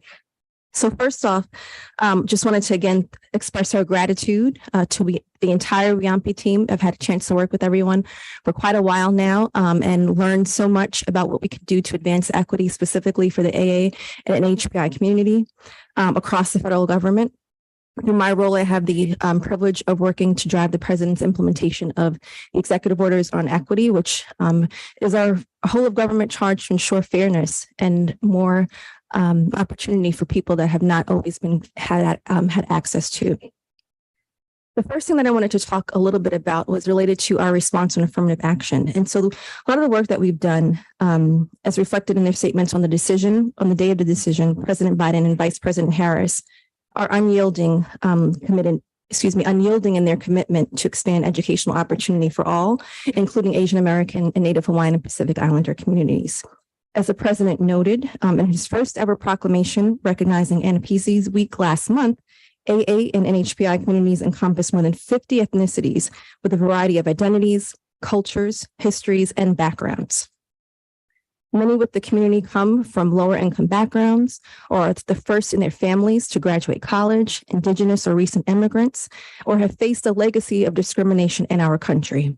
And that is precisely why expanding access to educational opportunity is particularly important here and for this moment right now. Contrary to efforts by some to use affirmative action as a political wedge to divide the AA and NHPI community, expanding educational opportunity benefits all of us. I say that again, expanding educational opportunity benefits every person in this country. That's why on the day of the decision, the president announced a series of actions to drive towards greater opportunity and diversity within our higher education system. He also suggested to schools that they take into account measures of adversity that a student might have overcome when selecting among qualified applicants. And adversity has several components, including the particular hardships that a student has faced in life, including racial discrimination. And following the president's directive, the Departments of Justice and the Education Department issued resources in August on lawful admissions practices that support diverse student bodies in colleges. And just a few weeks ago, as you may recall, our boss here at the Domestic Policy Council, Nira Tandon, and Education Secretary Miguel Cardona hosted a live streamed event with higher education leaders from across the country to unveil the education's new report on strategies for increasing diversity and opportunity in higher education. And we can make sure to share that report if you have not had a chance to see that as well. But in synopsis, the report calls on states and higher education leaders to prioritize efforts in the areas of outreach, admissions, financial aid, and college completion that advance diversity on college campuses. So what we've seen and heard from colleges that they are doing this work, but we also want to make sure that we're providing guidance from where we can and where we stand to ensure that we can, put as many opportunities on the table as possible. Other things that I wanted to also mention was our efforts to combat hate-fueled violence, specifically when it comes to anti-Asian hate. So relatedly, combating hate-fueled violence, including anti-Asian hate and discrimination, is a top priority for the president and this administration. As you may recall, in June 2001, the White House released the first national strategy to counter domestic terrorism, aimed at strengthening our efforts to prevent, disrupt, and prosecute such acts, all while safeguarding privacy, civil rights, and civil liberties. And thank you all for your combined advocacy for getting the COVID-19 Hate Crimes Act to the president's desk so he could sign that into law. DOJ has prioritized investigating and prosecuting hate crimes, stepped up efforts to improve hate crimes reporting, and increased resources for law enforcement and communities to combat hate crimes. And as you are likely tracking, last week, the FBI released its annual statistics on hate crimes reported in 2022. Although the statistics show that overall hate crime numbers remain steady from 2021, reported hate crimes targeting Asian Americans fell by 38% after the president signed the COVID-19 Hate Crimes Act. But look, we know that underreporting remains and continued problem, a significant problem, and there's still much more that we need to do to combat hate-fueled violence. So while that is a good start and a good way for us to move forward, we know that there's a lot more that we still and can continue to do. Can I continue, or how much time do I have? All right. And I want to make sure that I'm speaking slowly enough to make sure that everyone can understand me. If I'm not, just please wave your hand and I'm happy to either elevate my voice or speak slower. I'm from New York, so you know us, we speak fast, and quick, but I just want to be mindful to make sure everybody is able to follow along.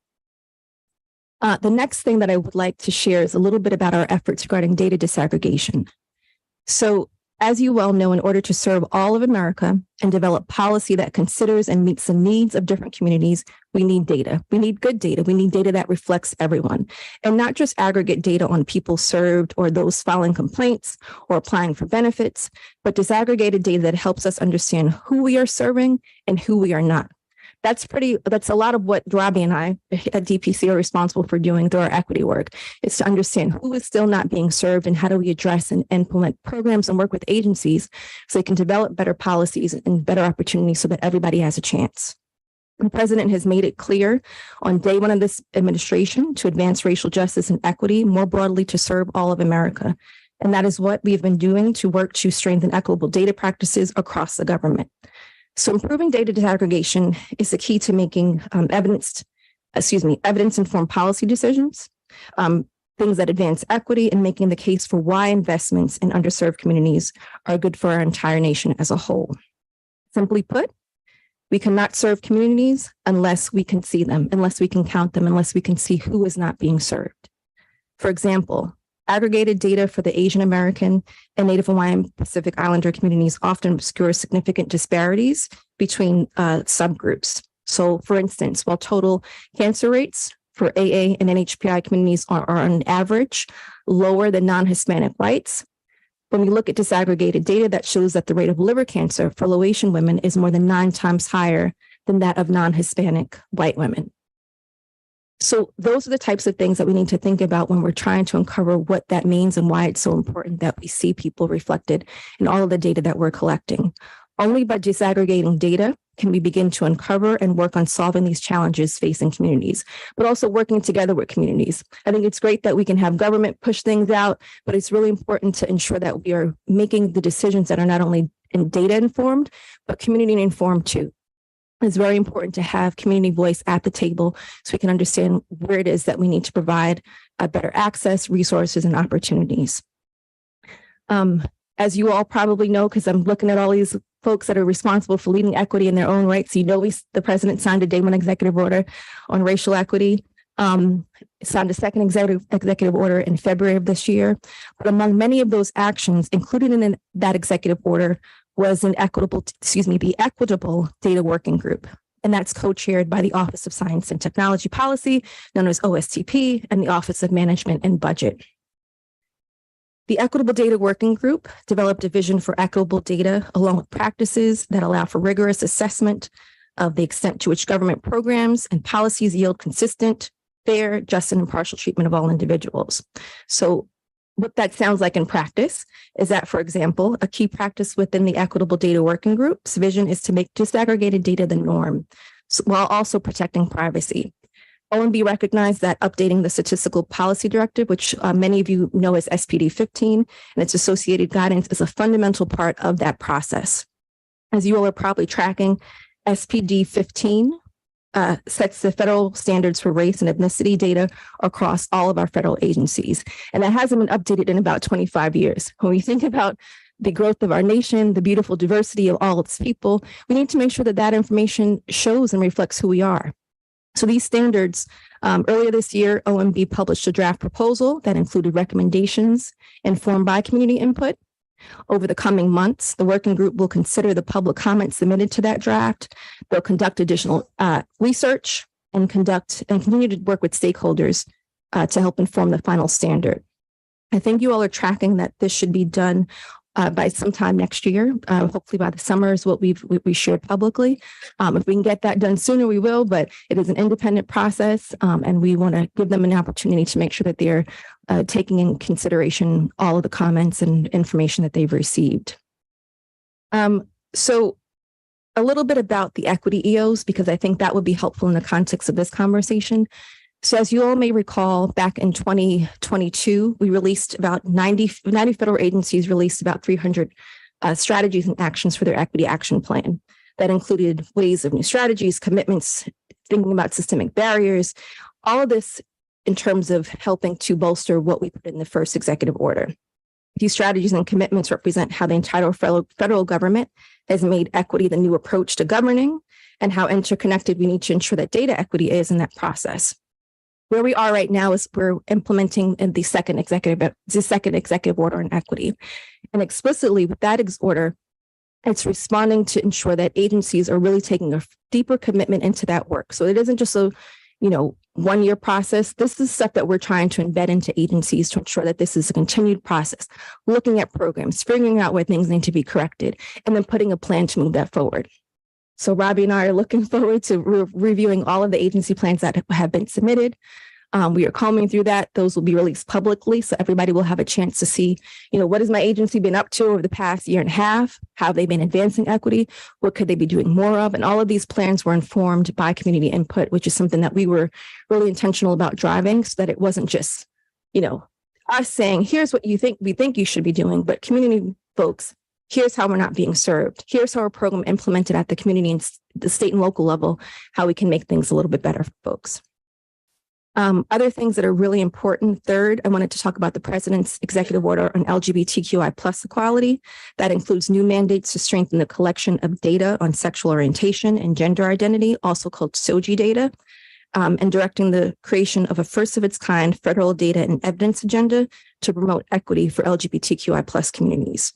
So as shown through the progress that we've made thus far as administration, the federal government can be a significant driver of more equitable outcomes. Gathering the right data is a necessary step, but we also need community input to make sure that we're making the best decisions possible. And last but not least, I wanted to touch briefly on our work to advance and ensure language access. So I've had an opportunity to work very closely with the WIAMPI team and learn a ton of ways that we can better serve communities to understand and ensure that people can participate fully, especially when it comes in times of emergencies, when it comes related to health information, and to ensure that we help agencies do a better job of promoting language access. So we've made that a priority, specifically within the AA and NHPI community through the National Strategy to Advance Equity, Justice, and Opportunity. Since it's the release of that strategy, we've also been working with the interagency group to implement this strategy and improve access for people with limited English proficiency. So for example, a number of agencies have shared with us their accomplishments. They've also shared with us new strategies on improving language access as part of their 2023 Equity Action Plan, which will be released. So I think when you see those plans, you'll see a definite increase in the number of agencies that have really thought about, like, how do we address this issue and what can we be doing more of? So for example, I'll say under DOL, under the leadership of Acting Secretary Sue, DOL created a centralized office for language access so that their services can reach all workers regardless of language barriers. GHS launched a new online complaint portal with prompts in about 10 languages and also notes the availability of interpreters and translators for language. HUD's FHA published new language access resources for non-language speaking borrowers and announced the adoption of a form that will ensure that lenders will now collect data on borrower language preference and also housing counseling usage. This is particularly important, I think, in the space when we think about who is most at risk and who is most vulnerable. So having these types of programs and services is particularly important. The work that we do at DPC in close touch with the Department of Justice regarding implementation of their language access memorandum. DOJ Civil Rights is continuing to review agencies' language access plans before they are published later this year. So later this year, everyone will have an opportunity to sort of assess, see what we can do better of, see what accomplishments have been made, which is really, I think, a step in the right direction. And I think also one thing that's really important that our colleagues at DPC are working to drive is not only just language access, but also belonging. We have a task force on New Americans, which DPC runs. This task force will be included in this issue, specifically in language access, will be included in the task force action plan, which is going to be released later this year. You know, we know that language access services is critical to fully serve all communities. And I just want to say on behalf of Jenny and the rest of the team here, we definitely welcome years. I know that we've talked a lot and covered a lot of things. So happy to take any questions or. Amber, you've given us a lot here, so would love to. I think you've got like 10 more minutes. We'd love it if you could take some questions. Absolutely. I'll call on our fellows. Our commissioners. Reno. Sorry, go ahead. Thank you so much. I applaud the work that the administration is doing on behalf of equity. As part of the data disaggregation subcommittee, we've seen a lot of progress since the inception of the Equitable Data Working Group. Compiling all the available databases that have disaggregated data into one site, I thought it was a huge step forward. Their mission statement, also their budget, was very reflective of what the community was saying that they needed, except for one thing. There is a mention in the EW, the Equitable Data Working Group site that says the importance of engaging communities to provide proper context. And when you're talking about invisible communities like NHPI, and much less like queer and trans NHPI, you're talking about the invisible, disenfranchised. And so it's really important to engage those communities. And although it's mentioned the importance of engaging communities, it's not reflected in their budget. It gets zeroed. And so I think if we really think that that's an important way to get data, especially with the U.S. Census 2030 coming up, those are important things to address. Thank you. I'm sorry, I didn't get your name. Reno Samoa. Thank you, Reno. I appreciate that comment. I think that's an important point because there are, when we think about, our various identities and how they cross-cut and how sometimes we're not always visible, those things are important to relay and ensure that everybody is engaged. So we will take that back. Appreciate you raising that. Thank you. Come on. Thank you. And thank you for everything you guys are doing. You brought up the FBI crimes database. There are a number of challenges in terms of getting good data in and then getting good data out. The data that's in there right now is just not grounded in reality, and it does not serve our communities well because we just it disenfranchises a lot of members of the AA NHPI community, including undocumented workers that are afraid to go and report the hate crimes that they've suffered. So that's one thing I'd like to find out if there are any steps being taken to help improve that. And then the other aspect of the hate crimes database, it'd be Southern Poverty Law Center as well as ADL have tracked a rise in white supremacy and white nationalist groups, and yet we don't openly talk or track this huge hate group that thrives in our country. Why is that? So I appreciate the question. I think a lot of people are feeling, well, to your first point of just getting the data and making it sure that people feel comfortable reporting and aren't targeted, I think is particularly important.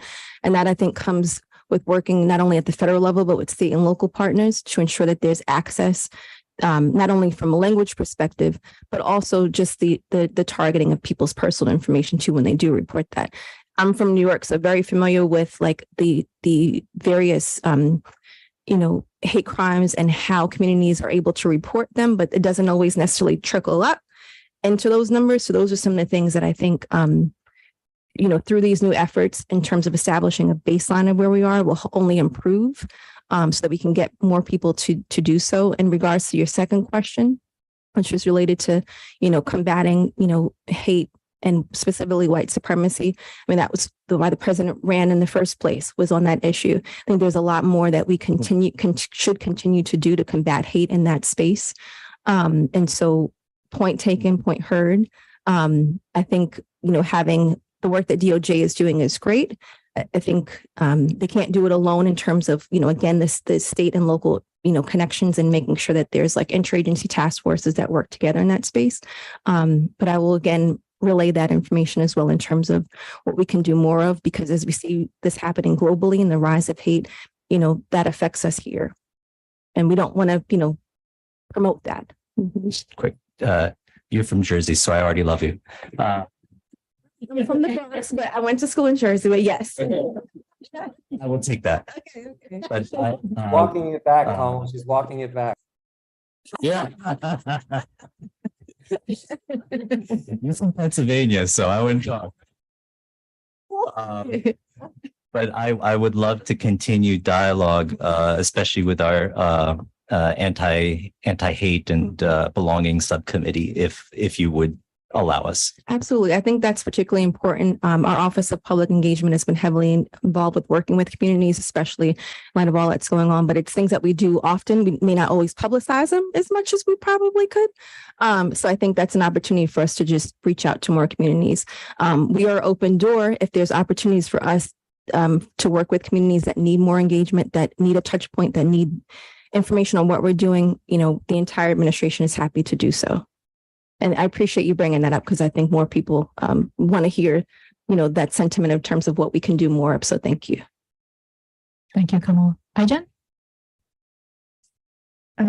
Yes, thank you so much for your work. And it just strikes me that the commitment that this administration has made to equity is just hugely historic and unprecedented. And I think sometimes the word equity can become kind of technical and divorced from the actual human implications of it. And I think part of our role is to make these commitments real for the humans in our communities. And it's not easy, right? There's so much here. I mean, and just the question, the real human implications of something like data disaggregation. There's a few dots to connect to get there. And I'm just curious to what extent telling the human story of the impact of these commitments is a part of what you all think about and how we as a commission can help tell that story and to help more people understand the historic significance of these commitments. Thank you for that question. So I think, and this is something Jenny and I also often talk about, is how do we build in our narrative to talk through, like, what is it that we've done and how does it impact the work specifically? I think we can do a better job of that. I think when you'll see the next round of equity action plans, that should hopefully give us a baseline of some of the changes that have occurred in communities. But I think it is making it real and making sure that everybody feels seen in the work. So it's not just, one community, ensuring equity for one community, but it's for everyone. And how does that lead up in terms of our broader narrative work? But I think in terms of what you all can do to help us with that work is to continue to bring issues where communities don't necessarily see themselves reflected, or policy areas that need attention is one area. I think secondly, we always appreciate amplifying the good work that the administration is doing. And I think the entire WAMP team does a great job of pushing out what's happening. But I also think more cross-cultural collaboration, working in terms of, I'm an African-American woman, but I'm also ensuring that there's equities for everyone. So the more that I think we can support one another, I think there's stronger ways of showing how this policy impacts and supports everyone. And also just the data part of the story, right? Showing what these specific changes have occurred. But I think that's a great point. And I think that we can figure out how to ensure that we have those stories to tell so that you can share with your communities, here's what's happening and here's what's done. I know we're running up on time, but I just also wanted, since Jenny arrived, to turn it over to her. Before you turn it over to her, can we just say thank you to you and for the incredible presence and the work that you're doing? It's a team effort. Thank you, and really appreciate all that you all are doing. And also, I know how hard each of these, you went through a lot of points very quickly, but there's a lot in there. So thank you. Thank you for everything. And thanks for coming. Well, thank you so much, Amber. And thank you, Sonal, Jenny. And everyone. See you. I'm so sorry. I was coming from this National Minority Small Business Supplier Diversity, MBDA, the Minority Business Conference in Baltimore. My train got delayed. So I know I only have a couple minutes, but I wanted to just end with, some of the reflections from that meeting and some of the work we're doing. There's a lot of concern about the very concerted attack on diversity, equity, and inclusion. We saw it in education. We're seeing it in minority small business affirmative action programs. Those of you who know me know I've spent my career in the employment anti-discrimination field. We are worried about the attacks coming for proving discrimination as well. And across the administration, we have been working hard to really get ahead and to try to turn this around to get on the offensive on those attacks. So we have a number of programs across the administration that are designed to provide greater access, to remove barriers faced historically by minority-owned businesses and others who are socially disadvantaged. That work is continuing. We really are interested in hearing from all of you and those of you who are connected to small business communities about what more we could do to really expand access and help to close some of the wealth gap across our communities. In this big room of a lot of contractors, most were not federal contractors, right? And I know there are still barriers and reasons why some small businesses may not want to go into federal contracting or can't get a contract. And those are some of the problems we've been working to solve with our interagency work. So we're pulling together the major contracting agencies across the government. And I will just also add that we want to make sure that we're building a cross-racial, cross-religious table to really address the rise in white supremacy and attacks on all of our communities. And we want to do that in a very collaborative way. So we are strengthening our White House initiative against hate-motivated violence, and want to hear from you all about ways in which we can really go out into the communities, address both the violence, but also for other forms of bias, where many in, immigrant communities don't know who else to call, right? That there's a Department of Education if your child is experiencing bullying, right? There's a EEOC, there's HUD if you're experiencing housing employment discrimination. So we've been thinking about how we can really make our communities aware, like put a face to these services and make sure they even know that they exist. So as we do that, we really are interested in hearing from you about your ideas and ways in which we can better really get out there into communities so that people know the federal government is here working for them. Well, thank you so much. I'm hoping to join you for lunch tomorrow, but I'm sorry this was I hope you will join us for lunch. And just let's thank Jenny for all the work that she has been doing, both at the White House and at the Department of Labor. So thank you for everything that you are doing and for all the hard work. I mean, everything that you all are doing is not easy, and appreciate the intent and the extra effort you have taken to make sure all communities are included. Well, thank you all for your work. It's tremendously important for us to be engaging the community, and you are a very key part of that effort. So we look forward to working together as we go forward.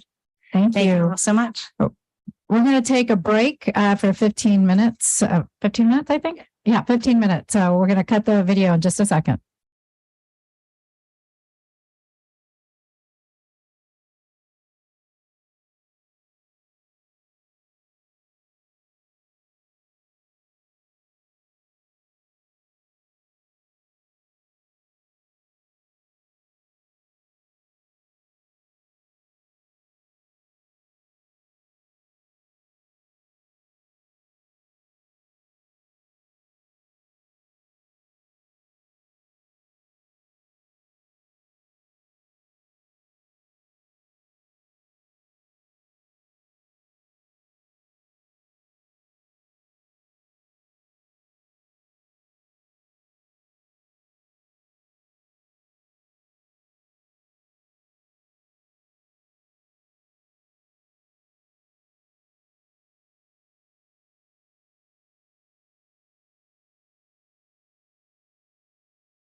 It's so great to get to do this. Thank you. Okay. Well, it is my honor to introduce Dr. Prabhakar, who is the director of the White House Office of Science and Technology Policy. Keep saying OSTP over and over again, and you will know it's Office of Science and Technology Policy. And she's assistant to the president for science and technology. In this capacity, Dr. Prabhakar is the president's chief advisor for science and technology, a member of the president's cabinet, and co-chair of the president's council of advisors on science and technology, PCAST.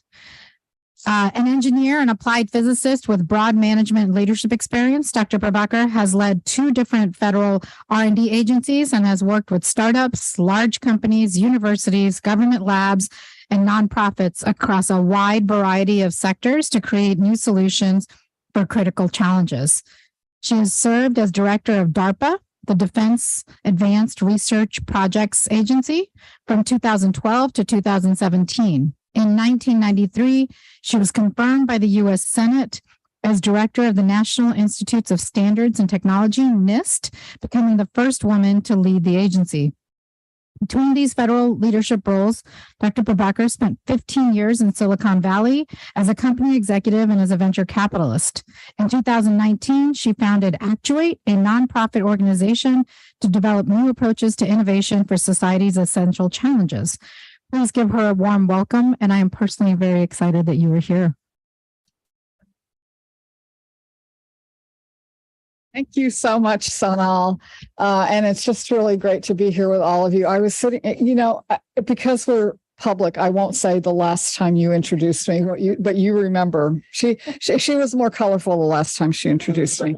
I'm really excited to be here with all of you because I looked on the website, I saw the backgrounds and recognized a few names and just was so excited to know that we had this advisory committee with all of these different backgrounds and just tremendously important perspectives. So thank you for the work that all of you have been doing. And, it's important to me in my professional capacity, but of course it's important to me in my personal capacity. And just looking around the room, I know it is true for all of you. I know it's true for anyone who's watching as well. If you are part of the AA NHPI community, we all have a bond and we each have individual and unique stories. And so my unique story is that I was the only Indian kid in my high school growing up in Lubbock, Texas in the 1970s. And, fast forward a rather large number of decades, but fast forward, and now I get to serve in an administration in which the vice president is an Indian American woman. And that's just unbelievable. When I was a kid growing up, that would have been unbelievable.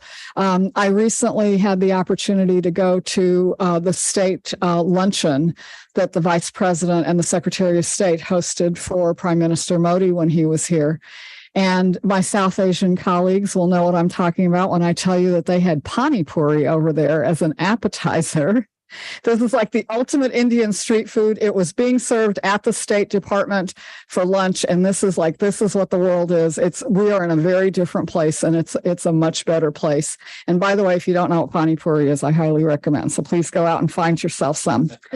Okay. So in between growing up in Lubbock, Texas, and then finding myself here, I've had the great privilege of working on science and technology and innovation from lots of different perspectives, half of that in the private sector and half here in public service. And all of that is what brought me to a moment a year ago in the summer of 2022, when President Biden asked me, actually, President Biden told me that I needed to come take this job, which I was absolutely thrilled to do. And I want to tell you a little bit about why the work that we're doing, I think, is so aligned with the objectives that this group has for the AA NHPI community. And I know my colleague Kay Koizumi is here with me today. And I think, was it a full year ago that you met with this group, Kay? Sometime earlier, I know he's met with this advisory committee. Kay is a long timer at OSTP. He's our principal deputy director. And in that conversation, what you all focused on was about equitable data and doing the work of disaggregating this huge and growing community in the U.S. That has Asian and Native Hawaiian and Pacific Island backgrounds. And I'm very happy to dig further into that. I think it's some of the really important work that we're doing. It's very representative of the focus on equity and the work that we're doing. But today I wanted to step back and just share with you a little bit more broadly what it is we're trying to accomplish. Again, because I think I need everyone at the table to get this work done. So, again, when the president asked me a year ago this last summer to come in, I had run agencies in different parts of the government working on science and technology and innovation. I'd gotten to work in venture capital and work in a couple of companies. And what I had learned from all of those experiences is that this country does really big things. And when we do big things, there's the classic American lone ranger hero narrative. And there are a lot of heroes, but really big things take all of us pulling together to really accomplish big things that take us forward. And I had come to the point in my professional journey where I really wanted to see that whole picture and see how innovation works, how it works to create new ideas, but how it works with communities around the country to turn into real advances and things that change people's lives. I'd gotten to be part of that and a lot of interesting examples, but what I really had come to be passionate about was how does this whole system do this work? And, if you step back, you look at American science and technology and innovation, we have the biggest, the most powerful engine for innovation that the world has ever seen.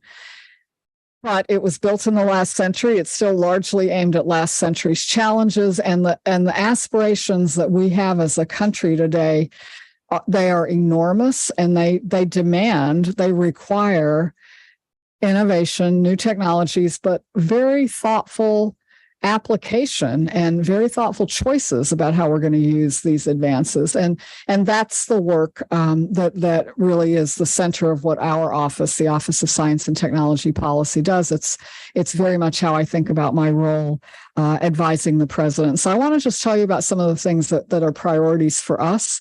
And I'll use that to seed a conversation. Very happy to talk about any aspect of it that you would like.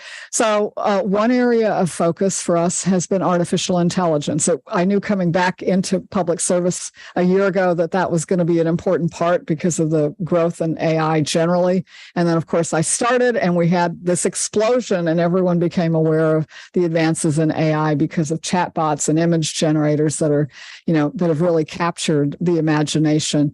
And this has become a major priority for the president and the vice president. And they've both been very clear that the choices that we make about this generation's most powerful technology, artificial intelligence, are going to shape the decades ahead. And that, people have used powerful technologies for good and for ill throughout human history. And that's really our job, is to make sure that we manage the risks of this technology so that we can use it for all the things that we need to accomplish.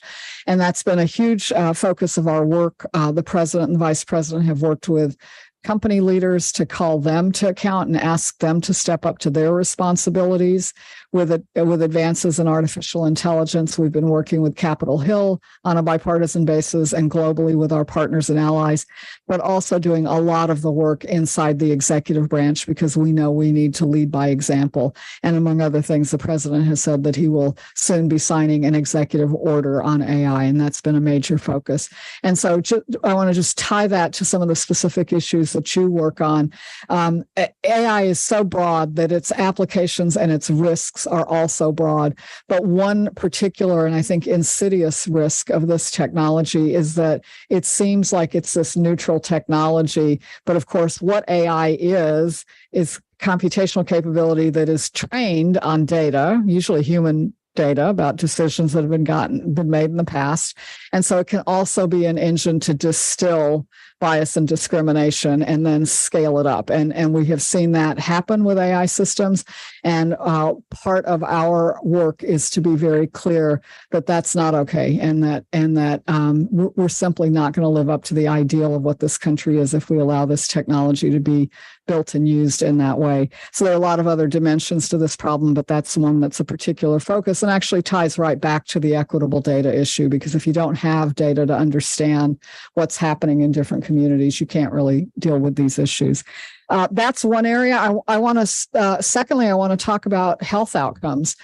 This is an area where, for the wealthiest country in the world, we are not where we need to be when you look at American health outcomes broadly, and especially when you look at more disadvantaged communities, if you look at rural communities, if you look at people with lower wealth or income, it's really, really completely unacceptable. And one of the reasons I was really proud to join President Biden's team is the focus that he and the First Lady have put on the Cancer Moonshot, an initiative that they started knowing that this is one of the big things that America needs to tackle. And when they reignited the Cancer Moonshot just over a year ago, it had started when he was vice president, but then when he came in as president, it was something that they really wanted to pursue. And in February of 2022, they reignited the moonshot. What they set at that time were some extremely important and aggressive goals for cancer. One was a quantitative goal, which was to cut the cancer death rate in half over the next 25 years. That is about twice the rate of progress we've been making. So that is millions of lives that are affected if we can achieve that very challenging goal. And then the second goal was about changing the experience of patients and their families and their caregivers, because we've all been touched by it, either personally or in our families. And we know that the cancer is horrible, but the experience that you go through is actually unacceptably horrible as well. I came into this role very eager to make sure that we were focused on achieving those goals, because I think they're both extremely important. And to my great delight, I found that the work that Danielle Carnival, who's leading that effort, is doing is focused, yes, on exciting new therapies, which we have to have, but also on prevention, smoking cessation, and not getting people addicted to smoking to begin with, early detection. And when I saw that, I said, yes, we are serious. Now we have a goal that we can really line up to and do all the big things that need to happen, not just the cool research, but the things that really change outcomes. So working across those areas, working on patient navigation services and getting those reimbursed, those are examples of some of the things that I think they're so important from an aggregate perspective about where our country's health comes out, but they are also deeply important to every family around the country, because we know that this is, we're not going to eliminate cancer overnight. We're working really hard on it, but we know this is going to continue to be part of families' lives for a very long time. Those are two areas that I wanted to emphasize, but I'll just wrap up by saying that some of the other major areas of focus in our work is the science and the technology and innovation to meet the climate crisis and to do it in a way that reimagines our infrastructures and delivers on environmental justice goals that we've never lived up to before. Vitally important. We're working on every aspect of strengthening our economy.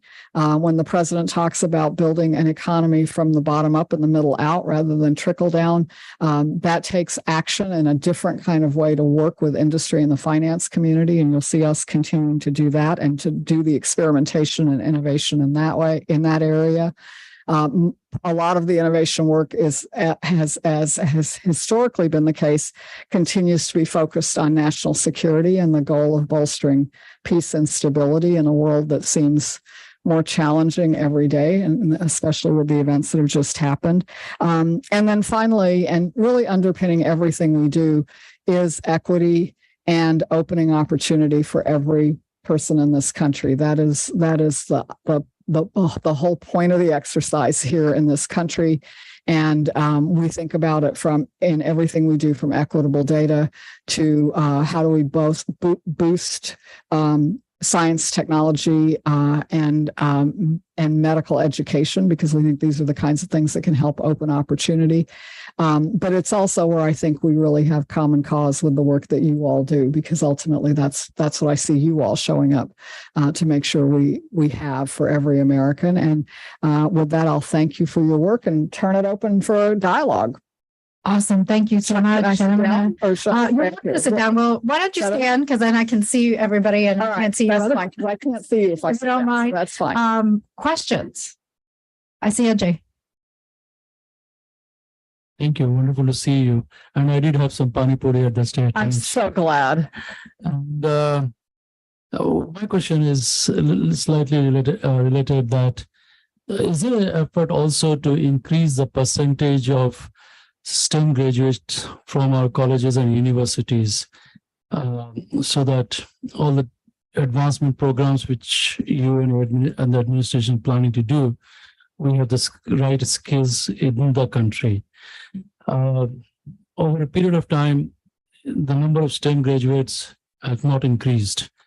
And so something your thoughts on that? Yeah, no, this is, I think you put your finger on an important issue. And if you look at the president's signature initiatives from the Bipartisan Infrastructure Law, CHIPS and Science, and the Inflation Reduction Act, all of those are huge examples of investing in this country in a way that we really just haven't for decades. I think they are vitally important for the future. And what you will find woven through all of those is very deliberate, focused workforce efforts, because you can't do any of those things without the near-term jobs to build factories and roads and bridges, but also the investment to run those capabilities into the future. And I think that's, I think everyone's really clear that we need more Americans who sign up for those kinds of jobs and those kinds of degree programs at all levels of education, colleges, community colleges, everything. But we also want to make sure we keep the door open for immigration. And, like here we all are. We know what comes when we open the door and welcome people into the country. So both of those are critically important. Thank you. Thank you for the question. Thank you. Kimberly? Thank you so much for being here. I am fascinated by your career and all the things that you've done, and I need to learn more. And I want to be a fangirl and part of your squad too. I'm sure it's going to be a mutual admiration society. I'm a family doctor, first and foremost, and I was very pleased to hear you mention the cancer moonshot and also the screening for cancer, and especially through the Bureau of Primary Healthcare and the Health Research and Services Administration, really making the screenings for colorectal cancer, cervical cancer, breast cancer, all of those hepatitis, liver cancers, a priority for the community health centers of which I work, where I work. I'm interested to see how you think about, the translational efforts from the bench to practice, translational science and technology, but also the bidirectional way that goes, not just evidence-based practices where we take what the bench scientists say and then we implement that in our practices, but also going from the ground up, the practice-based evidence, and where you find those kinds of things through your office, if there's any room for that. That's so great. Yeah, I think about this a lot because I think that our health outcomes, which have lagged for a long time, lifespans in America were declining slightly before the pandemic even, right? And then we know what happened in the pandemic. And so why does that picture look like that? And on the other hand, our research is world class and it's phenomenal and it's burgeoning. And the excitement of discovery is just astonishing. But what is the disconnect between these two pieces? And I really like how you talked about it because I think it's both. One is how do we harvest what we know in research in ways that are practical and reach every community, because it doesn't change the country if only a few people with enough resources get those therapies. But the other side of this question is, and the way I talk to the research community about the other direction of flow is the research community has done amazing things because of an ethos of curiosity-driven research, that they can be curious about whatever area they want. And I keep asking them, who's curious about American health outcomes and who's curious about equity in health? Because what's happening on the ground should inform. I mean, to me, that's what makes an exciting area of research, is one that's going to move the needle on the way Americans' lives turn out. And my hope is that as the research community gets smarter about understanding what's happening on the ground, that we will see that shift. I think even a little shift in that direction is going to have huge consequences. And I want to just finish by saying, since you talked about community health, Sanal mentioned that the president has a council of advisors on science and technology that I get to co-chair. And when I came in, I realized that they were working on a study on the public health workforce. And I said to them, well, why did you pick the workforce of all the issues in public health? And what they said was the community health workers who are part of, who are connected to, who are respected by the community are the ones that are going to have the trust that it takes for people to get the medical help and the preventive help that they really need and that they will value and that they will trust and use. And I just thought that was such an important, and it was really important to see, in my mind, to see a group of science and technology leaders focusing on that. So that to me was a sign of hope. And we've got a lot more work to do, but at least we're trying to focus now, I think, on the right questions. Definitely count the community health centers in with your initiatives. Thanks. Thank you, and thank you for all the amazing work that you're overseeing. I'll share something personal. 2.5 years ago, I was diagnosed with metastatic cancer. And so I really, really appreciate the Cancer Moonshot. I'm a doctor on a good day as well. I work in the ER. And so it was sort of an interesting juxtaposition to be a doctor and then, being diagnosed with cancer. Yeah. What I found helped me was looking at sort of all the conventional and all the unconventional treatments available. And so being an office of science and technology is wonderful. It's sort of future facing. And we lose sight of the past. I mean, we have available to us amazing science and technology of our past. Ancient Indian cultures, ancient Chinese practices. And we often dedicate a large amount of resources to pharmaceutical companies and other industries that have very powerful lobbies, unfortunately, that are sort of future facing, but we disregard our past, which in Europe and Asia, there's a lot of wonderful research supporting the use of these alternative therapies, and they work. Yeah. So I'd just like to know if you guys would make any efforts, because if we don't have research behind it, the FDA won't approve it, and the insurance companies get not to cover it. I know. That's the whole system. First of all, how are you? It's so great that you are here. And I'm great. I look great. So you look great.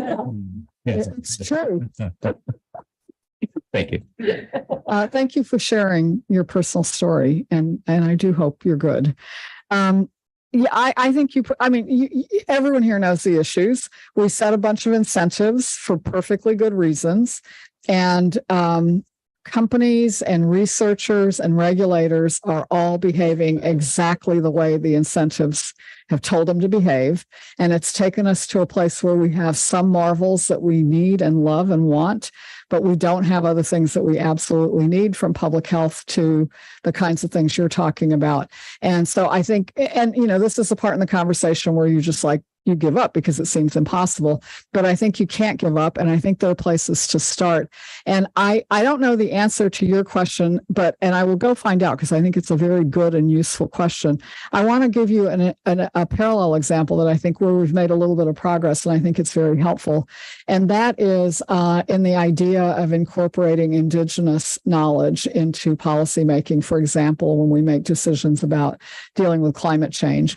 And that was a deliberate effort when the this administration came in. One of the delightful things was that when we called around to the different parts of government, different agencies, so many people with Native American or Alaskan American backgrounds showed up, and they were like, I have been waiting for this moment because I know how the government works, but I also know that there's something in my heritage that I can bring to this. And what came out of that has been guidance to agencies that gives them a path and encourages them to tap that knowledge and to use it along with other techniques that we have to make better policy choices. And I think that plays out in ways that, again, it changes people's lives. So I think there's a model that could be built upon, and I really appreciate your input. Thank you. Daniel? Could be online. Thank you so much for being here. I'm excited to ask you a couple of questions, if that's all right. I would love to pivot from the past to the future, and I'm really heartened to hear you talk about AI because I was recently at a conference that featured a lot of business leaders, and the thesis of every one of their speeches was business needs to lead the way for AI. Government needs to get out of the way. And, you know, and for evidence, they cited the fact that government has not been able to regulate social media in any meaningful way. They have not been able to keep children away from pornography on the internet in any meaningful way. How can they help regulate artificial intelligence?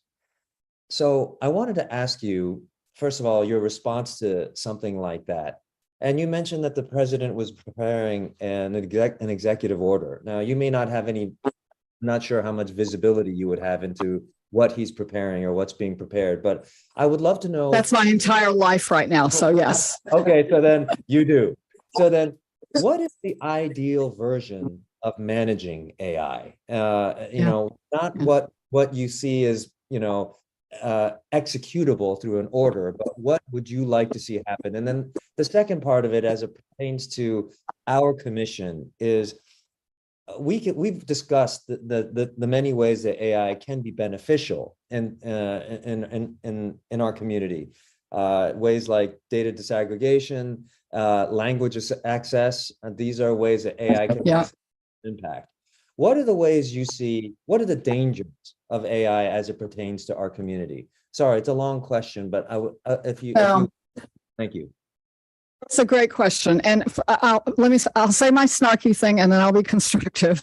My snarky thing is when I hear the business community saying, "Get out of the way," and you know, we got this. All I can think is what could possibly go wrong, and you know, look, it's actually really true, and I think tragic that we haven't been able to deal with the harms to privacy, the erosion of our information environment, the mental health harms to our kids from social media, which, by the way, is an earlier generation of artificial intelligence before everyone got swept up in chatbots.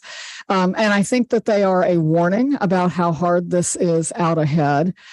And none of these challenges are going to get wrestled to the ground by any one entity, even one with as broad a reach and as big a mission as the federal government.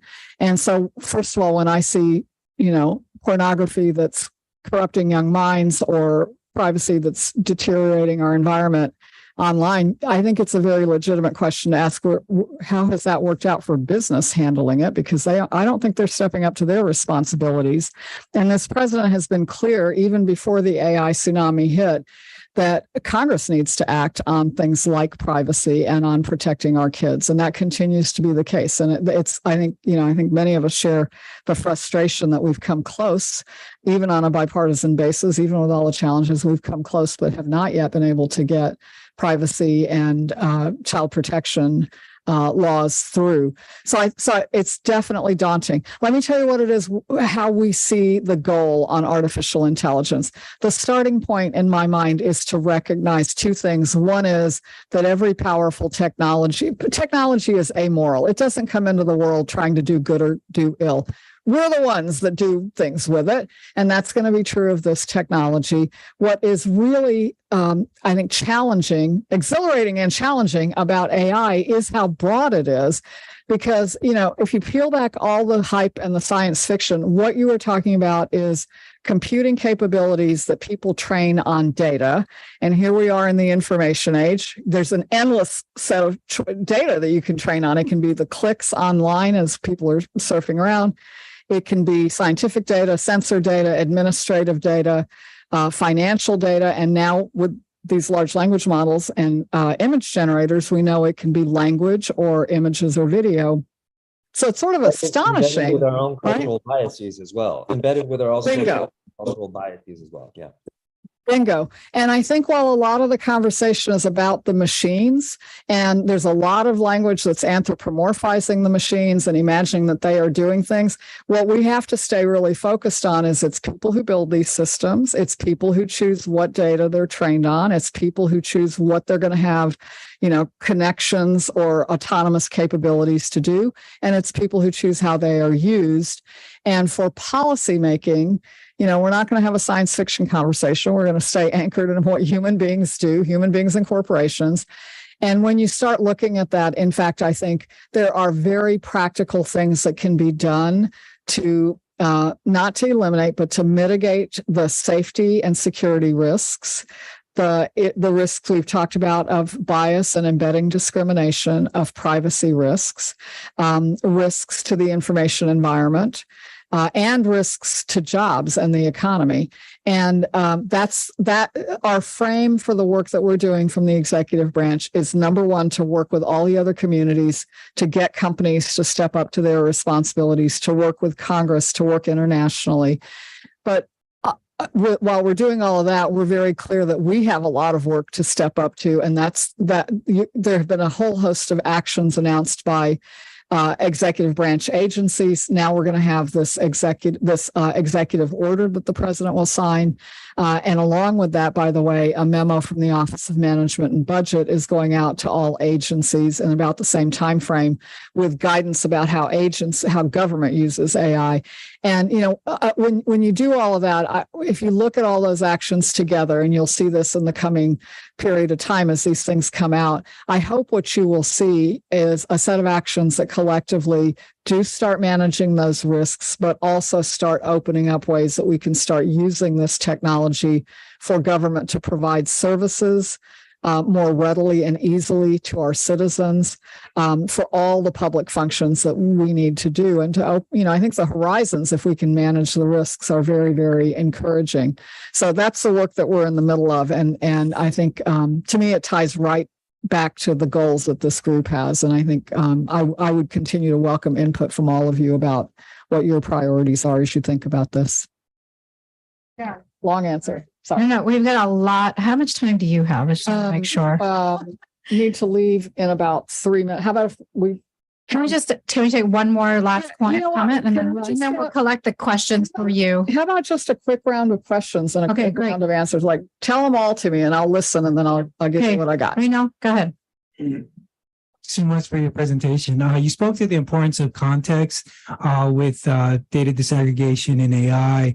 Dr. Chang's comment about the importance of getting feedback from community CHCs, a survey, NHPI, and indigenous healing practices.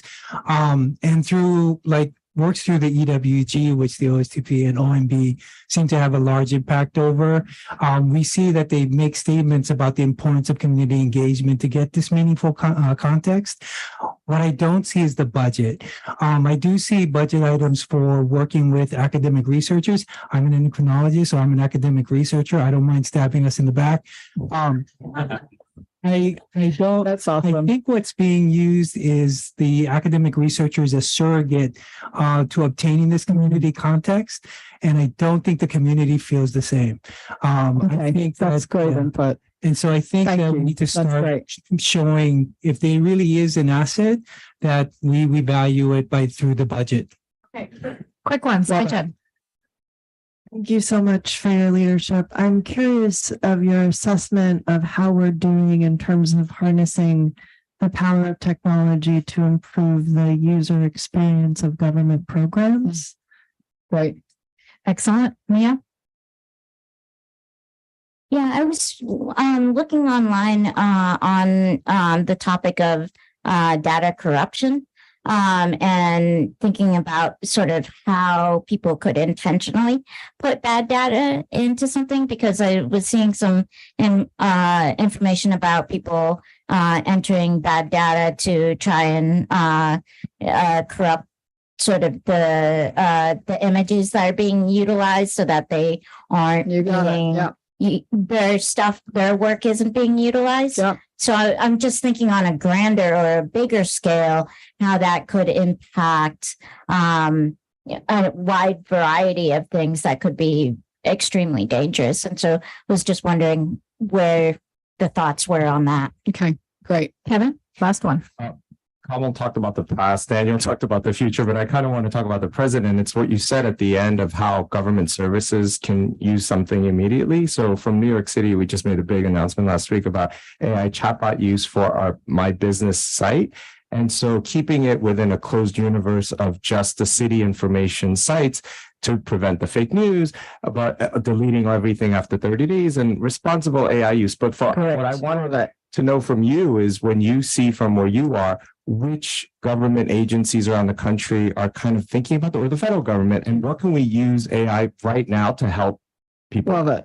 One, Dr. Pavaco, we got one more. Okay, Teresita? great. Let's see if I can remember 5. We'll find out. We'll collect them for you and So send them to you. AI, data disaggregation, feeding into AI doing its own logic and algorithms, the potential for harm for our populations, especially on the health side. I'm on the health equities subcommittee, and particularly since our populations have been targeted or experimented on using all kinds of assumptions. Yes. The answers are duly noted, and the budget's where the rubber meets the road, and that is really, really hard. What was yours again? User experience. I think that is a huge opportunity. It links, I think, to the question of how do you use AI right now and doing it responsibly. I want to learn from what you guys are doing, and you're going to see much more as the federal government sorts that out. I think we're still super early. Data corruption. You're absolutely right. People are using it to protect their intellectual property, but of course that can be used in ways that are very damaging. And not so when I put on my old hat from DARPA and the Defense Department, that's exactly the kind of thing that they think about, is how can an adversary corrupt the data that you're training on in a way that messes up what your AI systems do. So those are exactly the kinds of things that you have to think about. And what was the last? Yes, the health equity issue and the long history. This is what we're dealing with. And I think what you said really just underscores why we have to do this work in this AI chapter that's unfolding responsibly, right? Because we know that we know we come off the rails. We know this happens. It's not just it's not a made up problem. It's a real history and a trust deficit that has to be responsibly overcome. So thank you for your focus on that. I'm going to run. Dr. Pavaco, thank you so much. Thank you for your work. That was amazing at how quickly you answered all of those questions. So duly noted to everybody here. It's great to see you, Kay. Bye, folks. All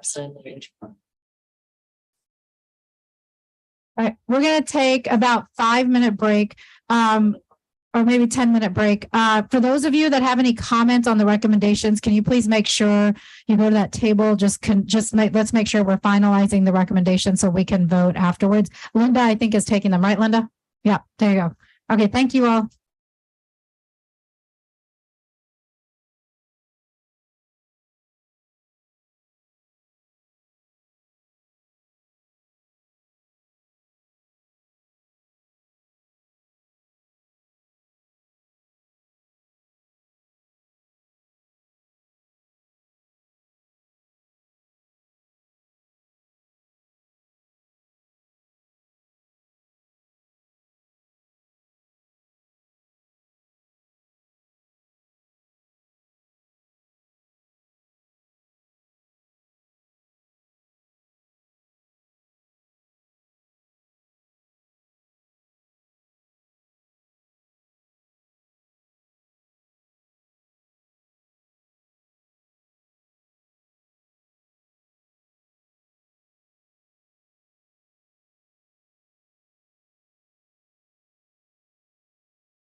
Well, it is my honor and pleasure to welcome Gene Sperling, who is the White House American Rescue Plan Coordinator and Senior Advisor to the President.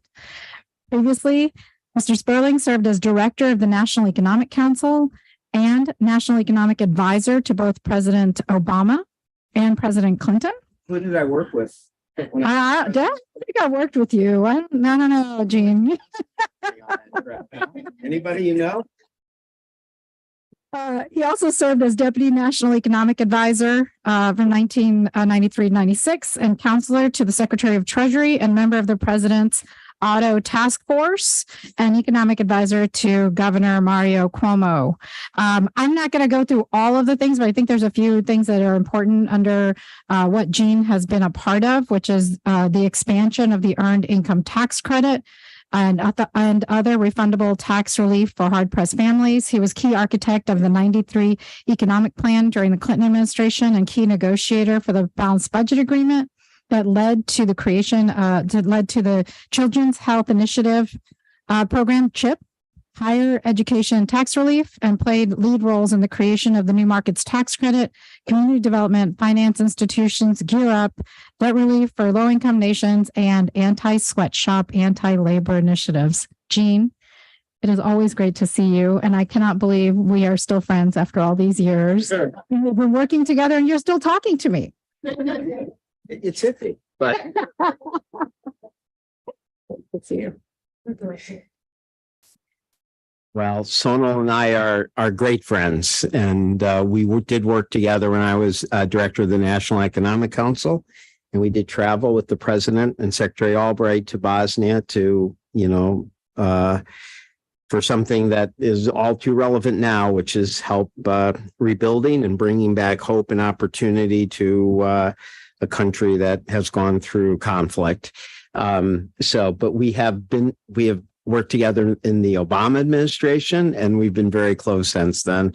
So anyways, I really want to thank everyone here and thank the co-chairs, the USTR ambassador, Secretary Becerra, Crystal, Sonal, your chief commissioner. Sounds pretty official. Yeah, chief commissioner. At NATO, they have a title called Supreme Commander. I'll take that. Yeah, I think you should try to get that in the in the future. Anyway, so thanks for having me. I am very excited. Aijen made me, spend like 3 hours with her last night on other issues, but then she gave me a little, briefing here too. So I was getting briefed last night and tonight. So thank everyone. I am a little discombobulated because my assignment the last 12 weeks has included being the White House point person for the UAW Big Three negotiations, and there is a bit of movement going on right now. And so I apologize if I am discombobulated or if I have to run out for a minute. Those things are both possible. But I'm really so happy to be here. And I really just, wanted to, I know you've had a lot of speakers, but, I want to address the role of the American Rescue Plan and, why it is so significant and should be seen as so significant to anyone, and that's everyone here who cares not just about having a recovery, but the quality, the equity of the recovery. Now, the second time I was National Economic Council director, I was right in the person in between our current chief of staff, Jeff Zients, and former Secretary of Treasury, Larry Summers. I was there in 2011, 2012, and 2013. That was an experience to be there in 2011 because our economy had come out of recession. We had escaped a Great Depression, but we saw in very visceral and tangible terms that not everyone recovers in a recovery. And, I before I came in here into this third time, I wrote a book called economic dignity. And I won't summarize the whole book, but in a sense, it is, that ultimately we judge our economic policy not by any particular metric, GDP, anything, but really by the degree it ensures economic dignity of Americans, which I defined as one, are you able to provide for those you love while being there for life's most precious moments? The most equalizing thing in life is the fact that no matter how rich or poor you are, the being around the being at the bedside, at the table, for your children's first days in life, for your parents' last days in life, those are the most precious moments, and nobody owns them. And there's no reason that we can't have an economic policy that at least ensures that on those things, everyone is equal. Not in bank accounts or vacations or size of cars, but in that, number one, that precious ability to provide and be there for your loved ones. Two, are you able to pursue your potential and purpose, a sense of potential and purpose, and have second and third chances to do so? And three, are you able to work with respect as opposed to domination and humiliation? I mean, that's how we judge. That's how we should judge how we do. Now, what we saw when we came out of the Great Recession was we saw an amazing effort by President Obama that saved us from a Great Depression, but we also saw a Congress resist him doing more because they were focused just on dollars or GDP as opposed to these issues. And what people missed and why it was so harmful that we didn't get a second package then, and why we insisted on such a significant and enduring American Rescue Plan, is that we saw significant scarring. Now, that's an economic term, but it's a perfect economic term because it means exactly what it says. You come out of the recovery, but some people are scarred. And what do I mean? There's probably no one in this room who hasn't lost a job they didn't particularly want to lose or suffer some blow economically that made you had to sacrifice or pull back a little. Most people go through it. Most people get through it. If you're unemployed for 2 years, real long term, it is of a different order. People often lose their spouse, their house, their health. People never recover. There was an exceptionally large number of long-term unemployed people. It hurts to have to move to a cheaper home or something, but to actually be evicted or foreclosed upon can be an event that eviction can hurt families and children and their future, been proven for years and generations to come. And what I really loved about President Biden and President Obama was that they were not willing to paper over that. They knew it, they saw it, and President Biden wanted to have a recovery that didn't just bring up the numbers, but did not lead to that kind of economic scarring. So how did this recovery go compared to after the Great Recession, having the power and breadth and innovation of the American Rescue Plan? One, long-term unemployment stayed at extremely high, near record levels for 2010, 2011, 2012, 2013. In 2021, in the first year of the American Rescue Plan, long-term unemployment fell the most in history. Youth unemployment stayed at around 17%. And that's what it was after the deep recession in the 80s too. Now you think, okay, well, it's just young people. But the reality is, and we know this by the literature now, is that if you struggle to get in the workforce for 3 or 4 years, it affects life outcomes significantly. Not just earnings, but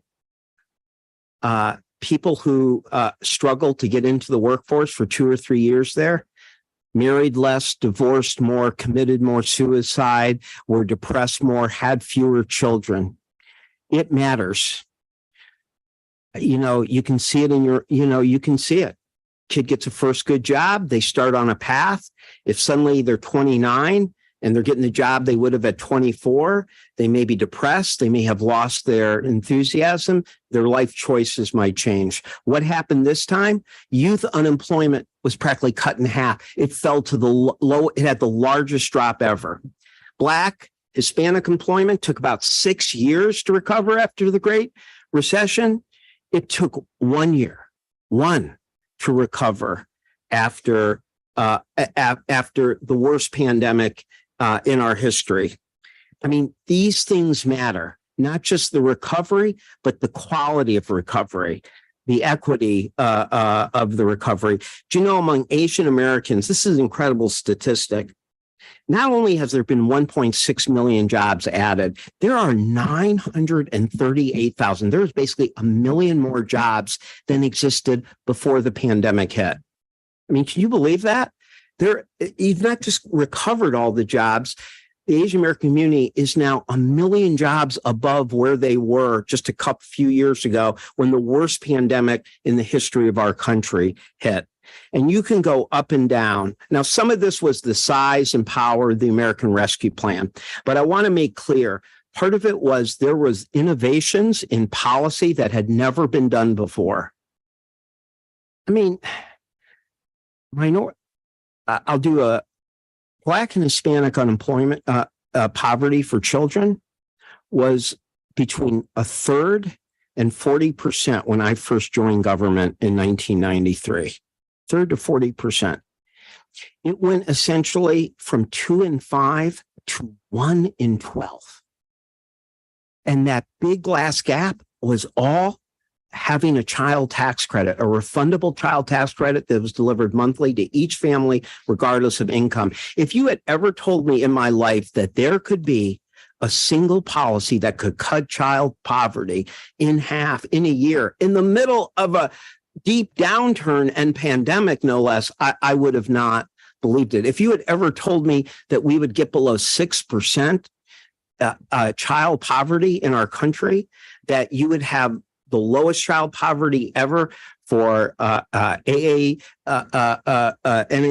NHPI children, for Black children, for Native American children, Hispanic children. That did not happen by accident. It was the first time ever we had a fully refundable tax credit. It was the first time ever it was monthly, and it was passed on March 12th and was implemented within 4 months for 40 million families. And yes, if you think I'm coordinator of the implementation of that, I'm proud of that. I'm very proud of that. That is a BFD for me and for all these children, but it also showed it could work. Emergency rental assistance. So when was the last time we had a national eviction strategy in the country?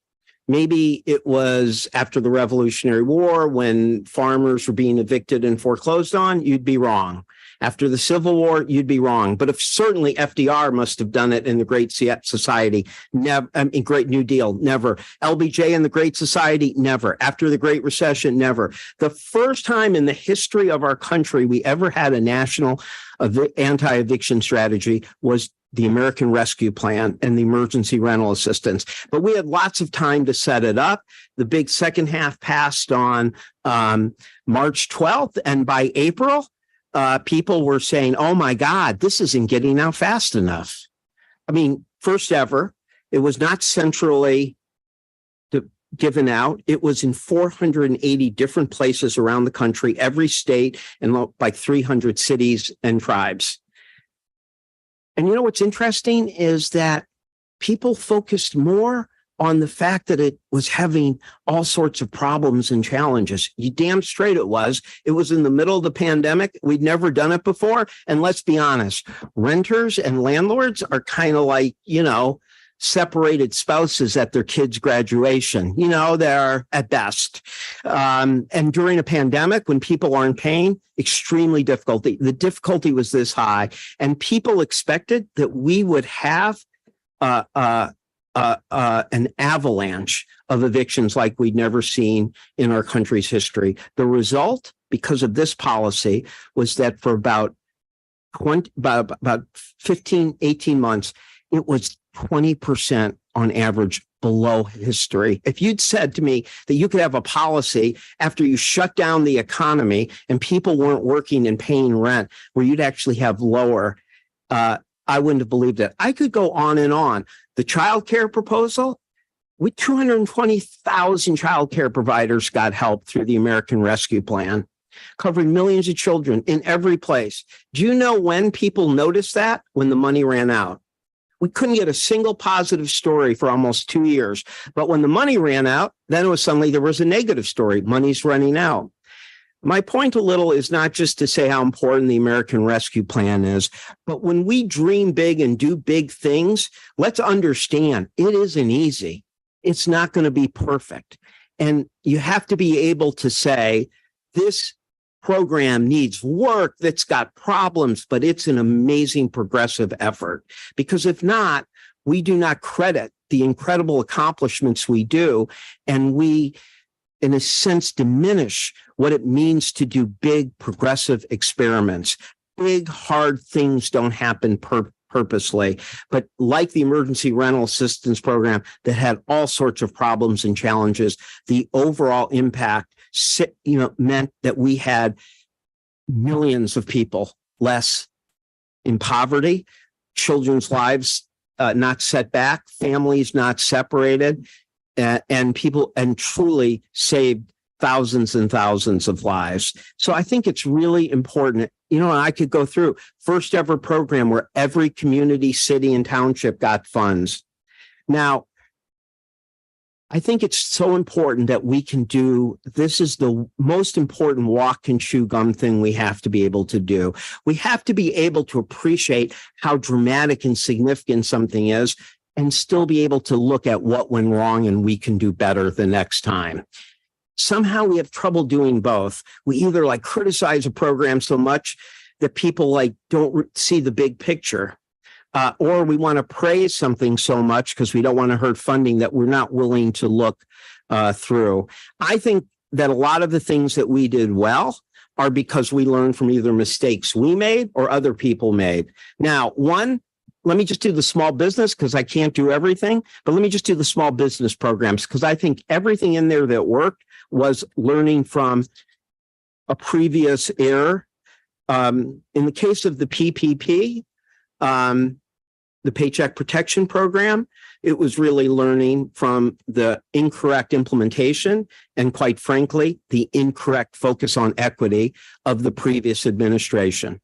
They decided the number one goal was just to get the money out the door fast. Didn't matter who it was to. They did not have a president who on their first day put an EO on equitable implementation and said everyone should focus on that like a laser. So what happened? It was funny, Sonal, I was actually consulting at this time and I got a call from my business accountant. She said, great news. I'm applying for a PPP loan for you. It's all set up. Just do your electronic signature and we'll get it. And I said, yeah, but one problem. I'm fine. I only got 3 people I consult for. They're fine. Oh, no. You don't have to worry about it. You just have to say there's a chance. I said, I'm not doing that. She said, well, it's really easy because all of my clients I put together and I take all 100 and I bring them and I could literally see the whole thing right there. That was it. People who didn't need it, getting concierge service went to the front of the line, and smaller employees, minority employees, Asian employees, Pacific Islander small businesses, they weren't just at the back of the line. They were outside the parking lot. The money ran out. So what happened when we came in? We did the opposite. We said for 2 weeks, starting in February, only businesses with fewer than 20 employees could apply. Now, we know we know who disproportionately has employees under 20, and it mattered huge. And it ended up that 95% of the loans under our watch went to people 95 and under. And I will say, if you look at the numbers, it was Native Hawaiian, Asian Pacific Americans that were the hardest hit because of the nature of the businesses. Disproportionate amount of businesses that were service, accommodation, food, spa related, they got crushed.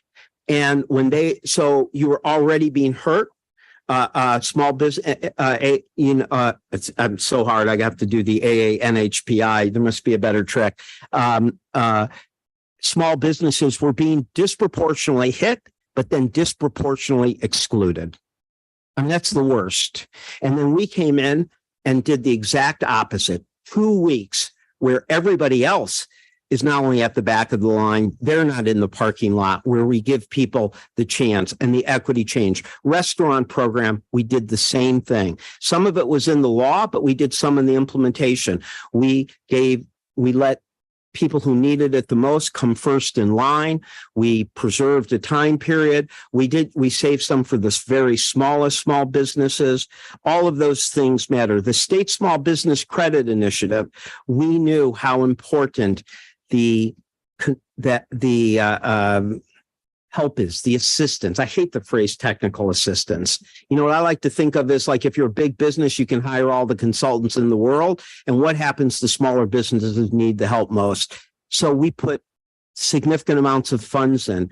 We realized it went disproportionately to minority, hard hit small businesses, but not enough. We put more incentives in, and it was 10 billion instead of 1.5 billion. The Community Navigator program, 18 of the 51 who of the recipients were AA and NHPI entrepreneurs. And you know what? And part of that was the outreach. The outreach was focused on all communities, all languages. So the fact that there was significant record growth in the community that you all are here to talk about was not by accident. It was not by luck. It was intentional, not only in the design of the program, but in the choices made on implementation. I'll just say one thing on where I think we could do better, what I think is very important: language.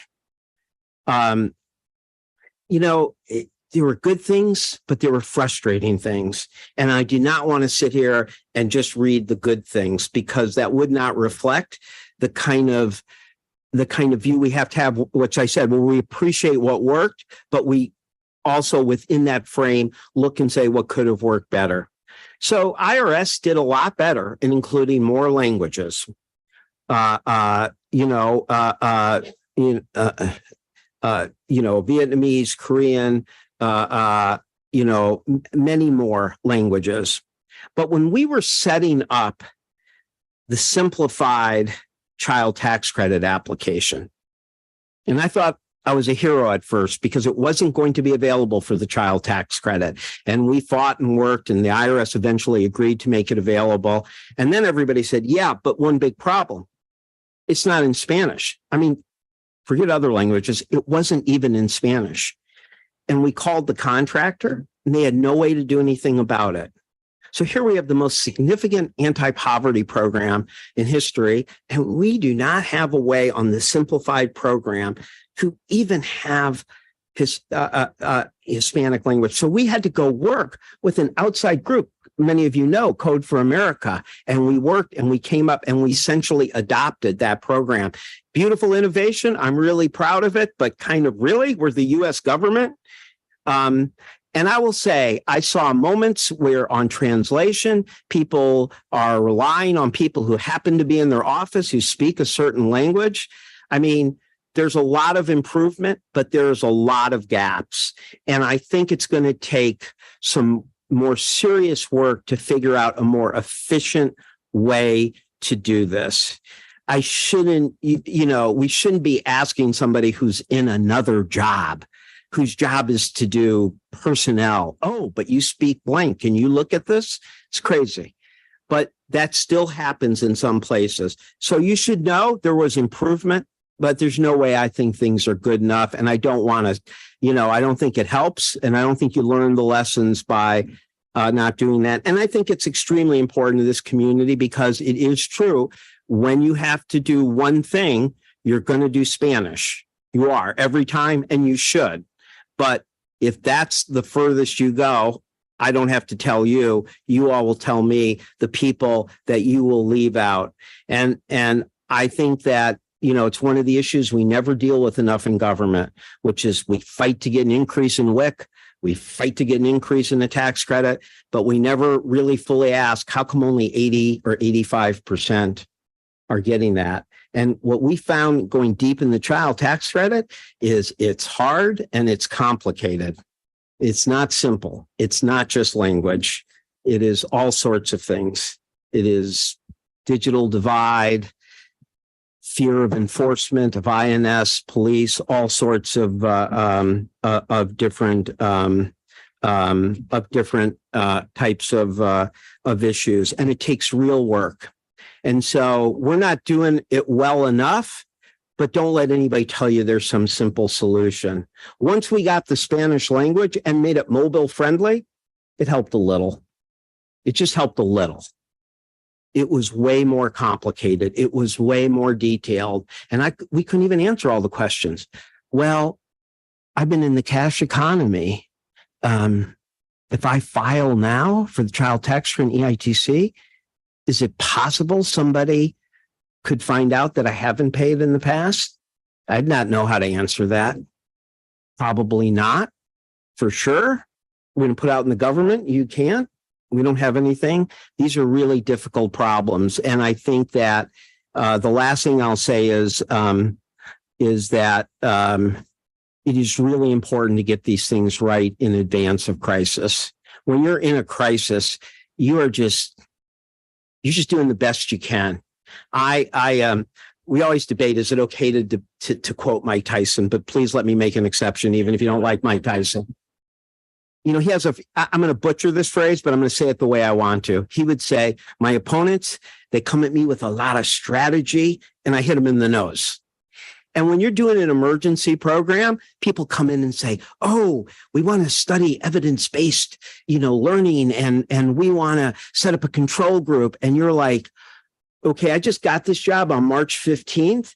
And if the emergency rental assistance is not flowing out in 480 places, by the time the moratorium ends, it's going to look like the Great Depression here. So, yeah, thank you. I'm glad that you would like to do a 5-month experiment, but I have 2 months here. So what do? You rely on what's out there. And I remember thinking to myself, I was watching the, Ken Burns Civil War thing the other day when I was in the middle of this and I was trying to get exercise.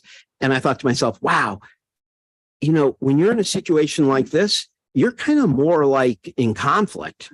Like you do want evidence, but you don't have time to do stuff. You send scouts out, you talk. What I found helped was, instead of people resisting the advocacy community, embrace the advocacy community, make it your feedback loop. Because how else are you going to know what's happening on the ground? You do not have the options of perfect choice.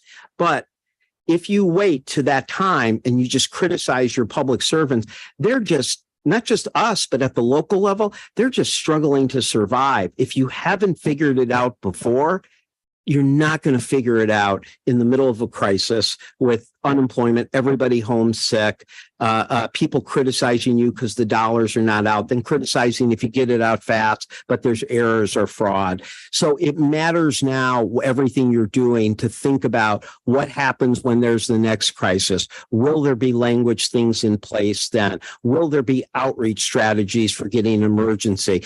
Don't come tell me, oh, you have to do a better job. Great. Well, there's a pandemic. We're trying to get everybody a vaccine, and we've got like a health lunch program and an emergency rental program, and half the population doesn't watch TV. They only watch YouTube, and the other half only watch cable TV, and the other, I'm going different halves, but the other portions, that's just kind of blaming somebody else. You really have to figure these things out in advance. So I'm really great that you have such an all-star cast here, but, think about not just how things are now, but what you're going to recommend or do or force us to do that's going to make sure that we're not in a crisis. The outreach, I mean, I can give you some. There ought to be separate money for outreach and navigators for every emergency program.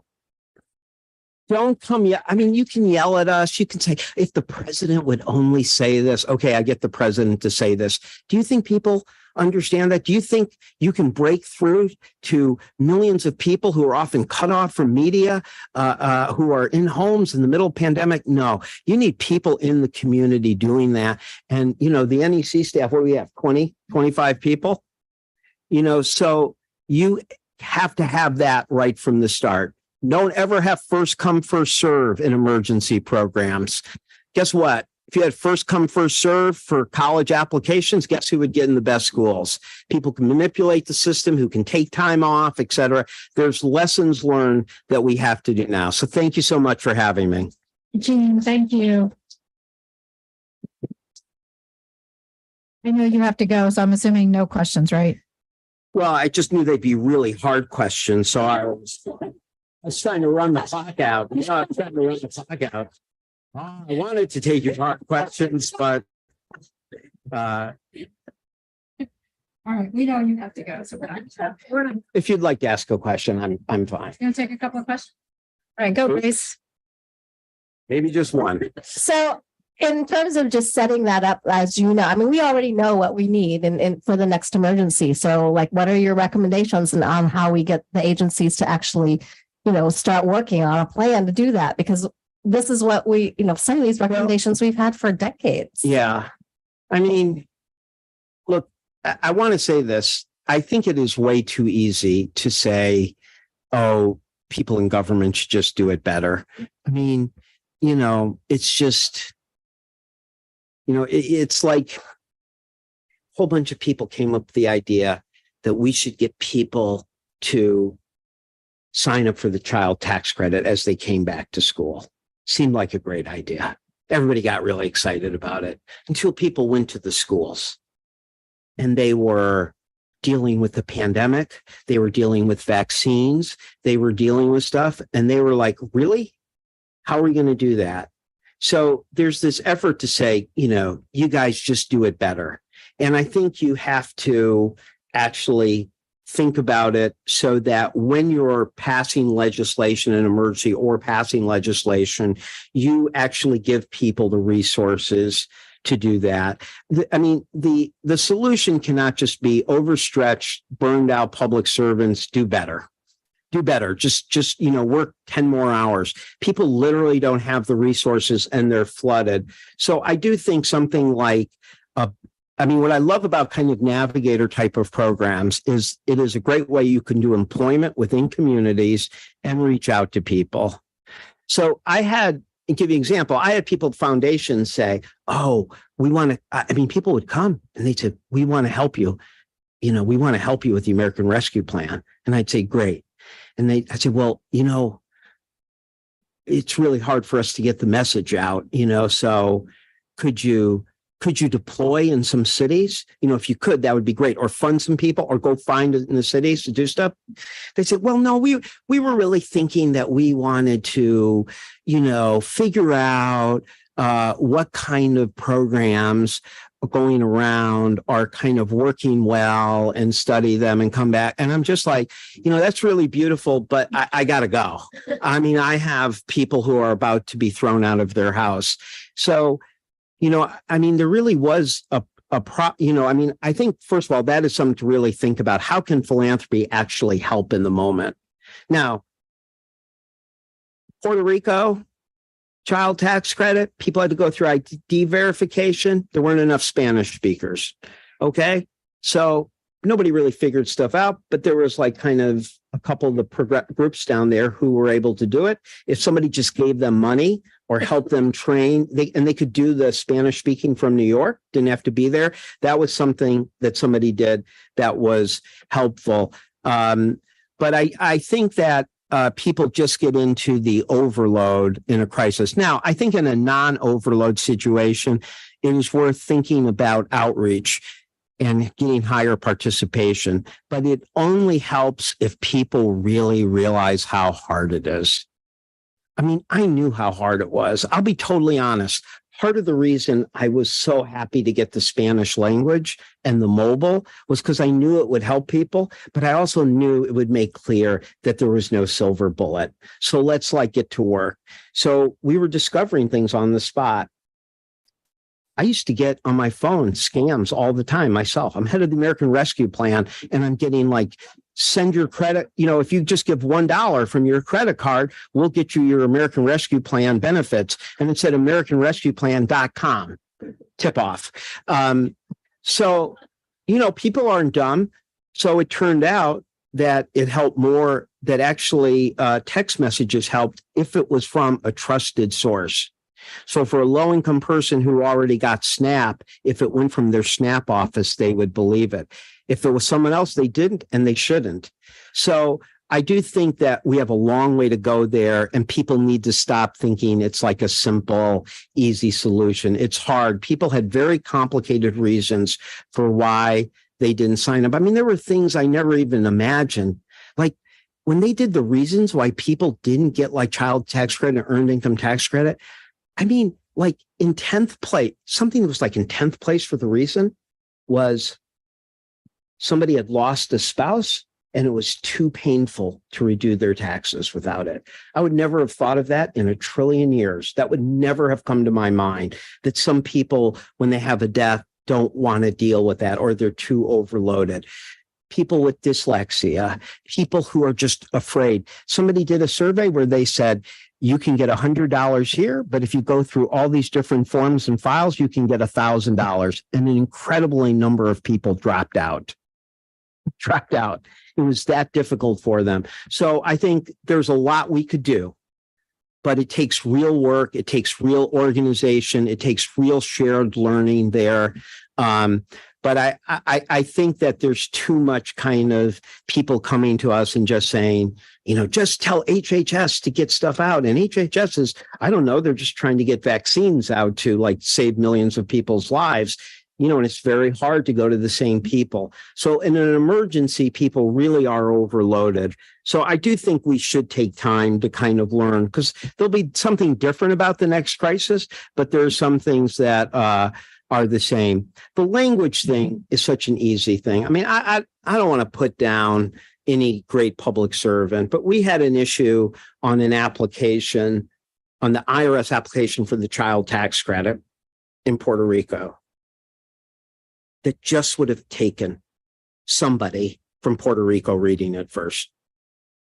I don't mean an expert. I don't mean somebody really super public policy. I mean, any human being who lived in Puerto Rico would have understood there was a double meaning to a particular word that confused people. I mean, you don't want to, people are working hard, but there are things there on the language side that we could do. And I think that it's too inefficient. So I think we should all decide that Sonal,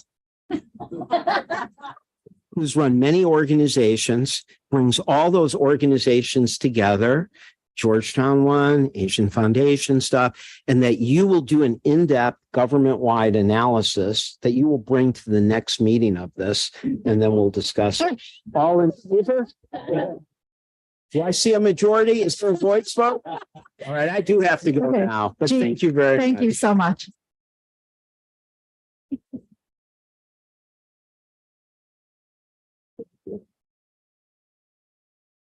Jean.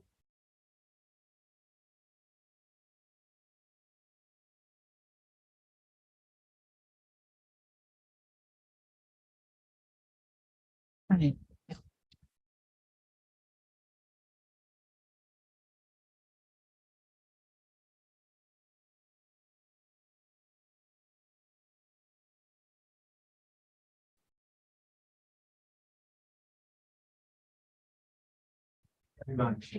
Hi, Jean.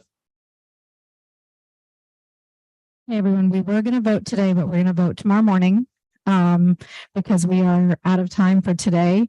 But for everyone online, thank you for joining us today. And I think Jean gave us a lot to think about. So thank you all. I'll see you tomorrow. Bye, Teresita.